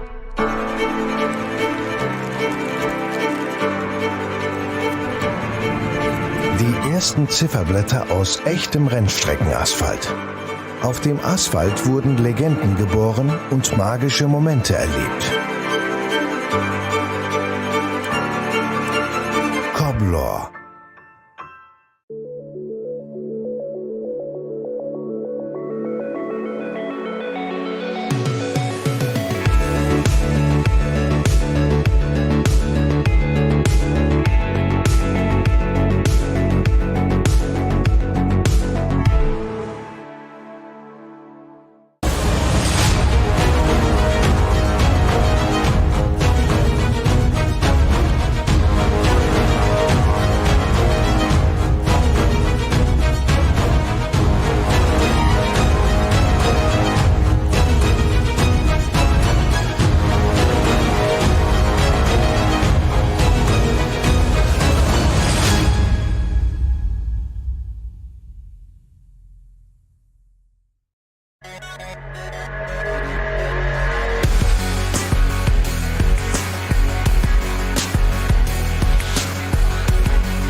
Liebe Fans, besucht unsere Social Media Kanäle Von Facebook, Instagram, YouTube, Twitter und TikTok.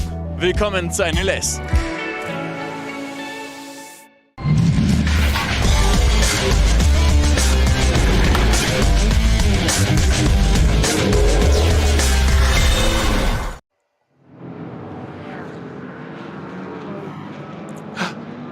Draw in the breath, look ahead, and what will it be? Will there be another incident that sorts this out? Will the track go to code 60 the whole way round? Will it go to slow zones on corners? All these thoughts will be going through Max Hess's mind, and all he can do is keep it clean, keep it tidy, and Augusto Farfus, all he can do is precisely the same, give chase. You've got that hat, haven't you, with all the permutations written in, you're just pulling them out and reading out what might happen. Did I get them in the wrong order? He did. He didn't follow the script, dear boy.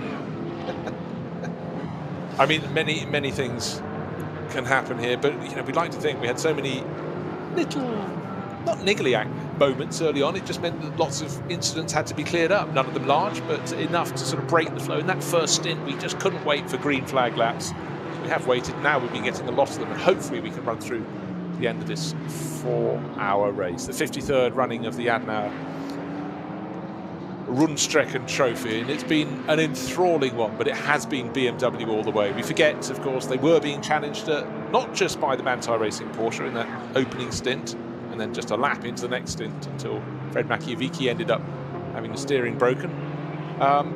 but there's been other sort of roles as well. And that True Racing KTM Crossbow GT2 stuck with them. We thought, qualified well, it'll fall back, but it rose to 3rd place, got ahead of the Manthey Racing car with Kevin Estre on board. So that was really mighty for Tim Heinemann, but then it fell back, and then it fell off. Well, it didn't fall off the circuit, but the wheel fell off the car, the right rear wheel. Came off just as soon as Mads Siljehaug took it over, and then we thought he deserved the bravery prize of the race for having it fixed and then going out all over again. So clearly the team had to be very clear what it was that caused 4 wheels to become 3. So out he went, but obviously that took it a long way down the order. The sister car, the 52 KTM Crossbow GT2, is, for example, in 30th place overall. And one would have to scroll back some distance further down the time charts to find where 53 is, but it certainly made its mark, and it showed it could lap not just when it qualified, but it could keep that pace together, certainly for that opening stint. Very impressive indeed. As I scroll down and down the screens, tiny screens, to try and find how far down that KTM is, but I'm down into the 120 something and I haven't found it. But meanwhile, at the front of the race, we know there's a 10-second advantage for Max Hess over Augusto Farfus. That's the battle for the lead. What will the interval be next time around? The 99 giving chase. Augusto Farfus for once has been a clear track ahead of him. The blue sky at the start of the day has turned a little bit grey, but it's dry, only fine weather clouds up ahead. Farfus is really pushing towards the end of the lap. Delighted to find no cars immediately up in front of him, and pretty much coming on to the Dottinger. No, a few more twists and turns to get there, but the track opening out. Schwalbenschwanz. Okay, I thought we'd gone through Schwalbenschwanz. No, you were close. But if I took that approach and I hadn't got to Schwalbenschwanz, I thought it was all straight from here. That would have been a disaster, but through Schwalbenschwanz it goes, and then Schwalbenschwanz, do it once. as it feeds through to Galgenkopf, was indeed so. Where, of course, the incident occurred that had the Manthey Racing Porsche going to the outside, then outside a little bit more, and with broken steering, couldn't get around that corner. And right now, the 99 Rover Racing BMW negotiates it, no trouble at all, past a couple of cars in the lower classes, and is running up the straight on his own. But is he closer to Max Hess, or has he fallen away? And lap times last time around, not enormously quick. In fact, his best lap of the race was 21 seconds faster than he managed last time around. But now the heat is in the tyres for the 99 BMW. Lights being flashed behind. It's another BMW coming up. It's oh God, big. There's dust down on the circuit as Max Hess goes through. He's through the Tiergarten twist, but as he got into them, he went on to some. I thought it was an engine failure for a second. So did I. The camera suddenly came to the race leader. In the background was the flashing headlights of Augusto Farfus. Right, 25 laps on the board. The gap between them last time was 10.192 seconds. I sense Farfus may have just closed in a tiny bit. Let's wait and see. He's coming over the start-finish line now. 6.7 seconds, so he found 3.5 seconds there nearly. But look at the time. They both 7:55.525. better than pole. Max Hess, exactly, 2 seconds quicker than pole. Max Hess has just done a 7:58.9 to cross the line, which is the fastest lap for that car on the race. And as soon as we looked at it, went to process it 7 seconds later, or just under 6.7 seconds later, Albert Farfus said, well, I'll take another 3 seconds off that. Right, we've got 18 minutes left in this race. That's 3 laps. They're on to the final 3 laps. That is what they can manage. But extraordinarily, particularly for the 99 car, towards the end of that lap, for the Rover Racing BMW, for Augusto Farfus, he had clear track ahead of him. You sort of sense if you're treated to an enjoyable sight of clear tarmac ahead of you, chance to pick your line, next time around you won't. You'll have gaggles of cars. But certainly I think that may have aided his chase down of the race leader, but clearly his car is on sweeter rubber, fresher rubber. Max Hess, how much is he hanging on? He's a little bit cautious as he goes towards the end of the Grand Prix loop and then doubles left to the Sabine Schmitz curve, and there are no cars between them. How has that happened at this point of the race? We started with 153 cars, and suddenly this is absolutely magical. This is exactly what Augusto Farfus wanted.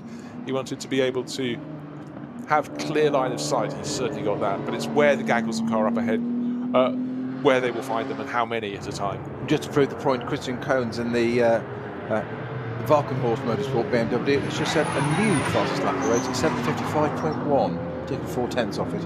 He's a minute and 12 seconds down on. It's irrelevant. He's the fastest man on the circuit. No, exactly. That's all that matters to him. No, because when the bar came across the timing screen, I thought that's funny. When they go in the pits, he shouldn't be coming in the pits. They get a red one, but this is pink. And I thought, oh, it is pink, right? Oh, 55.1. Well, that's very impressive.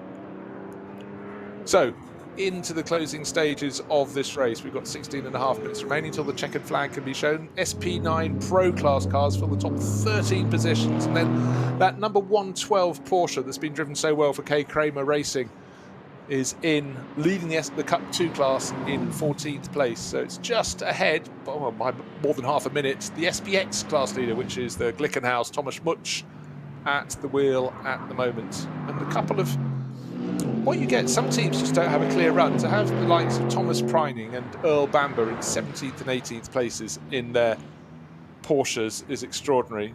Slow-moving Audi TCR class. That's the MSC Sinzig entry. Luckily for those chasing, he was sort of running on his own as he went up into Tiergarten, because certainly anybody coming up behind would be wanting to lap faster than that. But again, the Marshal's doing a very good job. Interesting there that the 10th place car of Manuel Metzger, the Mercedes, was weaving coming down the pit straight, almost as if there was no reason to, no, obviously not warming up tyres at that point, but almost as if it was latter stages of running out of fuel, then I'm just weaving it to get some, make sure it picks up, and of course that was slightly odd. I'm not quite sure why he was doing that. Well, I mean, they'd have got it very wrong if he's running out of fuel, but his last lap was 40 seconds off the pace of the front-running cars. So Manuel Metzger around here should be right on the pace, so something untoward has occurred for him. I'm trying to think if he's dropped down the order. I think he's 10th. He has dropped down the order. That car was originally fighting with Kuba Gamaziak's number 16 Team Phoenix car. So if I take away 40 seconds of his time, he's lost 4 positions on that lap. So Aston Martin with Maxime Martin has now moved up into 7th. And he's fallen from 7th down to 10th place. So I wonder if there was a moment. Certainly to lose that much time around a lap isn't what the doctor ordered. Grossman and Kolb having a great battle in the Octane number 26 Ferrari and the Audi. Just less than half a second across the line. They were having a good old ding-dong down the Dottingham through traffic, which is now resumed. They've got through almost through the Grand Prix, but they're on the hairpin back of the Grand Prix bit where they turn 180 degrees, complete the last few corners of the current Grand Prix circuit, as it were, before they disappear off onto the Nordschleife. Traffic keeping out of their way for them. Ferrari leading at the moment in this battle. This is for 12th place. And Christian Kolb's lap on the previous lap was, this is how matched they are. They were 10th apart, 8, 15.5 and 0.6. You know, at this point in the race, they're outside the top 10. Points they'll earn will be limited, but what you want to have when you're out on a circuit, particularly a circuit like this, is someone to tussle with, and certainly that keeps it tight. But talk about tight, the lead battle has come down to about a second. It was 10 seconds. It got start-finish line, it was down to 6.8 seconds. They're going to the carousel, it's down to a second. So Hess, I'm afraid the borrowed time he's been living off has almost come to a conclusion. Second place would still be a very, very meritorious result in ordinary running, but just to reiterate, this is a car that served a drive-through penalty, and yet still, against supreme opposition, it's still in front. But unfortunately, the extra laps it's done on this final stint on its rubber will cost it, is costing it. But to still be in the mix, still to be in front with, a dozen minutes remaining in this race, despite a drive-through penalty, is extraordinary. So I think it's been a really good drive from all 3 drivers in this car. Neil Verhagen, who had the race chase at the front of the race, his was a standard stint, but then Dan Harper having that drive-through penalty interrupting his form, and then having to do longer stints on his rubber to still be in front of this stage shows just how well they've been racing. Max Hess, if he could hang on to this, that would be a miracle. 12.5 minutes remaining. It certainly would be. I didn't think it was going to come down to that. We saw the gap go 5.5 seconds, it went out to 10, came back down to 6.7. Didn't expect to see this just yet. You said there were 3 laps to go. I thought, I said that we'll really see it in the final 3 laps of the race. I actually thought we'd see it coming down, and then maybe with a lap or so to go, but he's at least a lap ahead on this chase to my expectations, as Augusto Farfus closes in all the time. Christian Cronjes has the fastest lap of the race, but this time around Well, how good are these laps going to be? 7 minutes 55.1 seconds is the best pace so far by the Norwegian racer last time around. And right now, it's all about Augusto Farfus not just catching, but then doing that tricky thing on the Nordschleife, passing Max Hess. But if you were the Brazilian, Snowy, you'd wait for your moment, wouldn't you? You'd go, right, we'll get onto the start, we'll get onto the long run, dotting her. Maybe I'll make a move there, or maybe I'll wait and try and do it down into turn 1. He's got the tyres, he's got the handling. Max Hess in front is hanging on. Well, that's exactly the point. You've got to decide when and where, and try and work out the car if it has any weak spots, driver and car combination. Car unlikely because it's the same make and model, so it's going to be down to prep, setup, tyre wear. As you say, you've got how much of that advantage have you got in those tyres because they're slightly fresher. You reckon they were 3 laps newer? Yeah, 3 laps. So 3 laps newer, so much fresher. So, and a lot of it can here would just be stay in touch and see what the traffic offers, because the traffic is most likely to present you the opportunity. Oh, that's such matched cars. That said, Augusto Farfus, the final sequence of corner, kicking out the dust where it turns sharp right, and then he had to turn sharp left, but he's right under the rear wing of Max Hess. They're going past TCR Audi, no problem at all, under the start line gantry. They go down to turn 1. Is there going to be an inside offered? Certainly not. Max Hess adopts that inside line. If you're coming round, go round the outside. No, I didn't mean go round the outside. No, I'll move across it in front of you. And he's got it covered off on the exit of turn 1. Well, has he? Into turn 2, only just sweeping across the nose of Augusto Farfus. Of course, you carry on turning, arcing constantly to the left, and then what's up in front of them? It's a slower class BMW. You know, they're going to have no problems getting past that. But the important thing for Hess, they got through turn 4 before that. Is it going to be a dive? Not close enough up into the cut through. Oh, but Farfus is just trying to unsettle him. Even if there's not quite a chance, he's going, I'm pretending I'm going for it. Halfway round the curtail part of the Grand Prix loop that we use here, we've got what left? Under 10 minutes remaining. It's this lap, and unfortunately for Max Hess, the following one as well. That's plenty of time for Augusto Farfus to make a move. He's got to make sure it's going to stick. He knows he's got the life in his tyres. He can bide his time. Quite so, and he's just playing the mind games now, isn't he? Of just filling the mirrors of Hess's mirrors, flashing the lights all the time, just putting him off, just distracting him. Just I'm here. That take him off his mind off. Now going into Sabine Schmidt's coach, Costa lost a little bit of time there. In fact, lost quite a bit of time there by the 511 BMW, and he was correctly cautious there. Was Augustus Farfus. That could have gone so completely wrong, but that shows experience as well. That in actual fact, he could have just then capitalised on making the opportunity. He didn't. No, it's going to cost him a couple of car lengths. So what? It's better to have a couple of car lengths behind and be second than it is being the barriers.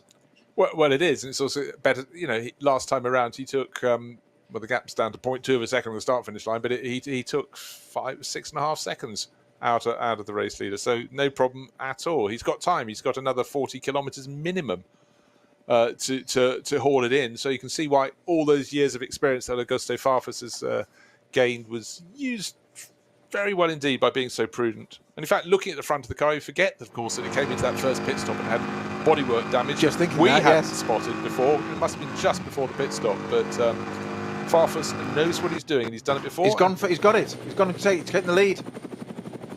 Well, that was a blink of an eye coming up across a Italian BMW. But I think Hesse just slightly lifted to try and read the situation. And there we were saying, you know what, Farfus doesn't have to take any risks. You know what, that's the moment where we least expected it, and I think Hess least expected it. He's got to stay close, the German, trying to get back. He's about 5 car lengths down on Augusto Farfus, twisting around, trying to get it down to 4 car lengths to 3. He's at about 4 at the moment. He's trying to get any toe, but of course, the track has all sorts of twists and turns. That's an understatement for the Nürburgring Nordschleife, but he's got to get back in front, because I think if this settles down, then Augusto Farfus, with that greater tyre life, will just pull clear. But there are 4 car lengths between them. Hess is not finished yet, but his is the harder task. Nor should it be, but that opportunity presented itself to Farfus on the run-up to Flugplatz. And as you say, he just hesitated very slightly there, Hess did, and that just gave him the opportunity at Sveidenkreuz just to run alongside. I thought Nietzsche was having a look alongside, and he didn't. He just, here we see it again there, sit behind the back markers, slight hesitation from Hess, and Farfus says, thank you very much, I'll go through that. And there was almost a an extra moment there with a couple of wheels on the grass. They believe that to Manthey. They don't need other cars going on the grass as well, but that was very, very opportunistic. It did present itself exactly what we said. Traffic was most likely to do it, and Augustus Farfus didn't need to be asked twice to take the race lead with 7 odd minutes to go of this NLS 3 race 2. But importantly, it's this lap and the next one. They should complete this one. But the difficult thing there for Max Hess was that it wasn't just one car in front of him. It was a Porsche Cup class car. But in front of that was another one. And he was obviously trying to guess how the Porsche Cup class driver would react to the slower BMW 325i. And was trying to gauge where he was going, get a hint of where he was going to go and try and pass it. And I think that was the moment. That was the scintilla. Exactly the right thing to do. There's no fault on Max Hess's Porsches. Augustus Farfus said, thank you very much. Yeah. While you're thinking about it, I'll get on with it. So difficult. And since I was still thinking Max Hess was in with half a chance, I said he had to stay close to tail. But the smiles are on the faces at Rover Racing, because that advantage of 4 car lengths has become 8 car lengths for Augusto Farfus. He's pulling clear. The fresher rubber will really be an advantage for him now. Around the remaining lap and a third, one would feel. But has he got the job done? Looking for high shots, the corner before the climb up to the carousel. Not a car to be seen running up to the carousel or down and beyond. So they've got about at least half a kilometre clear ahead of them, and that will carry on. The important thing is that Hess has to just try what he can to get onto the tail again of Augusto Farfus, so he can use its toe. If he can't use his toe out of the Dottinger Hoa, he's done for. This is his last chance. He's got to stay close this lap. There's still 1 lap to go as well. He really has. And at the moment, I'd say he's not quite close enough to capitalise on anything at the moment. He's playing a waiting game here, stuck behind. He's got to narrow this gap down. It is, as you say, Bruce, 5-6 car lengths. If anything, it's opening up very slightly. Not massively in time, but just a car length, half a car length. It's just, he's almost ebbing away a little bit. Maybe that's the advantage of those tyres on the lead car and Farfus, those 3-lap newer tyres, that he can just got a little bit more left in them, haven't grained as much, he can just push in them a bit more. I also think it's in the driver's minds. If you're Farfus, you know, whatever I do, he's struggling to even match me in terms of pace, and you flip that over the other way, and I think Max Hess is going, oh God, I bet he's got grip, I haven't. But he's certainly taking as many risks as he possibly can as they come around towards the completion of the twiddly fiddly bits. They've still got so much gradient change to deal with here, but through the twisty bits, of course, that's where Farfus, with more grip in his tyres, has just got the advantage. But certainly any high shots show that Max Hess is really hanging it out to the edge of the circuit.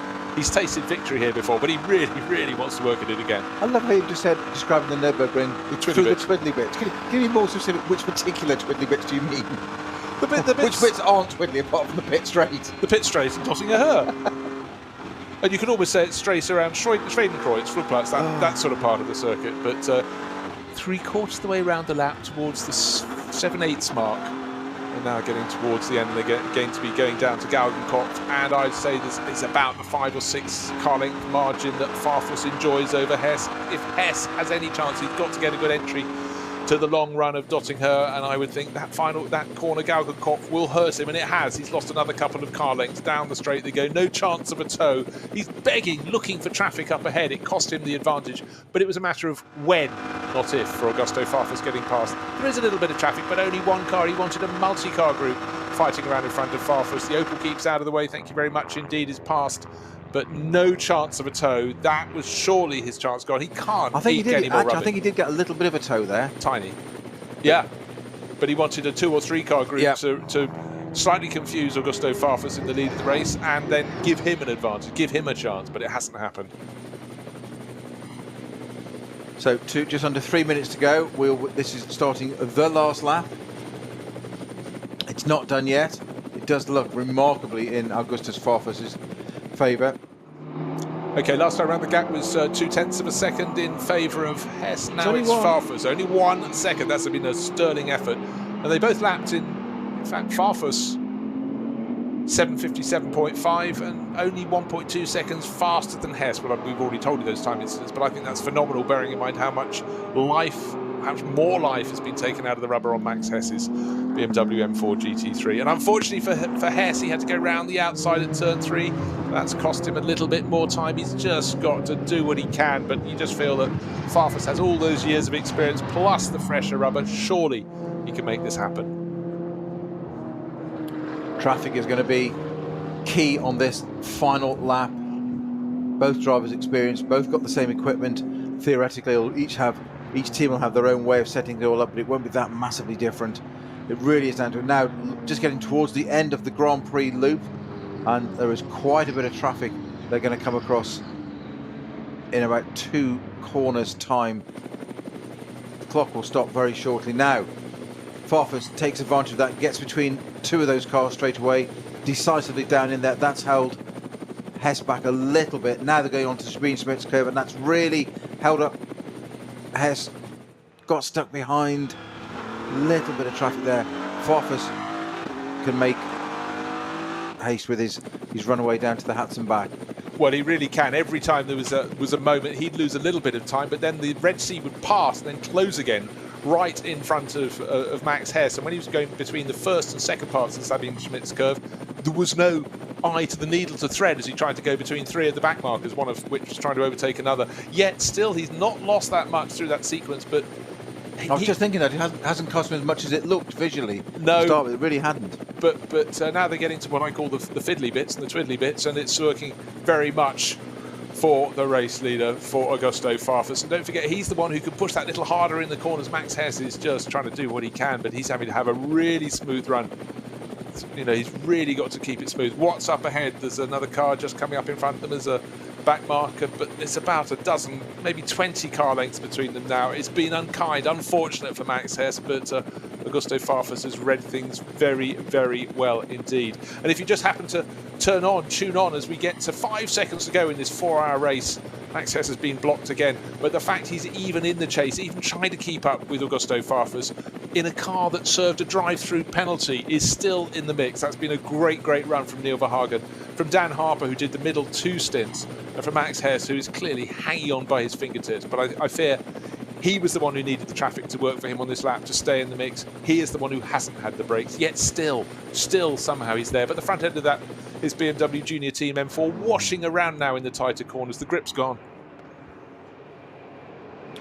It certainly has. He's done extraordinarily well to stay in touch. As you say, that last, these two, their last laps were a second apart, 1.1 second. That's pretty impressive on old tyres, I've got to say. Traffic has been key to this. I think it really is not taking anything away from Augustus Farfus, but it's traffic that really played the hand there, and he took advantage of it. Yeah, he took advantage, and actually since then it's helped him again and again. But don't forget, he's got something in the bag. He's got the extra life in his tyres. And so for a handful of drivers, yes, the 4 hours are over, but they don't get the checkered flag yet. It'll only be shown when the race leader comes around, and there's at least half a lap to go for Augusto Farfus. For Rover Racing, it looks like they're going to come home in 1st and 5th positions, because Sheldon van der Linde was passed a while back by the TalkSport WRT Porsche, running a Porsche this year with Matt Campbell on board. So much success over the years with Porsche for the Australian racer.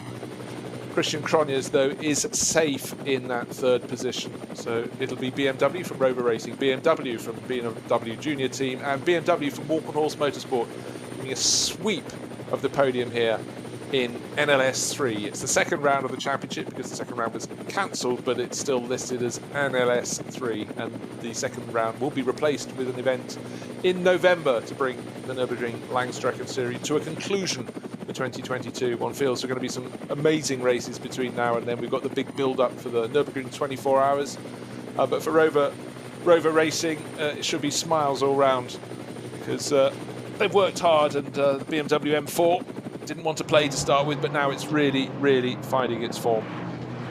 And it's up to Augusto Farfus to bring it home. Rover Racing, last one here in August 2020. Nicky Katzberg and Steph Dusseldorp. Steph is driving today one of the M4 concept cars, which is next year's GT4 class Challenger from BMW, so he's notably much further down the field. The cars up the front are all in the GT3 class, known as SP9 here. And they are dominating the show. We're not used to having one make of car being so dominant, and particularly one that's only just stepping up into the breach. But for Rover Racing, they are pushing on, but they have to, because being pushed so hard by Max Hess, he's really taking never say die as his mantra today in these closing stints. Still traffic in the way, an Audi TT. Don't get to see too many of those out on racing circuits. That's passed with aplomb, and in fact for once it seemed to go the way, the advantage slightly to the chasing Max Hess. He's got nothing to lose. He's about a second and a half, possibly 2 seconds down on the race leader Augusto Farfus. No disgrace, in fact I think driving supremely well, but unfortunately for him, with every corner to go, that means there's probably only another 100 corners before the end of the lap. But this is the final lap of the race. It never fails to deliver, does it, this place? Never, ever. Doesn't matter what the conditions are, it just never fails to deliver. Here we are, yet again, watching a final lap with the cars second apart. It's a chase. I mean, misfortune and little things cost us a couple of the others who could have challenged, but really on the form of qualifying and the form since the opening lap of the race. It's these two, the 99 car from Rover Racing and the fellow BMW M4 GT3, but from the rival BMW junior team. They're giving it their everything, but their everything doesn't have a lot more to give because we're nearly at the end. This is the final lap after 4 hours of the 53rd Adenauer ADAC Rundstrecken-Trophy, and Augusto Farfus should be putting a big smile on the face of Rover Racing. And it was a proper race, and it's not over yet, but you feel with every corner, unless there's a huge gaggle of cars not knowing what they are doing, things are going their way. So let's try 2 abreast, 3 abreast, and suddenly the race leader is held up by, I think, ironically, it was another BMW M4 GT3. That was an Audi. No, it wasn't. It was an Audi. Sorry, similar livery as one of the Walkenhorst cars. No. The tow down Dottingham is 12 length advantage, come down to half a car length advantage, and going for the inside. There isn't an inside. The dust is kicked up on the left of the circuit by Max Hess. Look to the outside now, but Augusto Farfus, that's years of experience for you. But he lost a dozen car length advantage, and the nose of the BMW junior team car is up the inside, but the track is going to kick left, but it's on the left. His nose is half the bonnet length is in front, but Augusto Farfus now is a slightly faster line on the outside. He's covered it going into Tiergarten. There's a back marker ahead. Surely he's going to hang on now. That was the sternest of challenge. We thought opening round was brilliant with Yusuf Awega giving chase and just losing out. The cars come into the start-finish straight. There is probably half a second between them. What an astonishing lap. But Rover Racing and Augusto Farfus take the victory in NLS 3 and breathe, ladies and gentlemen. But Max Hess, that was super impressive. And just at the end, 2 cars fighting not even a class battle came together on the run through Dottingham, and the gap suddenly closed right across the nose of Augusto Farfus, and his 10-12 length car length advantage came down to nothing. That was storming. Never, ever give up. Whoa. You were spot on. 0.582 of a second between them across the line. Oh, I forgot to look at that. Yes. Yeah. 4 hours of racing, half a second separates them. What a fantastic, and absolute credit to both of them as well for not coming together. Oh, I would totally. And I'm just thinking, if you're in the boardroom at BMW, you must be going, oh, I made that decision. Yes. Thank goodness my job's safe for another few years. So waiting for the car to come through in 3rd place, it should be Christian Cronjes. And that will be a BMW 1, 2, 3. Yeah. And then they'll come home in 5th as well with Sheldon van der Linde. But for the first 2, that was an astonishing battle. In fact, we're still waiting for the car coming through in 3rd place. Such was the margin of dominance. That final lap, they still lapped in under 8 minutes, the sort of pace they dreamt of in the early stages of the race. And just looking to see if there are going to be any other changes. Kuba Gimnaziak might even deprive the second BMW from Rover Racing for 5th place. We'll have to see what happens there. Christian Cronjes crossed the finish line 3rd, 1 minute 12 seconds down on that amazing battle for victory. Well, that really was quite something. Oof. And breathe, as they say. Just waiting to see who's going to come through in 4th place. It should be the TalkSport WRT Porsche. As I say that, yes it does. He was another 30 seconds down on Christian Cronjes. And Rover Racing do just get that 5th place, hunted down, and in fact actually pulled away slightly from Kuba Gimnaziak on that final lap. So Gimnaziak in the Phoenix Audi takes 6th place, and waiting for the next car through. It should be the TF Sport Aston Martin that tried to do those long stints early on, worked hard, took a victory last year, but Aston Martin did, but another day for them. But for Rover Racing and BMW, that was a fantastic result. And the run through to the finish, Max Hess got that brilliant toe, went to driver's left, found half of his tyres were, well, all his tyres on the left-hand side of the car were on the dirt. And then he tried again and again, and he's on the left-hand side, and he gets his nose in front, the whole bonnet in front, but unfortunately he's on the outside of the circuit. You need to be on the inside there, and Augusto Farfus able to cover it off, and of course there was another car between them just before they got to the Tiergarten Twisters, and they got through. That was an exquisite bit of racecraft, but Max Hess, you can't fault him for trying. That was fabulous. Just beautiful to witness that as well, and such a professional driving from both of them. If you look how close Hess actually got to the back of Farfus at one point, just after that kink where you get that draft, how he didn't collect it is an absolute credit to driving ability. Yeah, he might look at that video and go, how didn't I collect it? Like, oh, yes, don't need to work on that manoeuvre, do I? No, that was absolutely extraordinary. Who'd have thought there? At one point he was, as you say, whole bonnet ahead. He did actually take the lead with a matter of meters to go, but unfortunately just didn't quite get the draft. He said he couldn't go to the inside at Tiergarten. Well, he couldn't know. But Farfus knew that because there was a back marker there and there was no way he was going to do it, so he just stayed where he was. Just, you're not going to go around the outside. We saw it almost exactly the same play-for-play repeat of a month ago with Josefa Vega trying to go around the outside of Fred McVecky in the Manthey car. You can't do it there. It's not going to happen. So what a finish. What a race, Bruce. And some people are still out there racing because, of course, we just broke onto this final lap and still crossing the start-finish line. Some will still be about 4 minutes away, but it's all smiles. Conor De Phillippi's going up to congratulate his teammate Augusto Farfus, who I think, it might not have been the greatest race in his career, but it's probably the greatest finish, and that was a huge amount of pressure. And for BMW, well, backslaps all round from Augusto Farfus, and it's good to see that Max Hess has just got out. Dan Harper's in the mix, and Neil Verhagen as well. They work so hard, those BMW junior team drivers, but let's just remind you, in that final chase, it very nearly overturned the race order.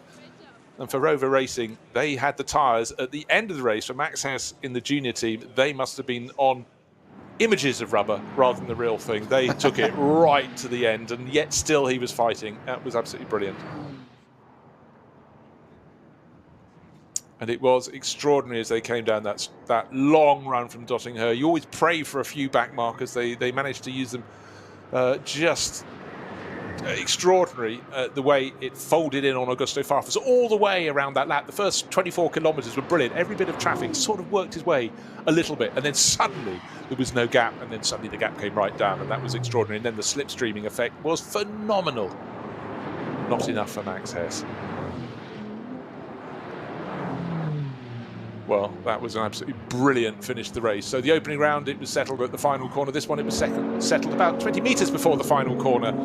So that was extraordinary, but it very much, Snowy, has been BMW's day. It certainly has. At one point, you said the top four were basically got a little interloper there. So Matt Campbell in the Talksport 911 GT3, he managed to get it into fourth place. But it's a BMW podium, and such is the strength of that car, that still relatively new M4 GT3 car, but it's not only has it taken all three steps to the podium, but it's three different teams. Well, and that shows what a brilliant customer car that is, and what a platform that new car is. And that's even more exciting, I think, if you're a manufacturer, you produce a car, and your teams have a big spread. And I think also just, Rover Racing won an event for BMW last year, but it was the M6. We have to just reiterate, it's the M4 that's now doing the winning. And Augusto Farfus is just smiling from ear to ear. Every driver likes to win, but even better if you do it with a real battle. Was that you race for a reason? You want to race. Yeah, winning a race, yes, it's great, but you want to have a battle. They often say it's so much better to have a race for second, third, fourth, 10th than it is just to be out there on your own at the front. There's no real satisfaction in doing that.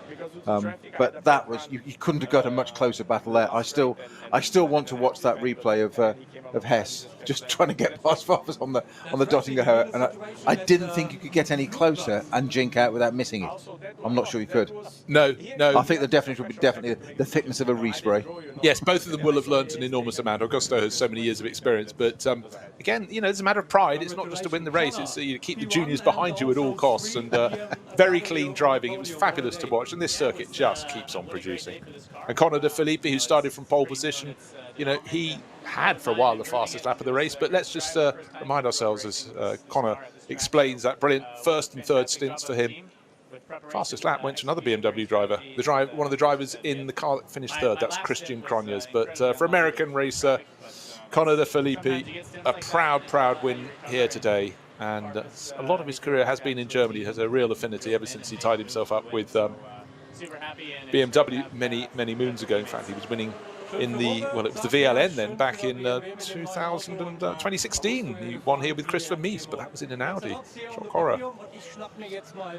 So affinity with the circuit, but definitely a BMW man through and through these days. And of course, for the BMW Junior team, they won 2 rounds last year. But for Max Hess, he's looking a little bemused. But he must be very proud. I didn't win that, but I gave it absolutely everything. Had got away from him, and then it came back, and it just shows. Yeah, I thought Gustav Farfus was smiley, but certainly Max Hess. That is a proud moment. A winner here before, but that chase will almost give him more accolade than the wins. Absolutely. It'll done his stock no harm at all, will it? No, entirely so. And what one has to keep reminding ourselves is the stand at the top of the Nürburgring Langstrecken Series just gets stronger and stronger. And proof of the matter was, I know we didn't get the Falcon Motorsport Porsches racing here today because of tyre supply problems, which is something that's going to affect, unfortunately, teams around the world in the months to come. They could have been in the mix as well, but if you're BMW, you want that blue and white badge in the front of your car, plenty to smile about. Sami Matti Trojan and Andy Soucek being interviewed, but really the driver would be great to hear from in the third place crew would be Christian Cronjes, fastest lap of the race, but that BMW M4, they must be going, thank our lucky stars we've aligned ourselves with this crew for 2022. Unfortunately, we had to miss the previous race due to a problem. So it's nice. Our first I want to go and drive one now. I thought I can sense that. I can absolutely sense that. And where would you like to drive it? On the Nordschleife, perhaps? Well, of course. Yes, you knew the same, but the look on your face there was like, you know, that fatherly look of a child that knew that was coming. He's kept it under his hat for 4.5 hours now. It's been very well behaved. Give him a bun later. Well, having driven the road going version of this, I can confirm it is an extraordinary car and on track. I was in one at Goodwood yesterday. Actually, it's quite an extraordinary piece of kit. But I want the GT3 version. Okay, thanks a lot. I want to go and play. If you do it properly. Absolutely. So, third place crew. Go large or go home. Very smiley indeed. But the biggest smile, if you can find any representative from BMW, is well, how did you do it at the Nürburgring today? Yes, first, second, third. You know what? I'll give you a bonus, 5th as well. But really, above all, it was the conclusion of that race. And just to remind you, the 44 crew, the BMW Junior team crew, they served a drive-through penalty, and they were good enough, clearly, for overall victory to end up just half a second down. Was a great result for Neil Verhagen, who gave chase to Connor Filippi in the opening stint of the race. Dan Harper, who had his race interrupted by that drive-through penalty and then did the double stint in the middle of the race. Phenomenal from him. And for Max Hess, those closing laps on tyres that didn't want to play anymore, that was a brilliant chase. It had got away from him, nearly came back. Augusto Farfus, wise old bird in many ways, and that is why he's been a works BMW driver forever and a day. He held on to take victory. That's it from the third round of the NLS for 2022. Plenty more in store. 5 more rounds. There's also the Nürburgring 24 hours to keep fans of the Nordschleife very happy indeed. Just a month from now. So no snow this time. Sun at the start, but I will just always remember the final few moments of this race because they were absolute gold on a brilliant circuit. So hats off to Augusto Farfus, who took victory, and Max Hess, who took everything but victory. It was a brilliant run to the finish, and I simply can't wait for the next round of the championship. The Nürburgring Langstrecken Series, it's been absolutely brilliant so far, and looking forward to the races ahead.